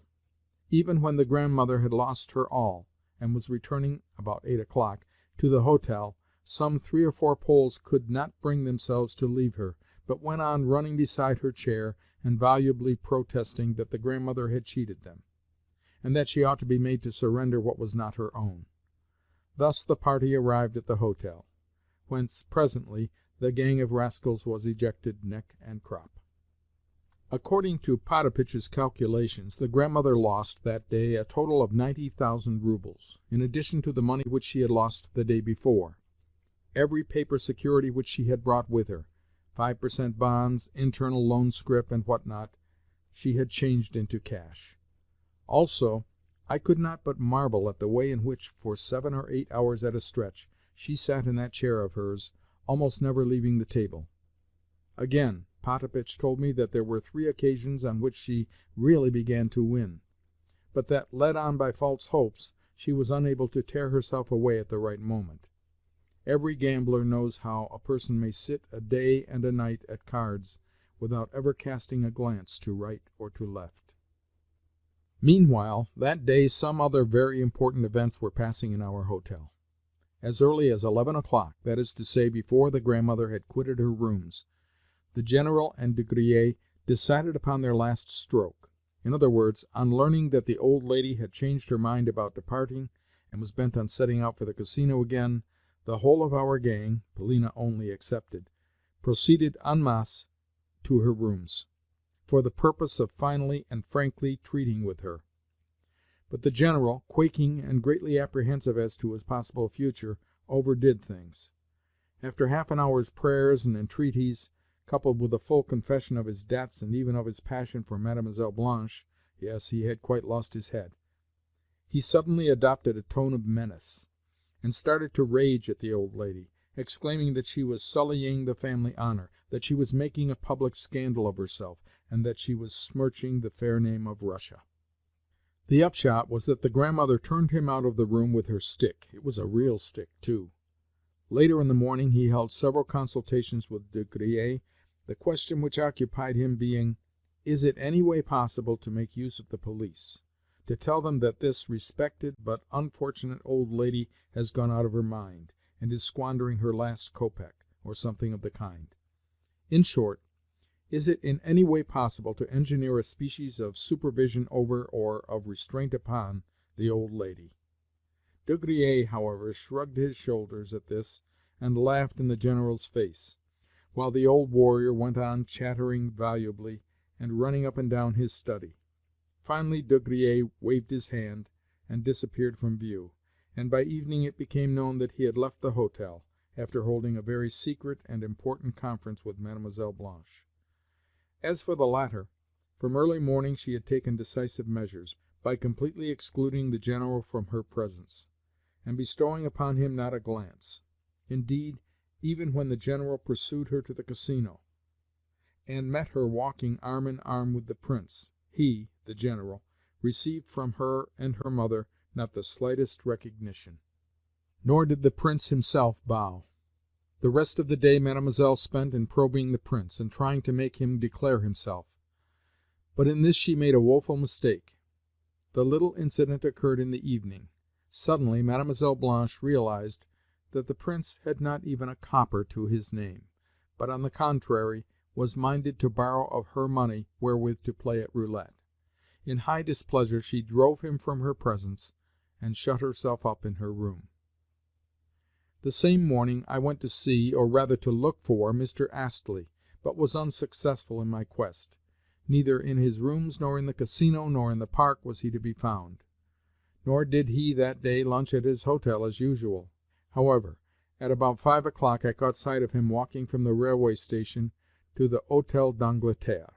He seemed to be in a great hurry and much preoccupied, though in his face I could discern no actual traces of worry or perturbation. He held out to me a friendly hand with his usual ejaculation of "Ah!" but did not check his stride. I turned and walked beside him, but found somehow that his answers forbade any putting of definite questions. Moreover, I felt reluctant to speak to him of Polina, nor, for his part, did he ask me any questions concerning her, although on my telling him of the Grandmother's exploits, he listened attentively and gravely, and then shrugged his shoulders. "She is gambling away everything that she has," I remarked. "Indeed! She arrived at the casino even before I had taken my departure by train, so I knew she had been playing. If I should have time I will go to the casino to-night and take a look at her. The thing interests me." "Where have you been to-day?" I asked, surprised at myself for having as yet omitted to put to him that question. "To Frankfurt." "On business?" "On business." What more was there to be asked after that? I accompanied him until, as we drew level with the Hôtel des Quatre Saisons, he suddenly nodded to me and disappeared. For myself, I returned home, and came to the conclusion that, even had I met him at 2 o'clock in the afternoon, I should have learnt no more from him than I had done at 5 o'clock, for the reason that I had no definite question to ask. It was bound to have been so. For me to formulate the query which I really wished to put was a simple impossibility. Polina spent the whole of that day either in walking about the park with the nurse and children, or in sitting in her own room. For a long while past she had avoided the General, and had scarcely had a word to say to him, scarcely a word, I mean, on any serious topic. Yes, that I had noticed. Still, Even though I was aware of the position in which the General was placed, it had never occurred to me that he would have any reason to avoid her, or to trouble her with family explanations.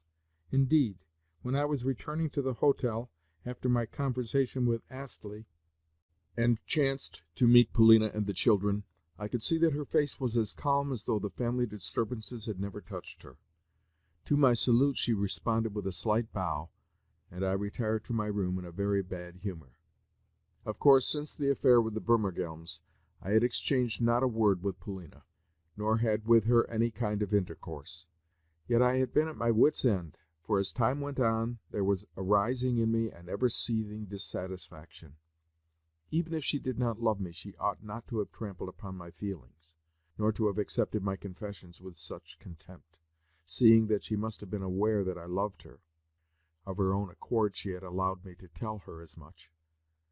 Of course, the situation between us had arisen in a curious manner. About 2 months ago I had noticed that she had a desire to make me her friend, her confidant, that she was making trial of me for the purpose, but for some reason or another the desired result had never come about, and we had fallen into the present strange relations which had led me to address her as I had done. At the same time, if my love was distasteful to her, why had she not forbidden me to speak of it to her? But she had not so forbidden me. On the contrary, there had been occasions when she had even invited me to speak.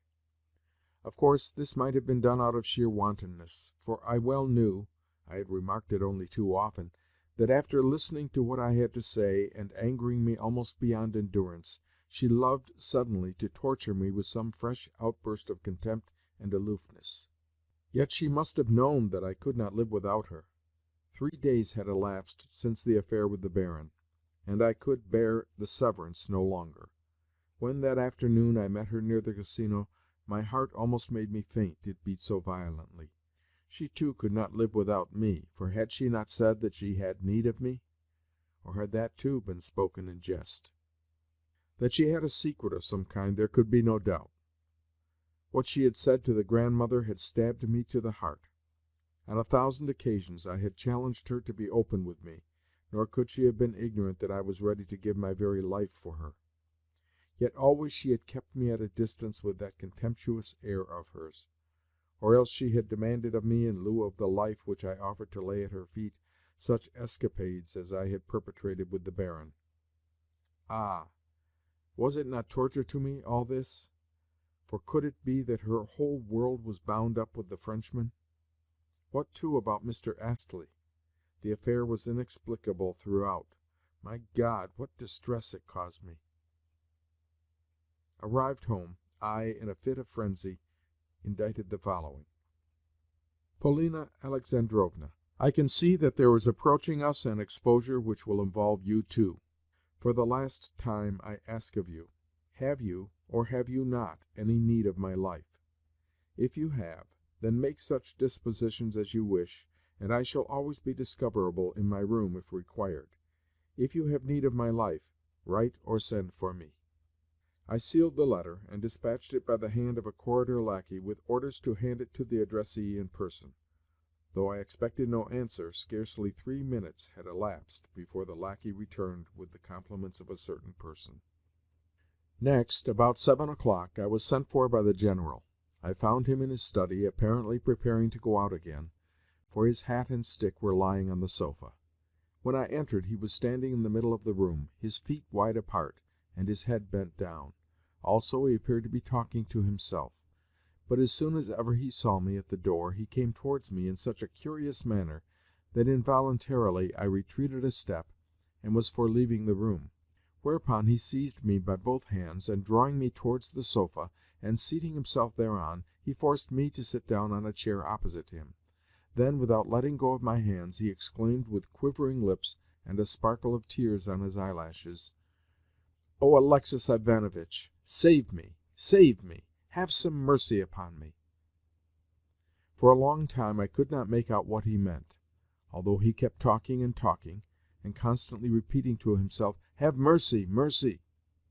At length, however, I divined that he was expecting me to give him something in the nature of advice, or rather that, deserted by everyone, and overwhelmed with grief and apprehension, he had bethought himself of my existence, and sent for me to relieve his feelings by talking and talking and talking.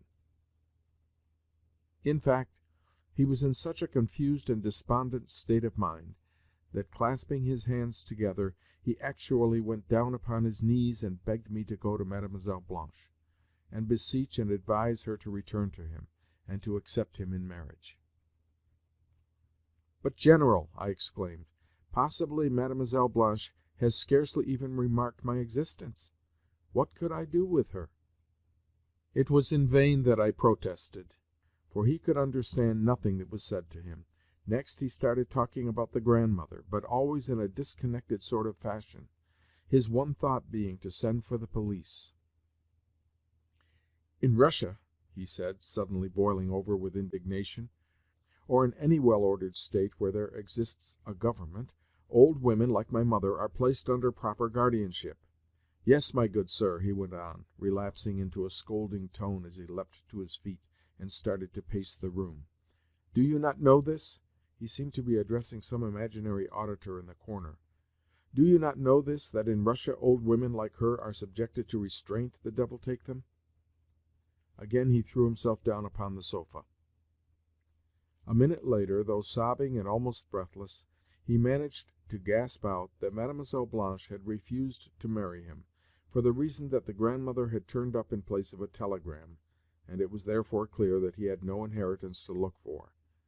Evidently he supposed that I had hitherto been in entire ignorance of all this. Again, when I referred to De Griers, the General made a gesture of despair. "He has gone away," he said, "and everything which I possess is mortgaged to him. I stand stripped to my skin. Even of the money which you brought me from Paris, I know not if 700 francs be left. Of course that sum will do to go on with, but as regards the future, I know nothing. I know nothing." "Then how will you pay your hotel bill?" I cried in consternation, "and what shall you do afterwards?"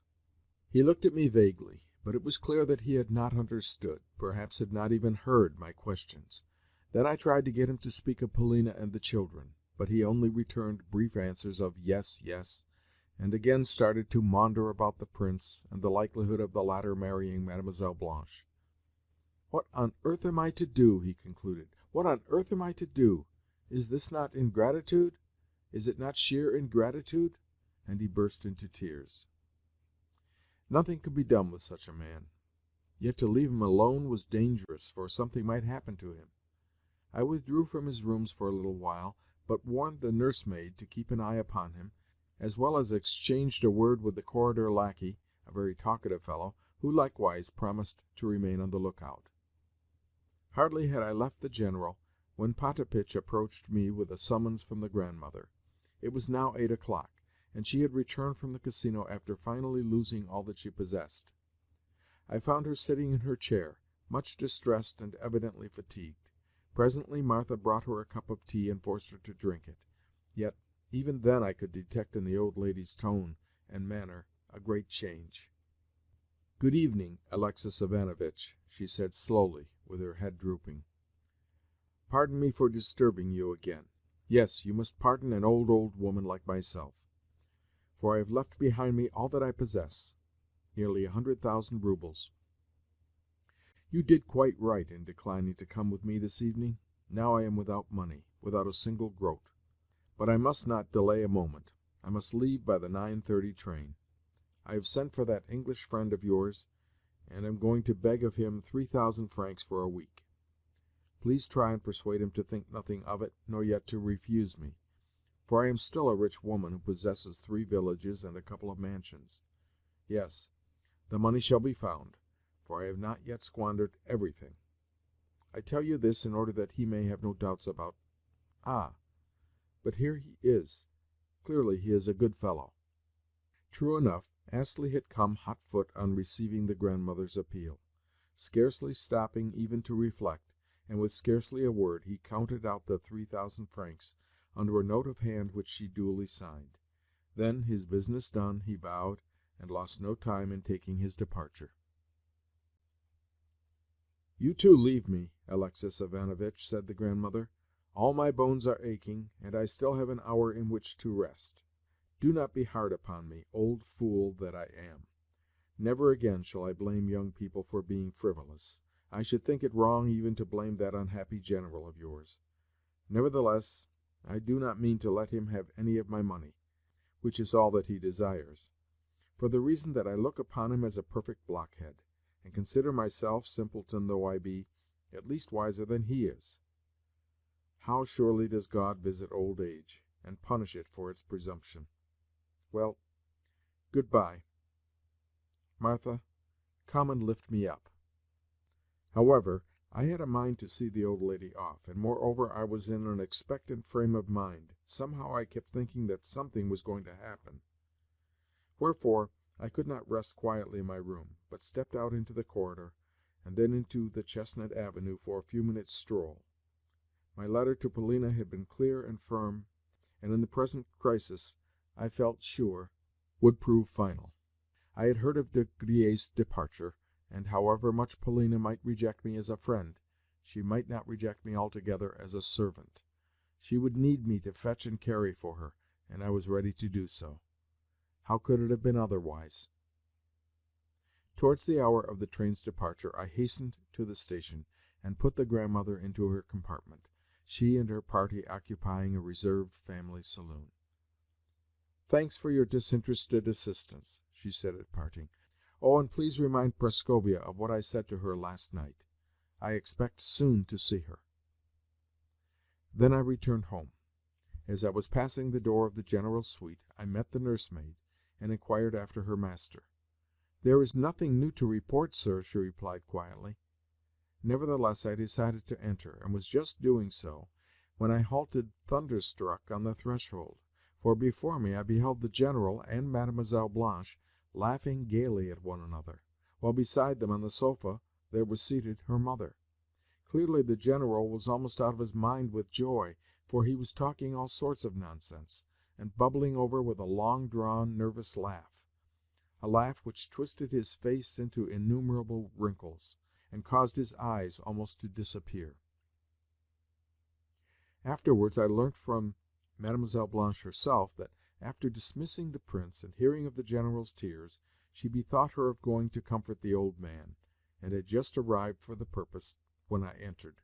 Fortunately the poor general did not know that his fate had been decided, that Mademoiselle had long ago packed her trunks in readiness for the first morning train to Paris. Hesitating a moment on the threshold, I changed my mind as to entering, and departed unnoticed.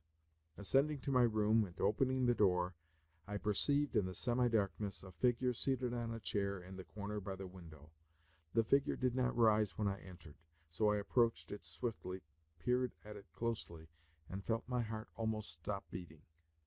The figure was Polina. Chapter 14. The shock made me utter an exclamation. "What is the matter? What is the matter?" she asked in a strange voice. She was looking pale, and her eyes were dim. "What is the matter?" I re-echoed. "Why, the fact that you are here." "If I am here, I have come with all that I have to bring," she said. "Such has always been my way, as you shall presently see. Please light a candle." I did so, whereupon she rose, approached the table, and laid upon it an open letter. "Read it," she added. "It is De Griers' handwriting," I cried as I seized the document. My hands were so tremulous that the lines on the pages danced before my eyes, although, at this distance of time, I have forgotten the exact phraseology of the missive. I append, if not the precise words, at all events the general sense. "Mademoiselle," the document ran, "certain untoward circumstances compel me to depart in haste. Of course, you have of yourself remarked that hitherto I have always refrained from having any final explanation with you, for the reason that I could not well state the whole circumstances. And now to my difficulties the advent of the aged grandmother, coupled with her subsequent proceedings, has put the final touch. Also, the involved state of my affairs forbids me to write with any finality concerning those hopes of ultimate bliss upon which, for a long while past, I have permitted myself to feed. I regret the past, but at the same time hope that in my conduct you have never been able to detect anything that was unworthy of a gentleman and a man of honor. Having lost, however, almost the whole of my money in debts incurred by your stepfather, I find myself driven to the necessity of saving the remainder, wherefore I have instructed certain friends of mine in St. Petersburg to arrange for the sale of all the property which has been mortgaged to myself. At the same time, knowing that, in addition, your frivolous stepfather has squandered money which is exclusively yours, I have decided to absolve him from a certain moiety of the mortgages on his property, in order that you may be in a position to recover of him what you have lost, by suing him in legal fashion. I trust, therefore, that, as matters now stand, this action of mine may bring you some advantage. I trust also that this same action leaves me in the position of having fulfilled every obligation which is incumbent upon a man of honor and refinement. Rest assured that your memory will forever remain graven in my heart." "All this is clear enough," I commented. "Surely you did not expect aught else from him?" Somehow I was feeling annoyed. "I expected nothing at all from him," she replied, quietly enough to all outward seeming, yet with a note of irritation in her tone. "Long ago I made up my mind on the subject, for I could read his thoughts, and knew what he was thinking. He thought that possibly I should sue him, that one day I might become a nuisance." Here Polina halted for a moment and stood biting her lips. So of set purpose I redoubled my contemptuous treatment of him, and waited to see what he would do. If a telegram to say that we had become legatees had arrived from St. Petersburg, I should have flung at him a quittance for my foolish stepfather's debts, and then dismissed him. For a long time I have hated him. Even in earlier days he was not a man. And now, oh, how gladly I could throw those 50,000 rubles in his face, and spit in it, and then rub the spittle in. "But the document returning the 50,000 ruble mortgage, has the General got it? If so, possess yourself of it, and send it to De Griers." No, the General has not got it." "Just as I expected. Well, what is the General going to do?" Then an idea suddenly occurred to me. "What about the grandmother?" I asked. Polina looked at me with impatience and bewilderment. "What makes you speak of her?" was her irritable inquiry. "I cannot go and live with her. Nor," she added hotly, "will I go down upon my knees to any one." "Why should you?" I cried. "Yet to think that you should have loved De Griers! The villain, the villain! But I will kill him in a duel. Where is he now?" "In Frankfort, where he will be staying for the next 3 days." "Well, bid me do so, and I will go to him by the first train tomorrow," I exclaimed with enthusiasm. She smiled. "If you were to do that," she said, "he would merely tell you to be so good as to first return him the 50,000 francs. What, then, would be the use of having a quarrel with him? You talk sheer nonsense." I ground my teeth. "The question," I went on, "is how to raise the 50,000 francs. We cannot expect to find them lying about on the floor. Listen. What of Mr. Astley?" Even as I spoke, a new and strange idea formed itself in my brain. Her eyes flashed fire. "What? You yourself wish me to leave you for him?" she cried, with a scornful look and a proud smile. Never before had she addressed me thus. Then her head must have turned dizzy with emotion, for suddenly she seated herself upon the sofa, as though she were powerless any longer to stand. A flash of lightning seemed to strike me as I stood there. I could scarcely believe my eyes or my ears. She did love me, then! It was to me, and not to Mr. Astley, that she had turned. Although she, an unprotected girl, had come to me in my room, in an hotel room, and had probably compromised herself thereby, I had not understood. Then a second mad idea flashed into my brain. "Polina," I said, "give me but an hour. Wait here just 1 hour until I return. Yes, you must do so. Do you not see what I mean? Just stay here for that time." And I rushed from the room without so much as answering her look of inquiry. She called something after me, but I did not return. Sometimes it happens that the most insane thought, the most impossible conception, will become so fixed in one's head that at length one believes the thought or the conception to be reality. Moreover, if with the thought or the conception there is combined a strong a passionate desire, one will come to look upon the said thought or conception as something fated, inevitable, and foreordained, something bound to happen.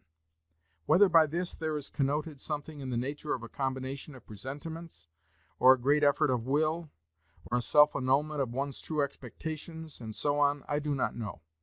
But at all events that night saw happen to me, a night which I shall never forget, something in the nature of the miraculous. Although the occurrence can easily be explained by arithmetic, I still believe it to have been a miracle. Yet why did this conviction take such a hold upon me at the time, and remain with me ever since?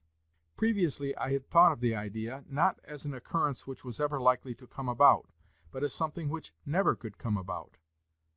The time was 11:15 o'clock when I entered the casino in such a state of hope, though at the same time of agitation, as I had never before experienced. In the gaming rooms there were still a large number of people, but not half as many as had been present in the morning. At 11 o'clock there usually remained behind only the desperate gamblers, persons for whom, at spas, there existed nothing beyond roulette, and who went thither for that alone. These gamesters took little note of what was going on around them, and were interested in none of the appurtenances of the season, but played from morning till night, and would have been ready to play through the night until dawn had that been possible. As it was, they used to disperse unwillingly when at midnight roulette came to an end. Likewise, as soon as ever roulette was drawing to a close and the head croupier had called les trois derniers coups, most of them were ready to stake on the last 3 rounds all that they had in their pockets, and for the most part lost it. For my own part, I proceeded towards the table at which the grandmother had lately sat, and, since the crowd around it was not very large, I soon obtained standing room among the ring of gamblers, while directly in front of me, on the green cloth, I saw marked the word Passe. Passe was a row of numbers from 19 to 36 inclusive, while a row of numbers from 1 to 18 inclusive was known as manque. But what had that to do with me? I had not noticed, I had not so much as heard the numbers upon which the previous coup had fallen, and so took no bearings when I began to play, as in my place any systematic gambler would have done. No, I merely extended my stock of 20 10-gulden pieces, and threw them down upon the space Passe, which happened to be confronting me. 22, called the croupier. I had won. I staked upon the same again, both my original stake and my winnings. 31, called the croupier. Again I had won, and was now in possession of 80 10-gulden pieces. Next I moved the whole 80 on to 12 middle numbers, a stake which, if successful, would bring me in a triple profit, but also involved a risk of 2 chances to 1. The wheel revolved, and stopped at 24.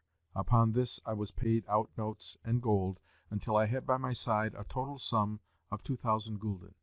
It was as in a fever that I moved the pile en bloc on to the red. Then suddenly I came to myself, though that was the only time during the evening's play when fear cast its cold spell over me, and showed itself in a trembling of the hands and knees. For with horror I had realized that I must win, and that upon that stake there depended all my life. "Rouge!" called the croupier. I drew a long breath, and hot shivers went coursing over my body. I was paid out my winnings in bank notes, amounting of course to a total of 4,000 florins, 800 gulden. I could still calculate the amounts. After that, I remember, I again staked 2,000 florins upon 12 middle numbers, and lost. Again I staked the whole of my gold with 800 gulden in notes, and lost. Then madness seemed to come upon me, and seizing my last 2,000 florins, I staked them upon 12 of the first numbers, wholly by chance, and at random, and without any sort of reckoning. Upon my doing so there followed a moment of suspense only comparable to that which Madame Blanchard must have experienced when in Paris she was descending earthwards from a balloon. "Quatre!" called the croupier. Once more, with the addition of my original stake, I was in possession of 6,000 florins. Once more I looked around me like a conqueror. Once more I feared nothing as I threw down 4,000 of these florins upon the black. The croupiers glanced around them and exchanged a few words. The bystanders murmured expectantly. The black turned up, After that I do not exactly remember either my calculations or the order of my stakings. I only remember that, as in a dream, I won in one round 16,000 florins, that in the 3 following rounds I lost 12,000, that I moved the remainder, 4,000, on to pass, though quite unconscious of what I was doing. I was merely waiting, as it were, mechanically and without reflection for something, and won. And that finally, 4 times in succession, I lost.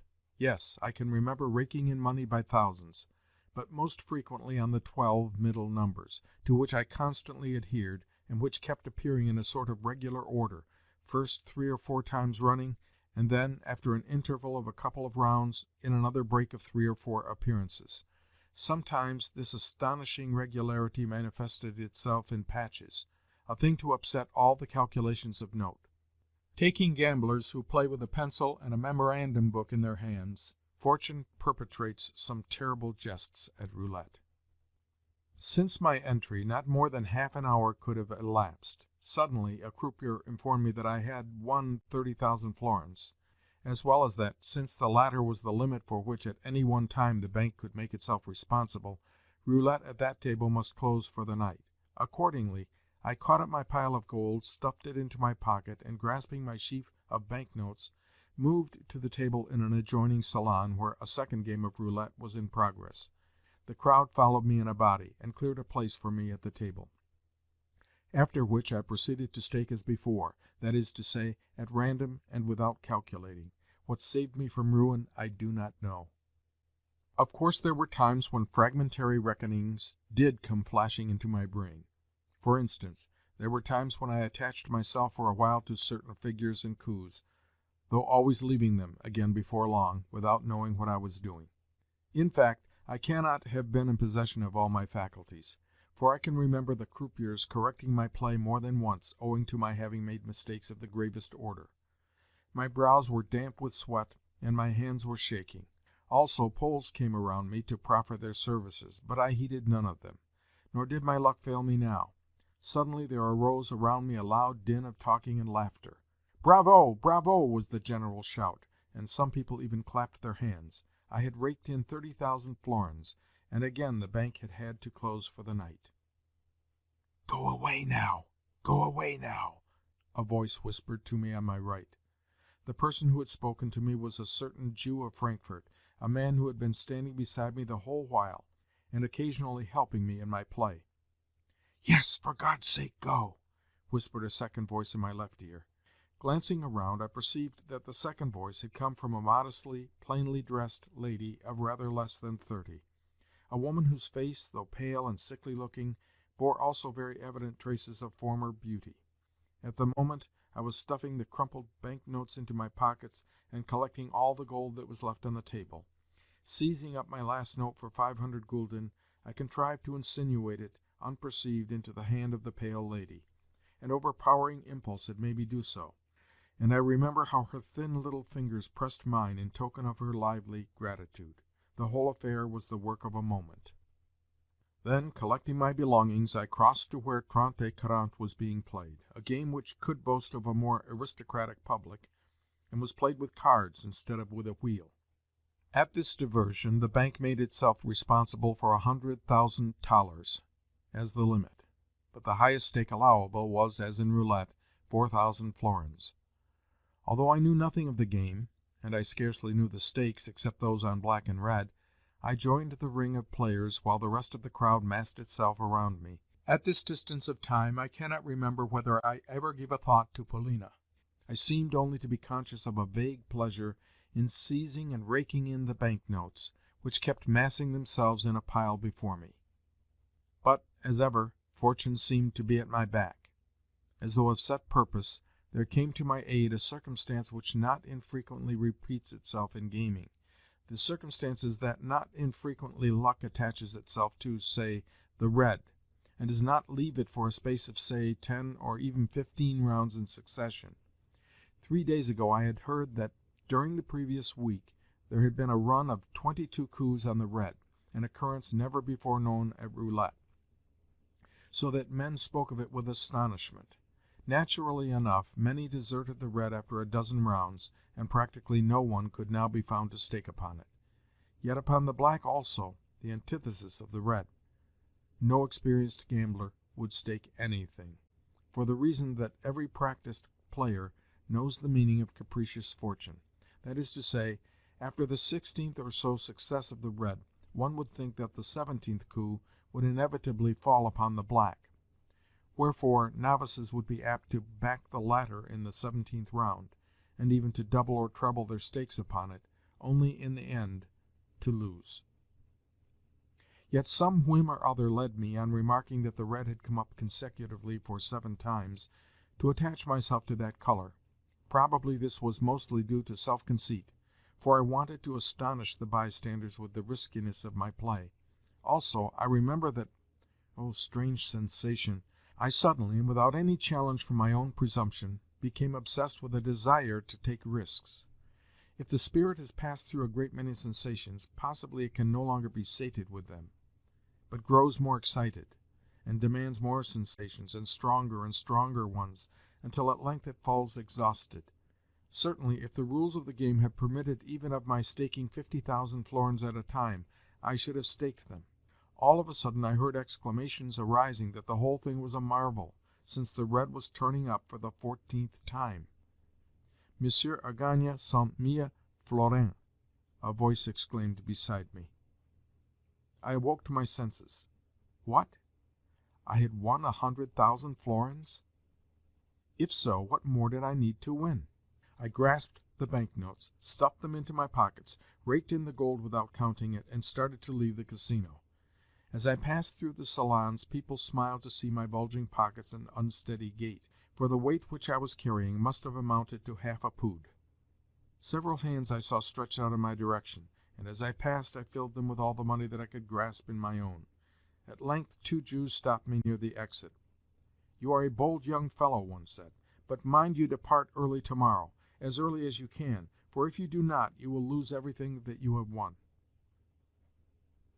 But I did not heed them. The avenue was so dark that it was barely possible to distinguish one's hand before one's face, while the distance to the hotel was half a verst or so. But I feared neither pickpockets nor highwaymen. Indeed, never since my boyhood have I done that. Also, I cannot remember what I thought about on the way. I only felt a sort of fearful pleasure.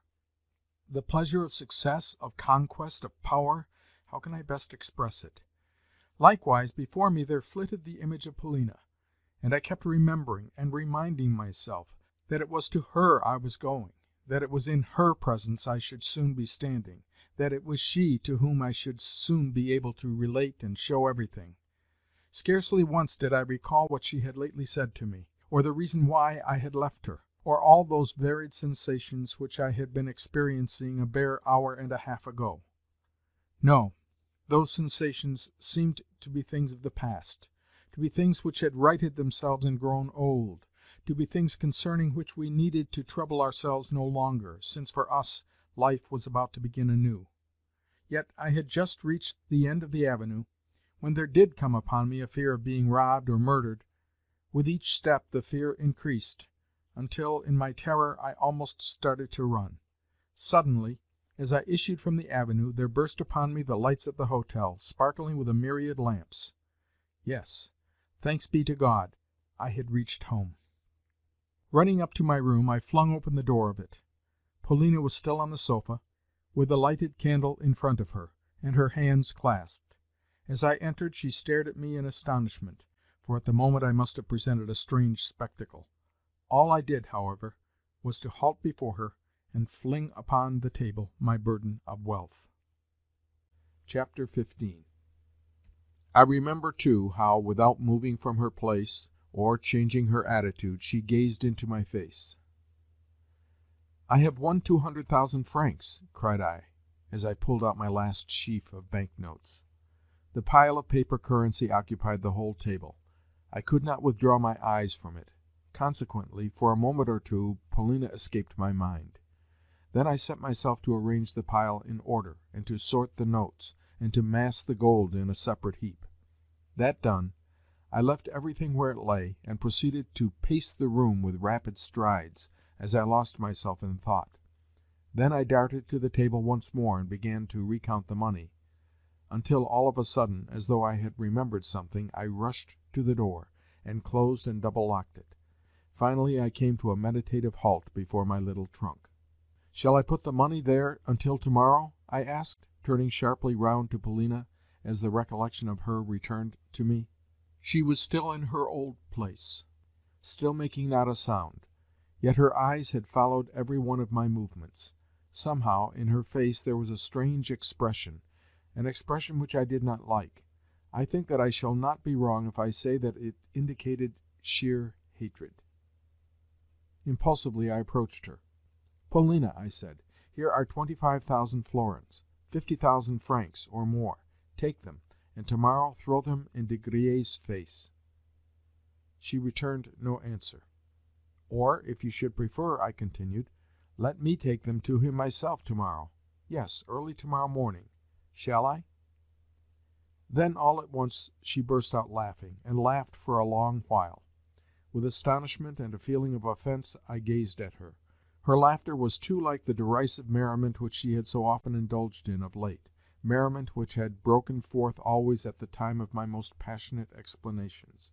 At length she ceased, and frowned at me from under her eyebrows. "I am not going to take your money," she said contemptuously. "Why not?" I cried. "Why not, Polina?" "Because I am not in the habit of receiving money for nothing." "But I am offering it to you as a friend, in the same way I would offer you my very life." Upon this she threw me a long questioning glance, as though she were seeking to probe me to the depths. "You are giving too much for me," she remarked with a smile. "The beloved of De Griers is not worth 50,000 francs." "Oh, Polina, how can you speak so?" I exclaimed reproachfully. "Am I De Griers?" "You?" she cried, with her eyes suddenly flashing. "Why, I hate you. Yes, yes, I hate you. I love you no more than I do De Griers." Then she buried her face in her hands, and relapsed into hysterics. I darted to her side. Somehow I had an intuition of something having happened to her which had nothing to do with myself. She was like a person temporarily insane. "Buy me, would you? Would you?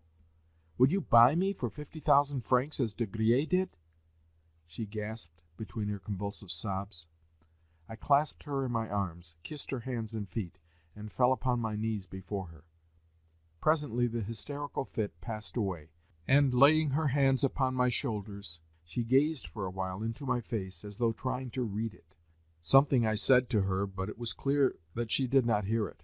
Her face looked so dark and despondent that I began to fear for her reason. At length she drew me towards herself, a trustful smile playing over her features, and then as suddenly she pushed me away again as she eyed me dimly. Finally she threw herself upon me in an embrace. "Do you love me?" she said. "Do you? You who were willing even to quarrel with the Baron at my bidding?" Then she laughed as though something dear but laughable had recurred to her memory. Yes, she laughed and wept at the same time. What was I to do? I was like a man in a fever. I remember that she began to say something to me, though what I do not know, since she spoke with a feverish lisp, as though she were trying to tell me something very quickly. At intervals, too, she would break off into the smile which I was beginning to dread. "No, no," she kept repeating. "You are my dear one. You are the man I trust." Again she laid her hands upon my shoulders, and again she gazed at me as she reiterated, "You love me. You love me? Will you always love me?" I could not take my eyes off her. Never before had I seen her in this mood of humility and affection. True, the mood was the outcome of hysteria, but... All of a sudden she noticed my ardent gaze, and smiled slightly. The next moment, for no apparent reason, she began to talk of Astley. She continued talking and talking about him, but I could not make out all she said, more particularly when she was endeavoring to tell me of something or other which had happened recently. On the whole, she appeared to be laughing at Astley, for she kept repeating that he was waiting for her, and did I know whether, even at that moment, he was not standing beneath the window? "Yes, yes, he is there," she said.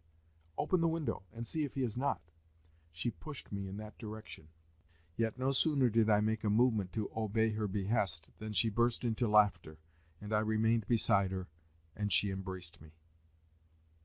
"Shall we go away tomorrow?" presently she asked, as though some disturbing thought had recurred to her recollection. "How would it be if we were to try and overtake Grandmamma? I think we should do so at Berlin.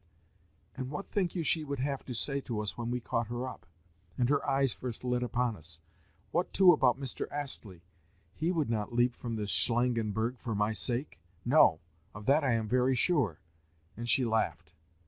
"Do you know where he is going next year? He says he intends to go to the North Pole for scientific investigations, and has invited me to go with him.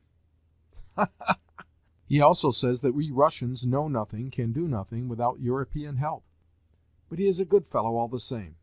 For instance, he does not blame the General in the matter, but declares that Mademoiselle Blanche, that love— But no, I do not know, I do not know." She stopped suddenly, as though she had said her say, and was feeling bewildered. "What poor creatures these people are! How sorry I am for them, and for Grandmamma! But when are you going to kill De Griers? Surely you do not intend actually to murder him? You fool! Do you suppose that I should allow you to fight De Griers? Nor shall you kill the Baron?" Here she burst out laughing. "How absurd you looked when you were talking to the Burmergelms!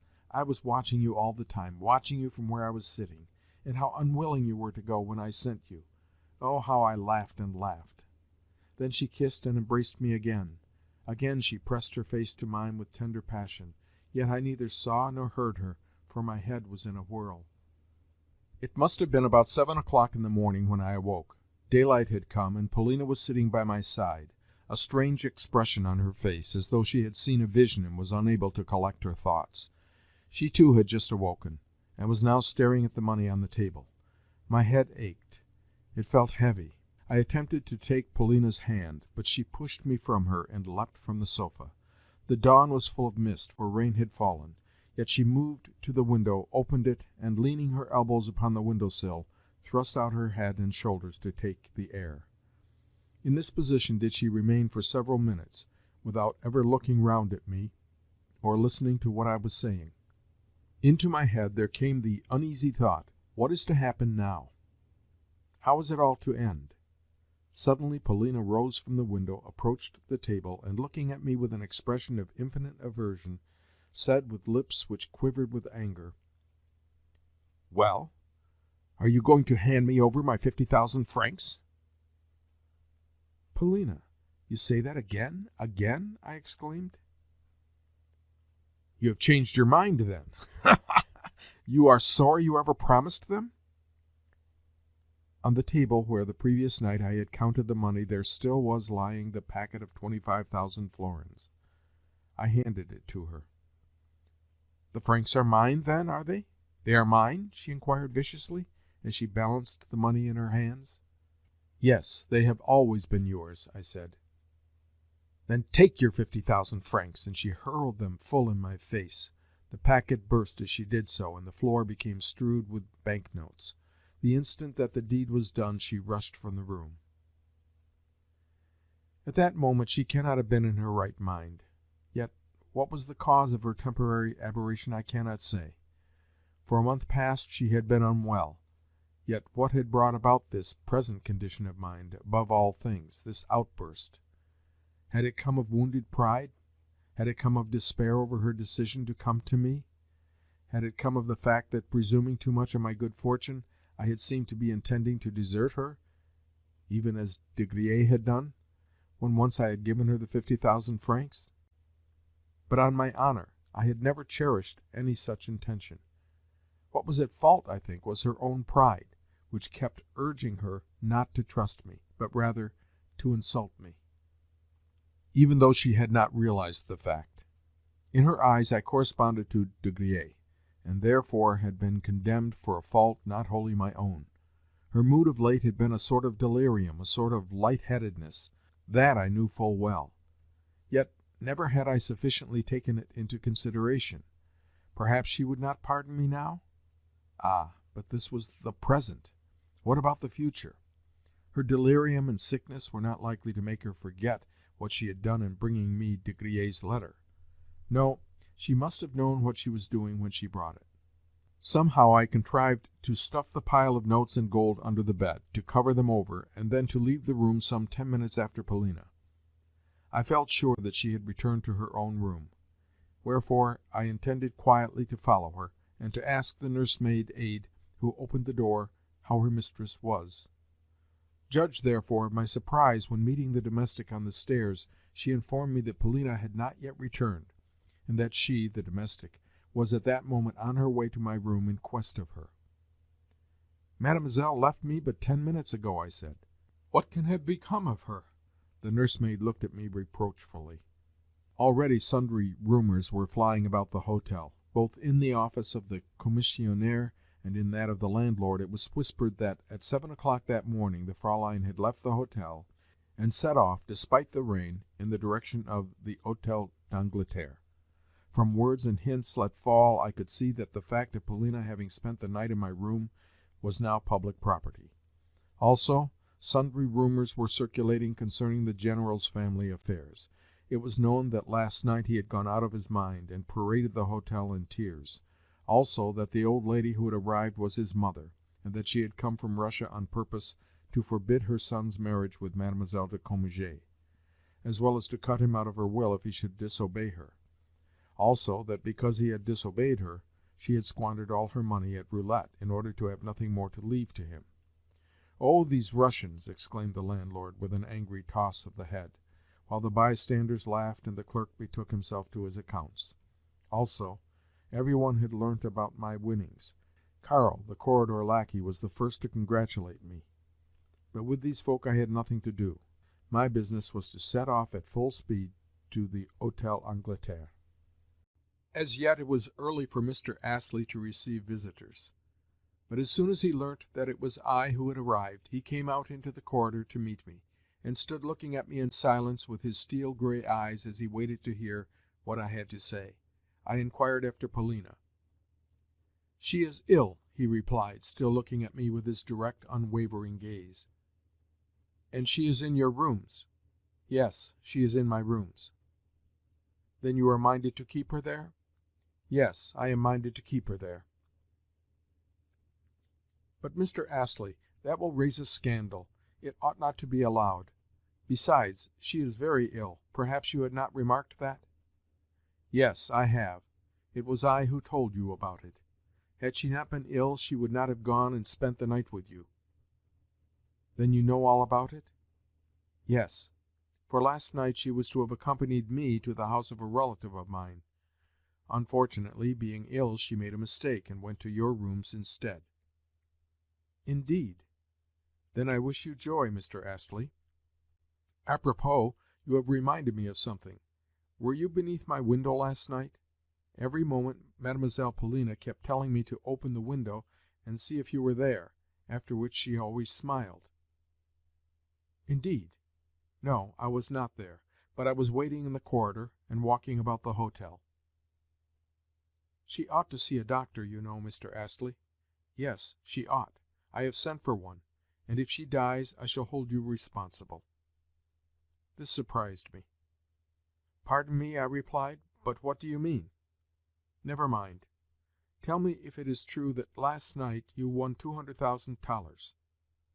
"No, I won 100,000 florins." "Good heavens! Then I suppose you will be off to Paris this morning?" "Why?"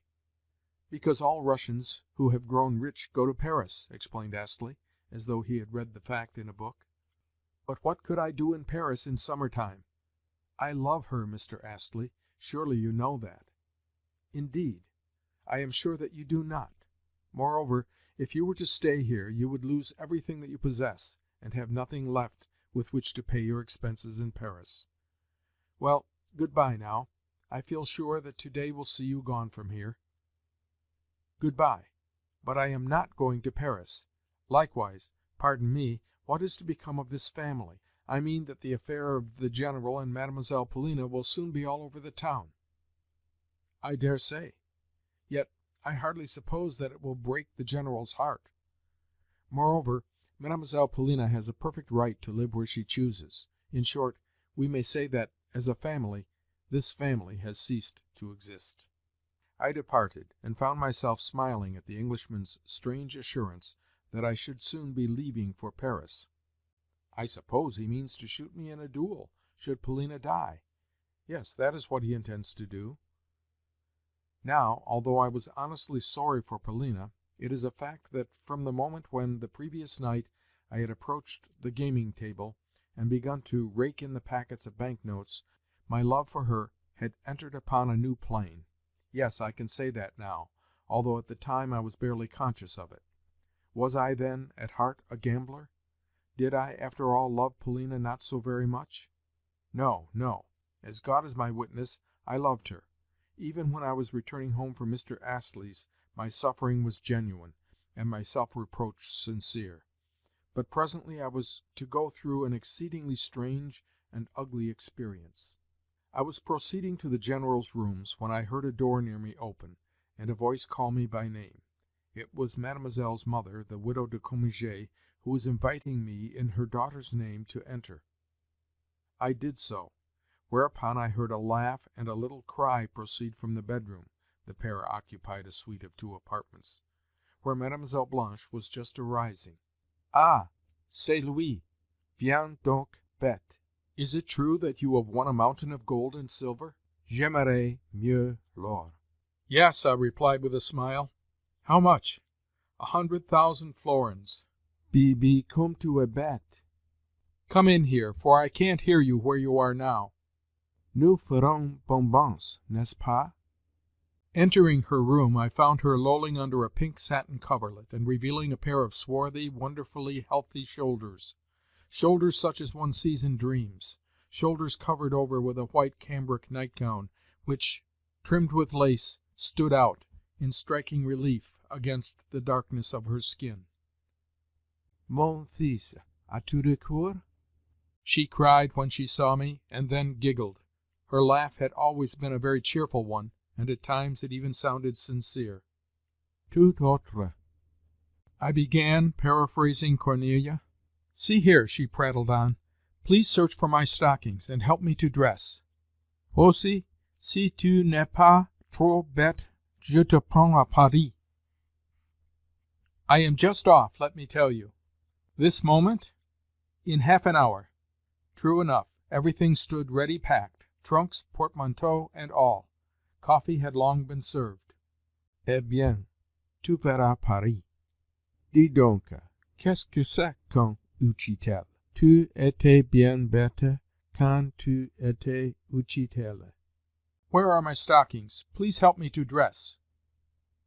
And she lifted up a really ravishing foot, small, swarthy, and not misshapen like the majority of feet, which look dainty only in bottines. I laughed, and started to draw on to the foot a silk stocking, while Mademoiselle Blanche sat on the edge of the bed and chattered. "Eh bien, que feras-tu si je prends avec moi?" "First of all, I must have 50,000 francs, and you shall give them to me at Frankfurt. Then we will go on to Paris, where we will live together, et je te ferai voir des étoiles en plein jour." "Yes, you shall see such women as your eyes have never lit upon." "Stop a moment. If I were to give you those 50,000 francs, what should I have left for myself?" "Another 100,000 francs, please to remember. Besides, I could live with you in your rooms for a month, or even for 2, or even for longer, but it would not take us more than 2 months to get through 50,000 francs. For look you, je suis bon enfant, et tu verras des étoiles." "You may be sure." "What, you mean to say that we should spend the whole in 2 months?" "Certainly. Does that surprise you very much?" "Ah, vil esclave! Why, 1 month of that life would be better than all your previous existence. 1 month, et après le déluge. Mais tu ne peux comprendre." "Va! Away, away! You are not worth it." "Ah, que fais-tu?" For, while drawing on the other stocking, I had felt constrained to kiss her. Immediately she shrunk back, kicked me in the face with her toes, and turned me neck and crop out of the room. "Eh bien, mon utchitel," she called after me, "je t'attends si tu veux." "I start in a quarter of an hour's time." I returned to my own room with my head in a whirl. It was not my fault that Polina had thrown a packet in my face and preferred Mr. Astley to myself. A few banknotes were still fluttering about the floor, and I picked them up. At that moment the door opened, and the landlord appeared, a person who, until now, had never bestowed upon me so much as a glance. He had come to know if I would prefer to move to a lower floor, to a suite which had just been tenanted by Count V. For a moment I reflected. "No!" I shouted. "My account, please, for in 10 minutes I shall be gone." To Paris, I added to myself. Every man of birth must make her acquaintance. Within a quarter of an hour all three of us were seated in a family compartment, Mademoiselle Blanche, the widow de Cominges, and myself. Mademoiselle kept laughing hysterically as she looked at me, and Madame re-echoed her. But I did not feel so cheerful. My life had broken in two, and yesterday had infected me with a habit of staking my all upon a card. Although it might be that I had failed to win my stake, that I had lost my senses, that I desired nothing better, I felt that the scene was to be changed only for a time. Within a month from now, I kept thinking to myself, I shall be back again in Roulettenberg, and then I mean to have it out with you, Mr. Astley. Yes, as now I look back at things, I remember that I felt greatly depressed, despite the absurd gigglings of the egregious Blanche. "What is the matter with you? How dull you are!" she cried at length, as she interrupted her laughter to take me seriously to task. "Come, come, we are going to spend your 200,000 francs for you, et tu seras heureux comme un petit roi. I myself will tie your tie for you and introduce you to Hortense, and when we have spent your money you shall return here and break the bank again. What did those two Jews tell you? That the thing most needed is daring, and that you possess it? Consequently, this is not the first time that you will be hurrying to Paris with money in your pocket. Quand moi je veux 50,000 francs de rente et alors." "But what about the General?" I interrupted. "The General? You know well enough that at about this hour every day he goes to buy me a bouquet. On this occasion I took care to tell him that he must hunt for the choicest of flowers, and when he returns home the poor fellow will find the bird flown. Possibly he may take wing in pursuit, and if so, I shall not be sorry, for he could be useful to me in Paris, and Mr. Astley will pay his debts here." In this manner did I depart for the gay city. Chapter 16. Of Paris, what am I to say? The whole proceeding was a delirium, a madness. I spent a little over 3 weeks there, and during that time saw my 100,000 francs come to an end. I speak only of the 100,000 francs, for the other 100,000 I gave to Mademoiselle Blanche in pure cash. That is to say, I handed her 50,000 francs at Frankfurt, and 3 days later, in Paris, advanced her another 50,000 on note of hand. Nevertheless, a week had not elapsed ere she came to me for more money. "Et les 100,000 francs qui nous restent," she added, "tu les mangeras avec moi, mon Utchitel." Yes, she always called me her Utchitel. A person more economical, grasping, and mean than Mademoiselle Blanche one could not imagine. But this was only as regards her own money. My 100,000 francs, as she explained to me later, she needed to set up her establishment in Paris, so that once and for all I may be on a decent footing, and proof against any stones which may be thrown at me, at all events for a long time to come. Nevertheless, I saw nothing of those 100,000 francs, for my own purse, which she inspected daily, never managed to amass in it more than 100 francs at a time, and generally the sum did not reach even that figure. "What do you want with money?" she would say to me with air of absolute simplicity. And I never disputed the point. Nevertheless, though she fitted out her flat very badly with the money, the fact did not prevent her from saying when, later, she was showing me over the rooms of her new abode, "See what care and taste can do with the most wretched of means." However, her wretchedness had cost 50,000 francs, while with the remaining 50,000 she purchased a carriage and horses. Also, we gave a couple of balls. evening parties attended by Hortense and Lisette and Cleopatre, who were women remarkable both for the number of their liaisons and, though only in some cases, for their good looks. At these reunions I had to play the part of host, to meet and entertain fat mercantile parvenus who were impossible by reason of their rudeness and braggadocio, colonels of various kinds, hungry authors, and journalistic hacks, all of whom disported themselves in fashionable tail-coats and pale yellow gloves, and displayed such an aggregate of conceit and gasconade as would be unthinkable even in St. Petersburg, which is saying a great deal. They used to try to make fun of me, but I would console myself by drinking champagne and then lolling in a retiring room. Nevertheless, I found it deadly work. "C'est un utchitel," Blanche would say of me, "qui a gagné 200,000 francs, and but for me would have had not a notion how to spend them. Presently he will have to return to his tutoring. Does any one know of a vacant post? You know, one must do something for him." I had the more frequent recourse to champagne in that I constantly felt depressed and bored, owing to the fact that I was living in the most bourgeois commercial milieu imaginable, a milieu wherein every sou was counted and grudged. Indeed, 2 weeks had not elapsed before I perceived that Blanche had no real affection for me, even though she dressed me in elegant clothes, and herself tied my tie each day. In short, she utterly despised me. But that caused me no concern. Blasé and inert, I spent my evenings generally at the Château des Fleurs, where I would get fuddled and then dance the can-can, which in that establishment was a very indecent performance, with éclat. At length the time came when Blanche had drained my purse dry. She had conceived an idea that during the term of our residence together it would be well if I were always to walk behind her with a paper and pencil, in order to jot down exactly what she spent, what she had saved, what she was paying out, and what she was laying by. Well, of course I could not fail to be aware that this would entail a battle over every 10 francs. So, although for every possible objection that I might make she had prepared a suitable answer, she soon saw that I made no objections, and therefore had to start disputes herself. That is to say, she would burst out into tirades which were met only with silence, as I lolled on a sofa and stared fixedly at the ceiling.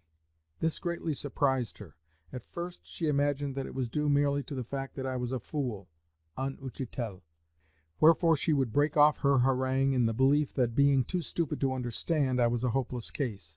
Then she would leave the room, but return 10 minutes later to resume the contest.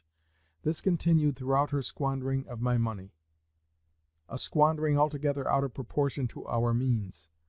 An example is the way in which she changed her first pair of horses for a pair which cost 16,000 francs. "Bibi," she said on the latter occasion as she approached me, "surely you are not angry?"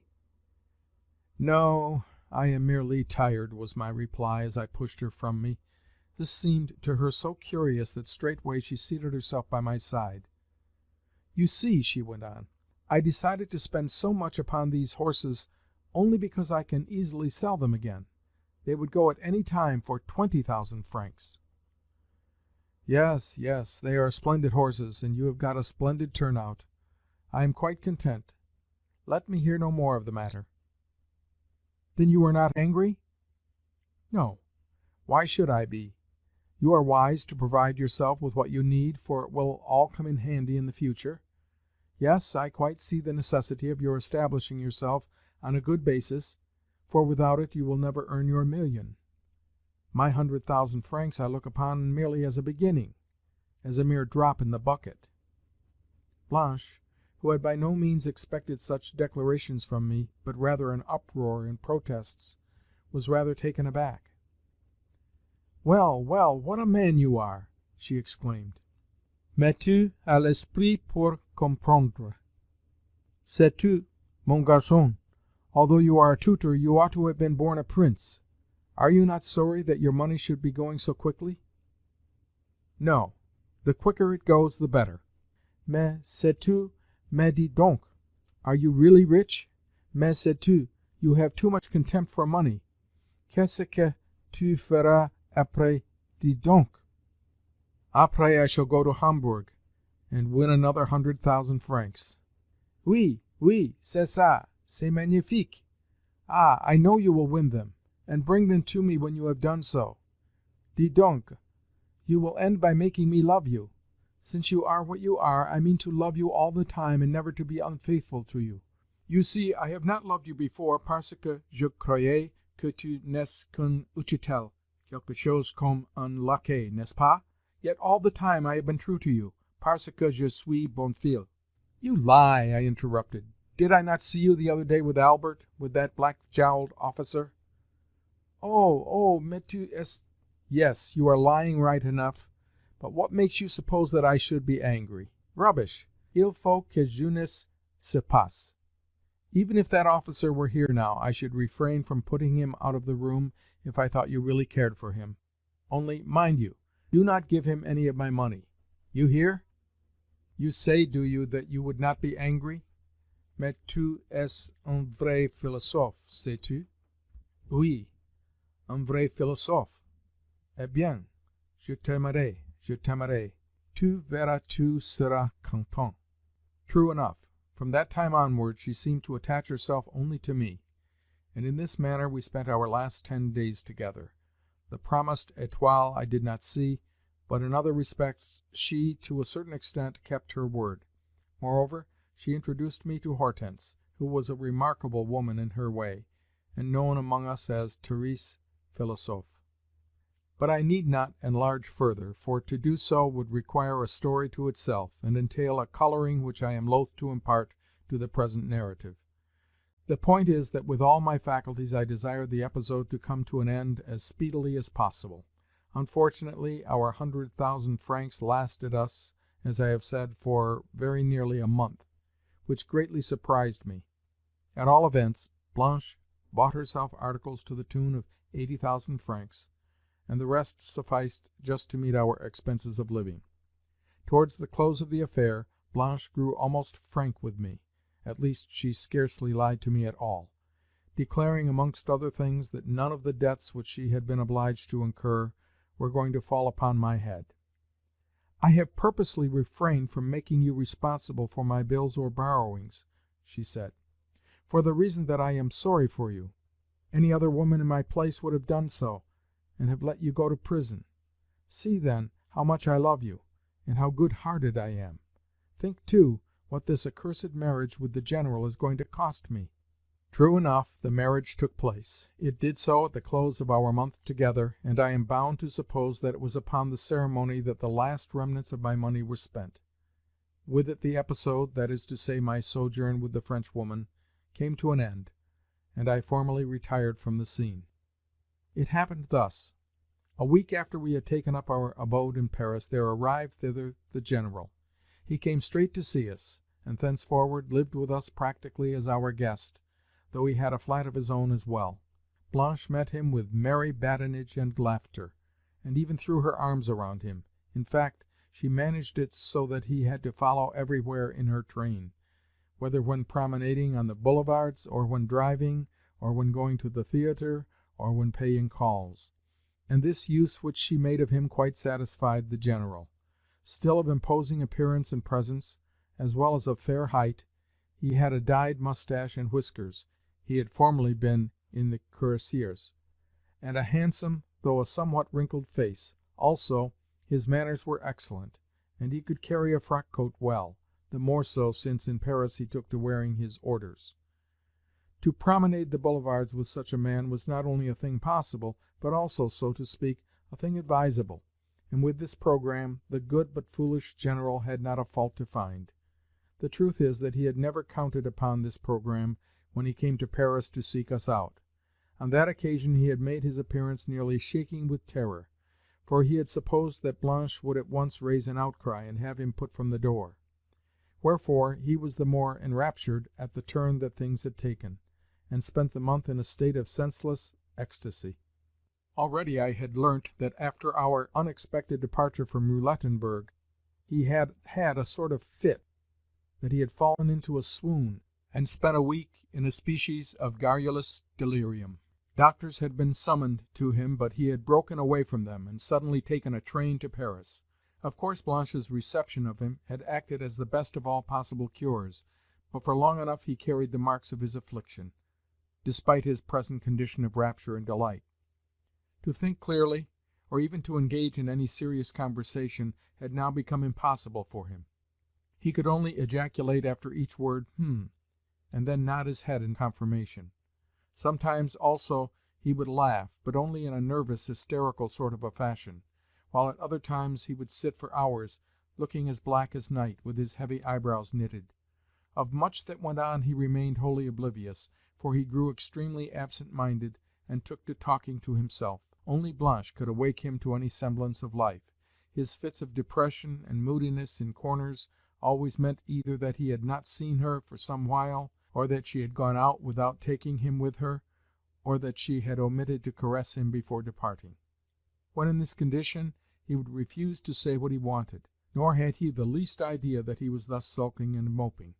Next, after remaining in this condition for an hour or two, this I remarked on 2 occasions when Blanche had gone out for the day, probably to see Albert, he would begin to look about him, and to grow uneasy, and to hurry about with an air as though he had suddenly remembered something, and must try and find it; after which, not perceiving the object of his search, nor succeeding in recalling what that object had been, he would as suddenly relapse into oblivion, and continue so until the reappearance of Blanche, merry, wanton, half-dressed, and laughing her strident laugh as she approached to pet him, and even to kiss him, though the latter reward he seldom received. Once he was so overjoyed at her doing so that he burst into tears. Even I myself was surprised. From the first moment of his arrival in Paris, Blanche set herself to plead with me on his behalf, and at such times she even rose to heights of eloquence, saying that it was for me she had abandoned him, though she had almost become his betrothed and promised to become so; that it was for her sake he had deserted his family; that having been in his service I ought to remember the fact, and to feel ashamed. To all this I would say nothing, however much she chattered on, until at length I would burst out laughing, and the incident would come to an end. At first, as I have said, she had thought me a fool, but since she had come to deem me a man of sense and sensibility. In short, I had the happiness of calling her better nature into play, for though at first I had not deemed her so, she was in reality a kind-hearted woman after her own fashion. "You are good and clever," she said to me towards the finish, "and my one regret is that you are also wrong-headed. You will never be a rich man." "Un vrai Russe, un Kalmuk," she usually called me. Several times she sent me to give the General an airing in the streets, even as she might have done with a lackey and her spaniel; but I preferred to take him to the theatre, to the bal mobile, and to restaurants. For this purpose she usually allowed me some money, though the General had a little of his own, and enjoyed taking out his purse before strangers.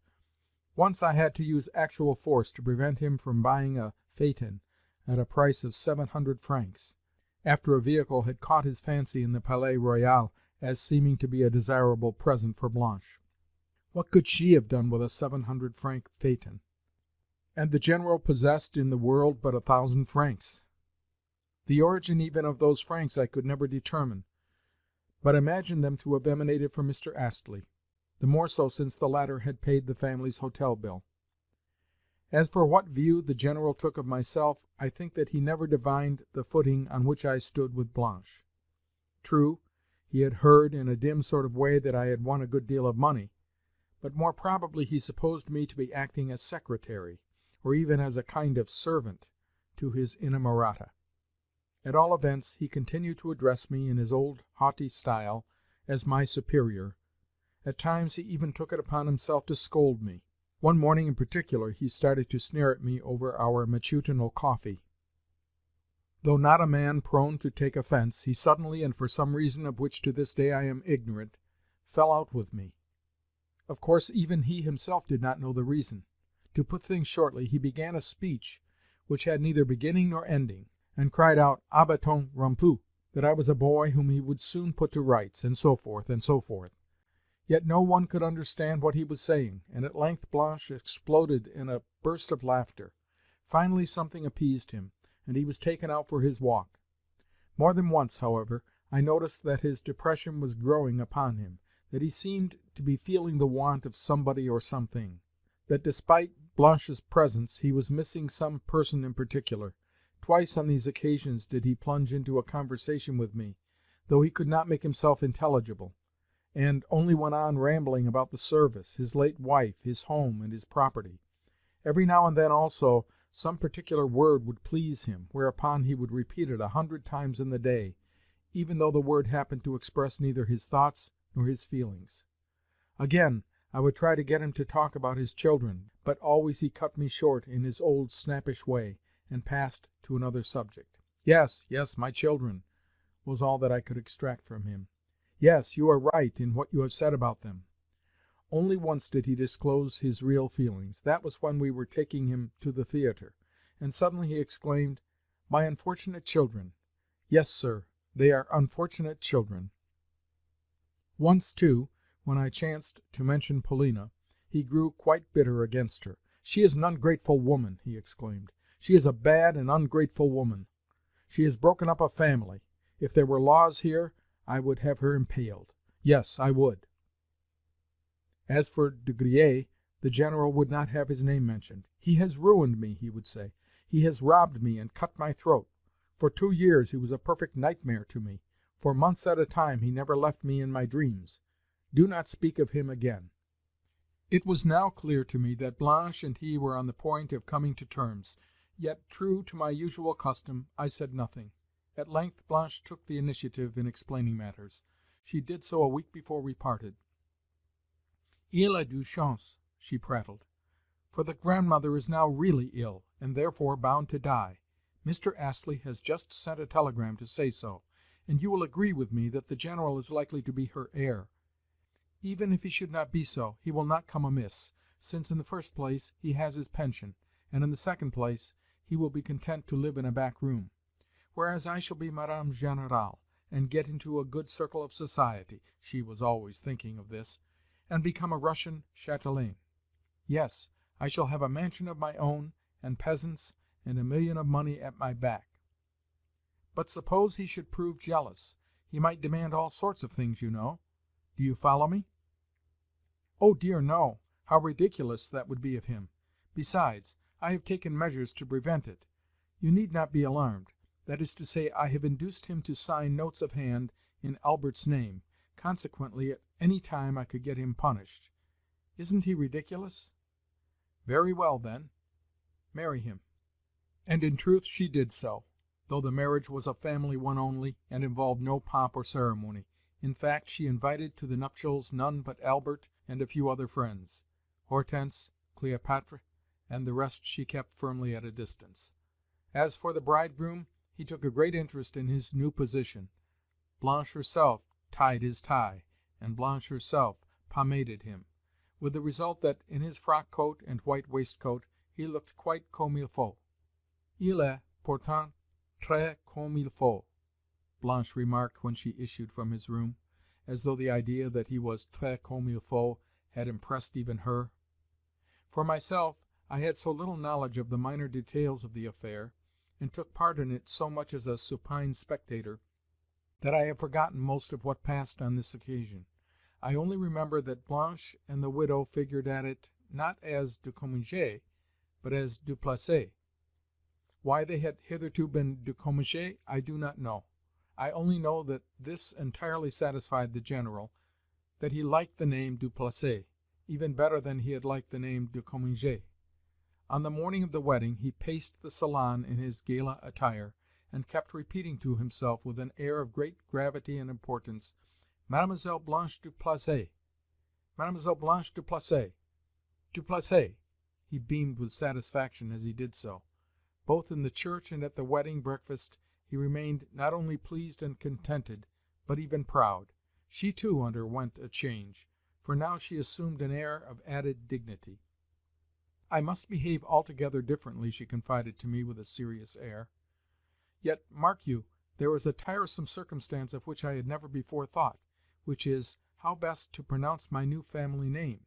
Zagoriansky, Zagoziansky, Madame la Générale de Sago, Madame la Générale de 14 consonants? Oh, these infernal Russian names! The last of them would be the best to use, don't you think? At length the time had come for us to part, and Blanche, the egregious Blanche, shed real tears as she took her leave of me. "Tu étais bon enfant," she said with a sob. "Je te croyais bête, et tu en avais l'air. But it suited you." Then, having given me a final handshake, she exclaimed, "Attends!" Whereafter, running into her boudoir, she brought me thence 2,000-franc notes. I could scarcely believe my eyes. "They may come in handy for you," she explained, "for, though you are a very learned tutor, you are a very stupid man. More than 2,000 francs, however, I am not going to give you, for the reason that, if I did so, you would gamble them all away. Now good-bye. Nous serons toujours bons amis, and if you win again, do not fail to come to me, et tu seras heureux." I myself had still 500 francs left, as well as a watch worth 1,000 francs, a few diamond studs, and so on. Consequently, I could subsist for quite a length of time without particularly bestirring myself. Purposely I have taken up my abode where I am now partly to pull myself together, and partly to wait for Mr. Astley, who I have learnt will soon be here for a day or so on business. Yes, I know that. And then I shall go to Hamburg. But to Roulettenberg I shall not go until next year, for they say it is bad to try one's luck twice in succession at a table. Moreover, Hamburg is where the best play is carried on. Chapter 17. It is a year and 8 months since I last looked at these notes of mine. I do so now only because, being overwhelmed with depression, I wish to distract my mind by reading them through at random. I left them off at the point where I was just going to Hamburg. My God! With what a light heart, comparatively speaking, did I write the concluding lines! Though it may be not so much with a light heart as with a measure of self-confidence and unquenchable hope. At that time had I any doubts of myself? Yet behold me now. Scarcely a year and a half have passed, yet I am in a worse position than the meanest beggar. But what is a beggar? A fig for beggary. I have ruined myself, that is all. Nor is there anything with which I can compare myself. There is no moral which it would be of any use for you to read to me. At the present moment nothing could well be more incongruous than a moral. O you self-satisfied persons who, in your unctuous pride, are forever ready to mouth your maxims!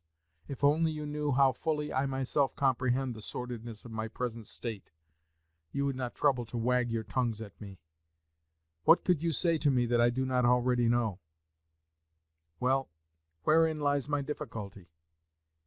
It lies in the fact that by a single turn of a roulette wheel everything for me has become changed.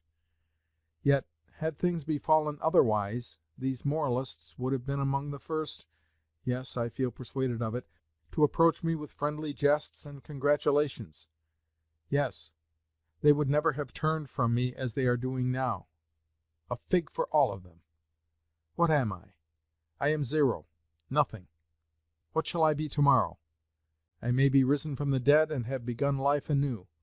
For still I may discover the man in myself, if only my manhood has not become utterly shattered.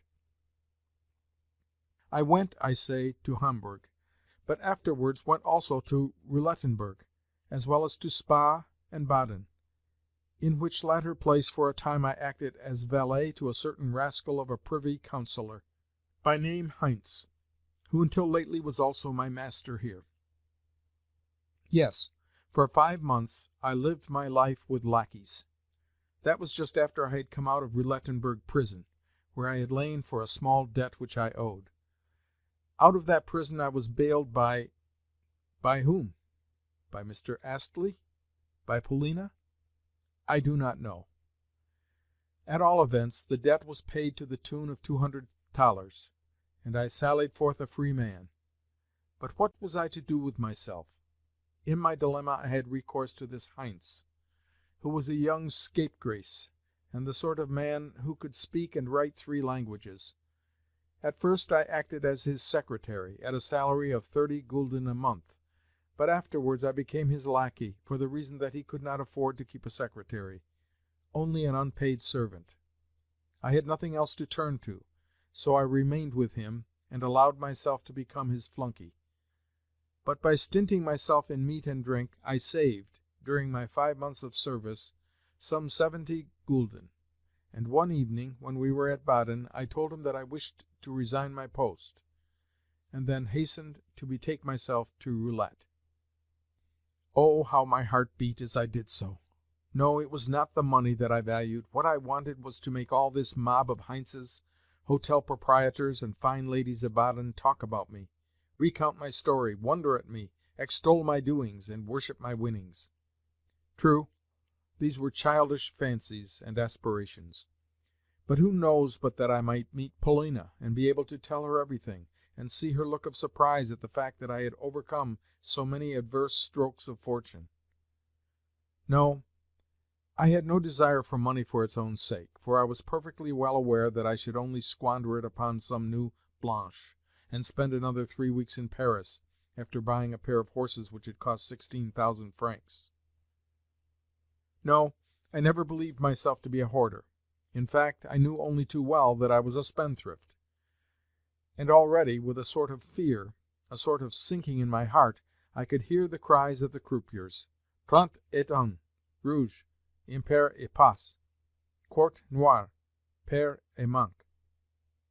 How greedily I gazed upon the gaming table, with its scattered louis d'or, 10 gulden pieces, and thalers, upon the streams of gold as they issued from the croupier's hands, and piled themselves up into heaps of gold scintillating as fire; upon the L, long rolls of silver lying around the croupier. Even at a distance of 2 rooms I could hear the chink of that money, so much so that I nearly fell into convulsions. Ah, the evening when I took those 70 gulden to the gaming table was a memorable one for me. I began by staking 10 gulden upon passe. For passe I had always had a sort of predilection, yet I lost my stake upon it. This left me with 60 gulden in silver.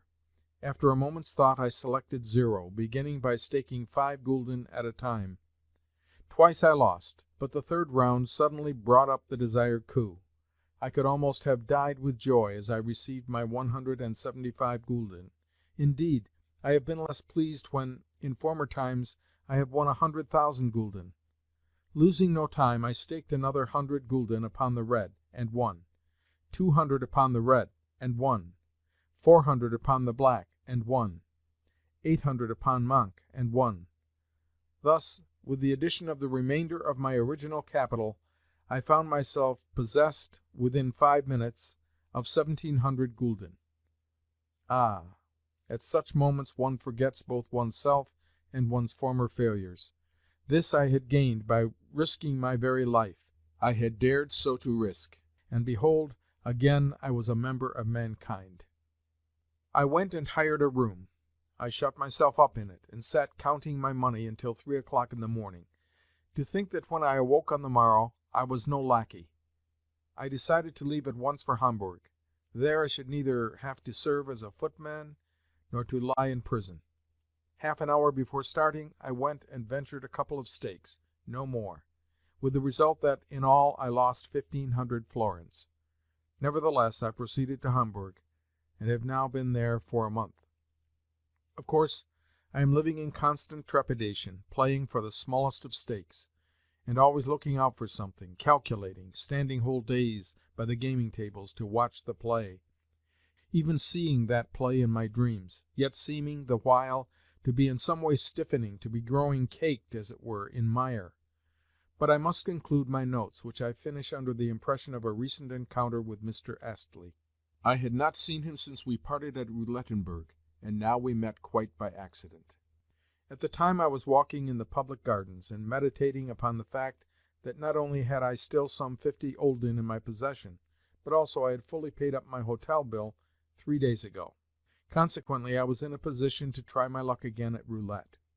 And if I won anything I should be able to continue my play, whereas if I lost what I now possessed I should once more have to accept a lackey's place, provided that, in the alternative, I failed to discover a Russian family which stood in need of a tutor. Plunged in these reflections, I started on my daily walk through the park and forest towards a neighbouring principality. Sometimes, on such occasions, I spent 4 hours on the way, and would return to Hamburg tired and hungry. But on this particular occasion I had scarcely left the gardens for the park when I caught sight of Astley, seated on a bench. As soon as he perceived me, he called me by name, and I went and sat down beside him. But, on noticing that he seemed a little stiff in his manner, I hastened to moderate the expression of joy which the sight of him had called forth. "You here?" he said. "Well, I had an idea that I should meet you. Do not trouble to tell me anything, for I know all. Yes, all. In fact, your whole life during the past 20 months lies within my knowledge." "How closely you watch the doings of your old friends," I replied. "That does you infinite credit. But stop a moment. You have reminded me of something. Was it you who bailed me out of Roulettenberg prison when I was lying there for a debt of 200 gulden? Some one did so." "Oh dear, no, though I knew all the time that you were lying there." "Perhaps you could tell me who did bail me out." "No, I'm afraid I could not." "What a strange thing! For I know no Russians at all here, so it cannot have been a Russian who befriended me. In Russia we Orthodox folk do go bail for one another, but in this case I thought it must have been done by some English stranger who was not conversant with the ways of the country." Mr. Astley seemed to listen to me with a sort of surprise. Evidently he had expected to see me looking more crushed and broken than I was.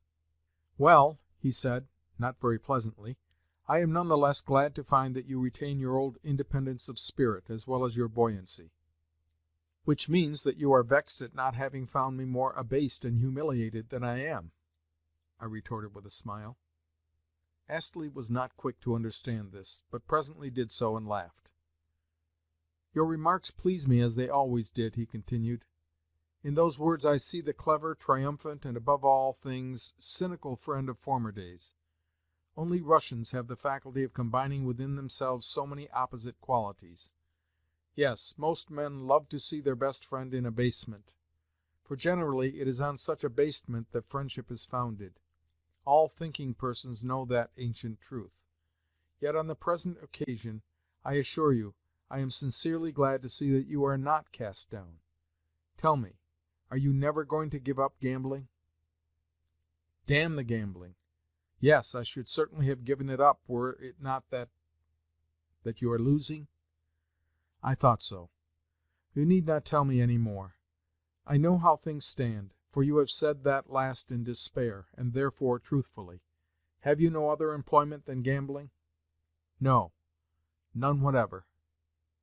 Astley gave me a searching glance. At that time it was ages since I had last looked at a paper or turned the pages of a book. "You are growing blasé," he said. "You have not only renounced life with its interests and social ties, but the duties of a citizen and a man. You have not only renounced the friends whom I know you to have had, and every aim in life but that of winning money, but you have also renounced your memory. Though I can remember you in the strong, ardent period of your life, I feel persuaded that you have now forgotten every better feeling of that period, that your present dreams and aspirations of subsistence do not rise above pair, impair, rouge, noir, the 12 middle numbers, and so forth." "Enough, Mr. Astley," I cried with some irritation, almost in anger. "Kindly do not recall to me any more recollections, for I can remember things for myself. Only for a time have I put them out of my head. Only until I shall have rehabilitated myself am I keeping my memory dulled. When that hour shall come, you will see me arise from the dead." "Then you will have to be here another 10 years," he replied. "Should I then be alive, I will remind you, here on this very bench, of what I have just said. In fact, I will bet you a wager that I shall do so." "Say no more," I interrupted impatiently. "And to show you that I have not wholly forgotten the past, may I inquire where Mlle. Polina is? If it was not you who bailed me out of prison, it must have been she. Yet never have I heard a word concerning her." "No, I do not think it was she. At the present moment she is in Switzerland, and you will do me a favor by ceasing to ask me these questions about her." Astley said this with a firm and even an angry air. "Which means that she has dealt you a serious wound?" I burst out with an involuntary sneer. Mademoiselle Polina, he continued, is the best of all possible living beings. But I repeat that I shall thank you to cease questioning me about her. You never really knew her, and her name on your lips is an offence to my moral feeling. Indeed! On what subject, then, have I a better right to speak to you than on this? With it are bound up all your recollections and mine. However, do not be alarmed. I have no wish to probe too far into your private, your secret affairs. My interest in Mademoiselle Polina does not extend beyond her outward circumstances and surroundings. About them you could tell me in 2 words. Well, on condition that the matter shall end there, I will tell you that for a long time Mademoiselle Polina was ill, and still is so. My mother and sister entertained her for a while at their home in the north of England, and thereafter Mademoiselle Polina's grandmother, you remember the mad old woman, died, and left Mademoiselle Polina a personal legacy of £7,000 sterling. That was about 6 months ago, and now Mademoiselle is travelling with my sister's family, my sister having since married. Mademoiselle's little brother and sister also benefited by the grandmother's will, and are now being educated in London. As for the General, he died in Paris last month of a stroke. Mademoiselle Blanche did well by him, for she succeeded in having transferred to herself all that he received from the grandmother. That, I think, concludes all that I have to tell. And De Griers? Is he too travelling in Switzerland? No, nor do I know where he is. Also, I warn you once more that you had better avoid such hints and ignoble suppositions. Otherwise you will assuredly have to reckon with me. What, in spite of our old friendship? Yes, in spite of our old friendship. Then I beg your pardon 1,000 times, Mr. Astley. I meant nothing offensive to Mademoiselle Polina, for I have nothing of which to accuse her. Moreover, the question of there being anything between this Frenchman and this Russian lady is not one which you and I need discuss, nor even attempt to understand. If, replied Astley, you do not care to hear their names coupled together, may I ask you what you mean by the expressions this Frenchman, this Russian lady, and there being anything between them? Why do you call them so particularly a Frenchman and a Russian lady? Ah, I see you are interested, Mr. Astley, but it is a long, long story, and calls for a lengthy preface. At the same time, the question is an important one, however ridiculous it may seem at the first glance. A Frenchman, Mr. Astley, is merely a fine figure of a man. With this you, as a Britisher, may not agree. With it I also, as a Russian, may not agree, out of envy. Yet possibly our good ladies are of another opinion. For instance, one may look upon Racine as a broken-down hobbledehoy, perfumed individual. One may even be unable to read him, and I too may think him the same, as well as, in some respects, a subject for ridicule. Yet about him, Mr. Astley, there is a certain charm, and above all things he is a great poet, though one might like to deny it. Yes, the Frenchman, the Parisian, as a national figure, was in process of developing into a figure of elegance before we Russians had even ceased to be bears. The Revolution bequeathed to the French nobility its heritage, and now every whipper-snapper of a Parisian may possess manners, methods of expression, and even thoughts that are above reproach in form, while all the time he himself may share in that form neither in initiative, nor in intellect, nor in soul, his manners and the rest having come to him through inheritance. Yes, taken by himself, the Frenchman is frequently a fool of fools, and a villain of villains. Per contra, there is no one in the world more worthy of confidence and respect than this young Russian lady. De Griers might so mask his face and play a part as easily to overcome her heart, for he has an imposing figure, Mr. Astley, and this young lady might easily take that figure for his real self, for the natural form of his heart and soul, instead of the mere cloak with which heredity has dowered him. And even though it may offend you, I feel bound to say that the majority also of English people are uncouth and unrefined, whereas we Russian folk can recognize beauty wherever we see it, and are always eager to cultivate the same. But to distinguish beauty of soul and personal originality, There is needed far more independence and freedom than is possessed by our women, especially by our younger ladies. At all events, they need more experience.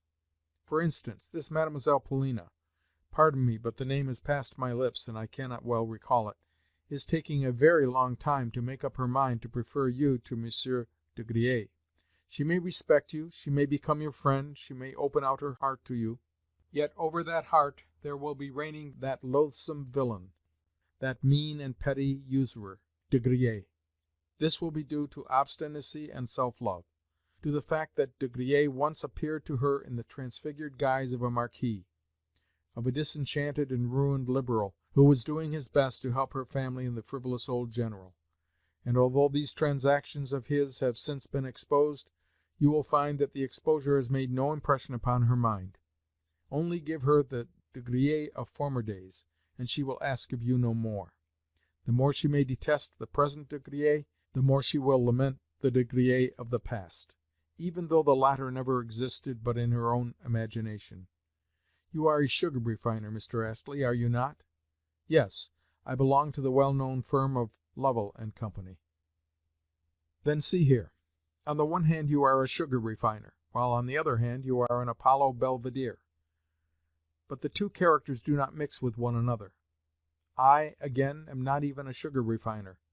I am a mere roulette gambler who has also served as a lackey. Of this fact Mademoiselle Polina is probably well aware, since she appears to have an excellent force of police at her disposal. "You are saying this because you are feeling bitter," said Astley with cold indifference. "Yet there is not the least originality in your words." "I agree. But therein lies the horror of it all, that how trepidation playing ever mean and farcical my accusations may be, they are none the less true. But I am only wasting words." "Yes, you are, for you are only talking nonsense," exclaimed my companion, his voice now trembling, and his eyes flashing fire.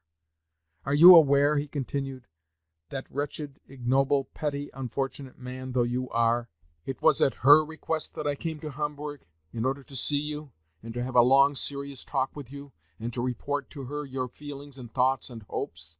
Yes, and your recollections of her too?" "Indeed, is that really so?" I cried, the tears beginning to well from my eyes. Never before had this happened. "Yes, poor unfortunate," continued Astley, "she did love you. And I may tell you this now for the reason that now you are utterly lost. Even if I were also to tell you that she still loves you, you would none the less have to remain where you are. Yes, you have ruined yourself beyond redemption. Once upon a time you had a certain amount of talent, and you were of a lively disposition, and your good looks were not to be despised. You might even have been useful to your country, which needs men like you. Yet you remained here, and your life is now over. I am not blaming you for this. In my view all Russians resemble you, or are inclined to do so. If it is not roulette, then it is something else. The exceptions are very rare, nor are you the first to learn what a taskmaster is yours. For roulette is not exclusively a Russian game.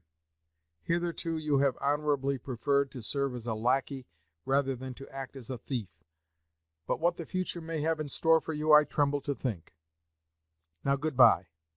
You are in want of money, I suppose? Then take these 10 louis d'or. More I shall not give you, for you would only gamble it away. Take care of these coins, and farewell. Once more, take care of them." "No, Mr. Astley, after all that has been said, I—" "Take care of them," repeated my friend. "I am certain you are still a gentleman, and therefore I give you the money as one gentleman may give money to another. Also, if I could be certain that you would leave both Hamburg and the gaming tables and return to your own country, I would give you 1,000 pounds down to start life afresh. But I give you 10 louis d'or instead of 1,000 pounds, for the reason that at the present time 1,000 pounds and 10 louis d'or will be all the same to you. You will lose the one as readily as you will the other. Take the money, therefore, and good-bye." "Yes, I will take it, if at the same time you will embrace me." "With pleasure." So we parted, on terms of sincere affection. But he was wrong. If I was hard and undiscerning as regards Polina and De Griers, he was hard and undiscerning as regards Russian people generally. Of myself I say nothing. Yet words are only words. I need to act. Above all things I need to think of Switzerland. Tomorrow, tomorrow. Ah, but if only I could set things right tomorrow, and be born again, and rise again from the dead. But no, I cannot. Yet I must show her what I can do. Even if she should do no more than learn that I can still play the man, it would be worth it. Today it is too late, but tomorrow. Yet I have a presentiment that things can never be otherwise. I have got 15 louis d'or in my possession, although I began with 15 gulden. If I were to play carefully at the start. But no, surely I am not such a fool as that. Yet why should I not rise from the dead? I should require at first but to go cautiously and patiently, and the rest would follow. I should require but to put a check upon my nature for 1 hour, and my fortunes would be changed entirely. Yes, my nature is my weak point.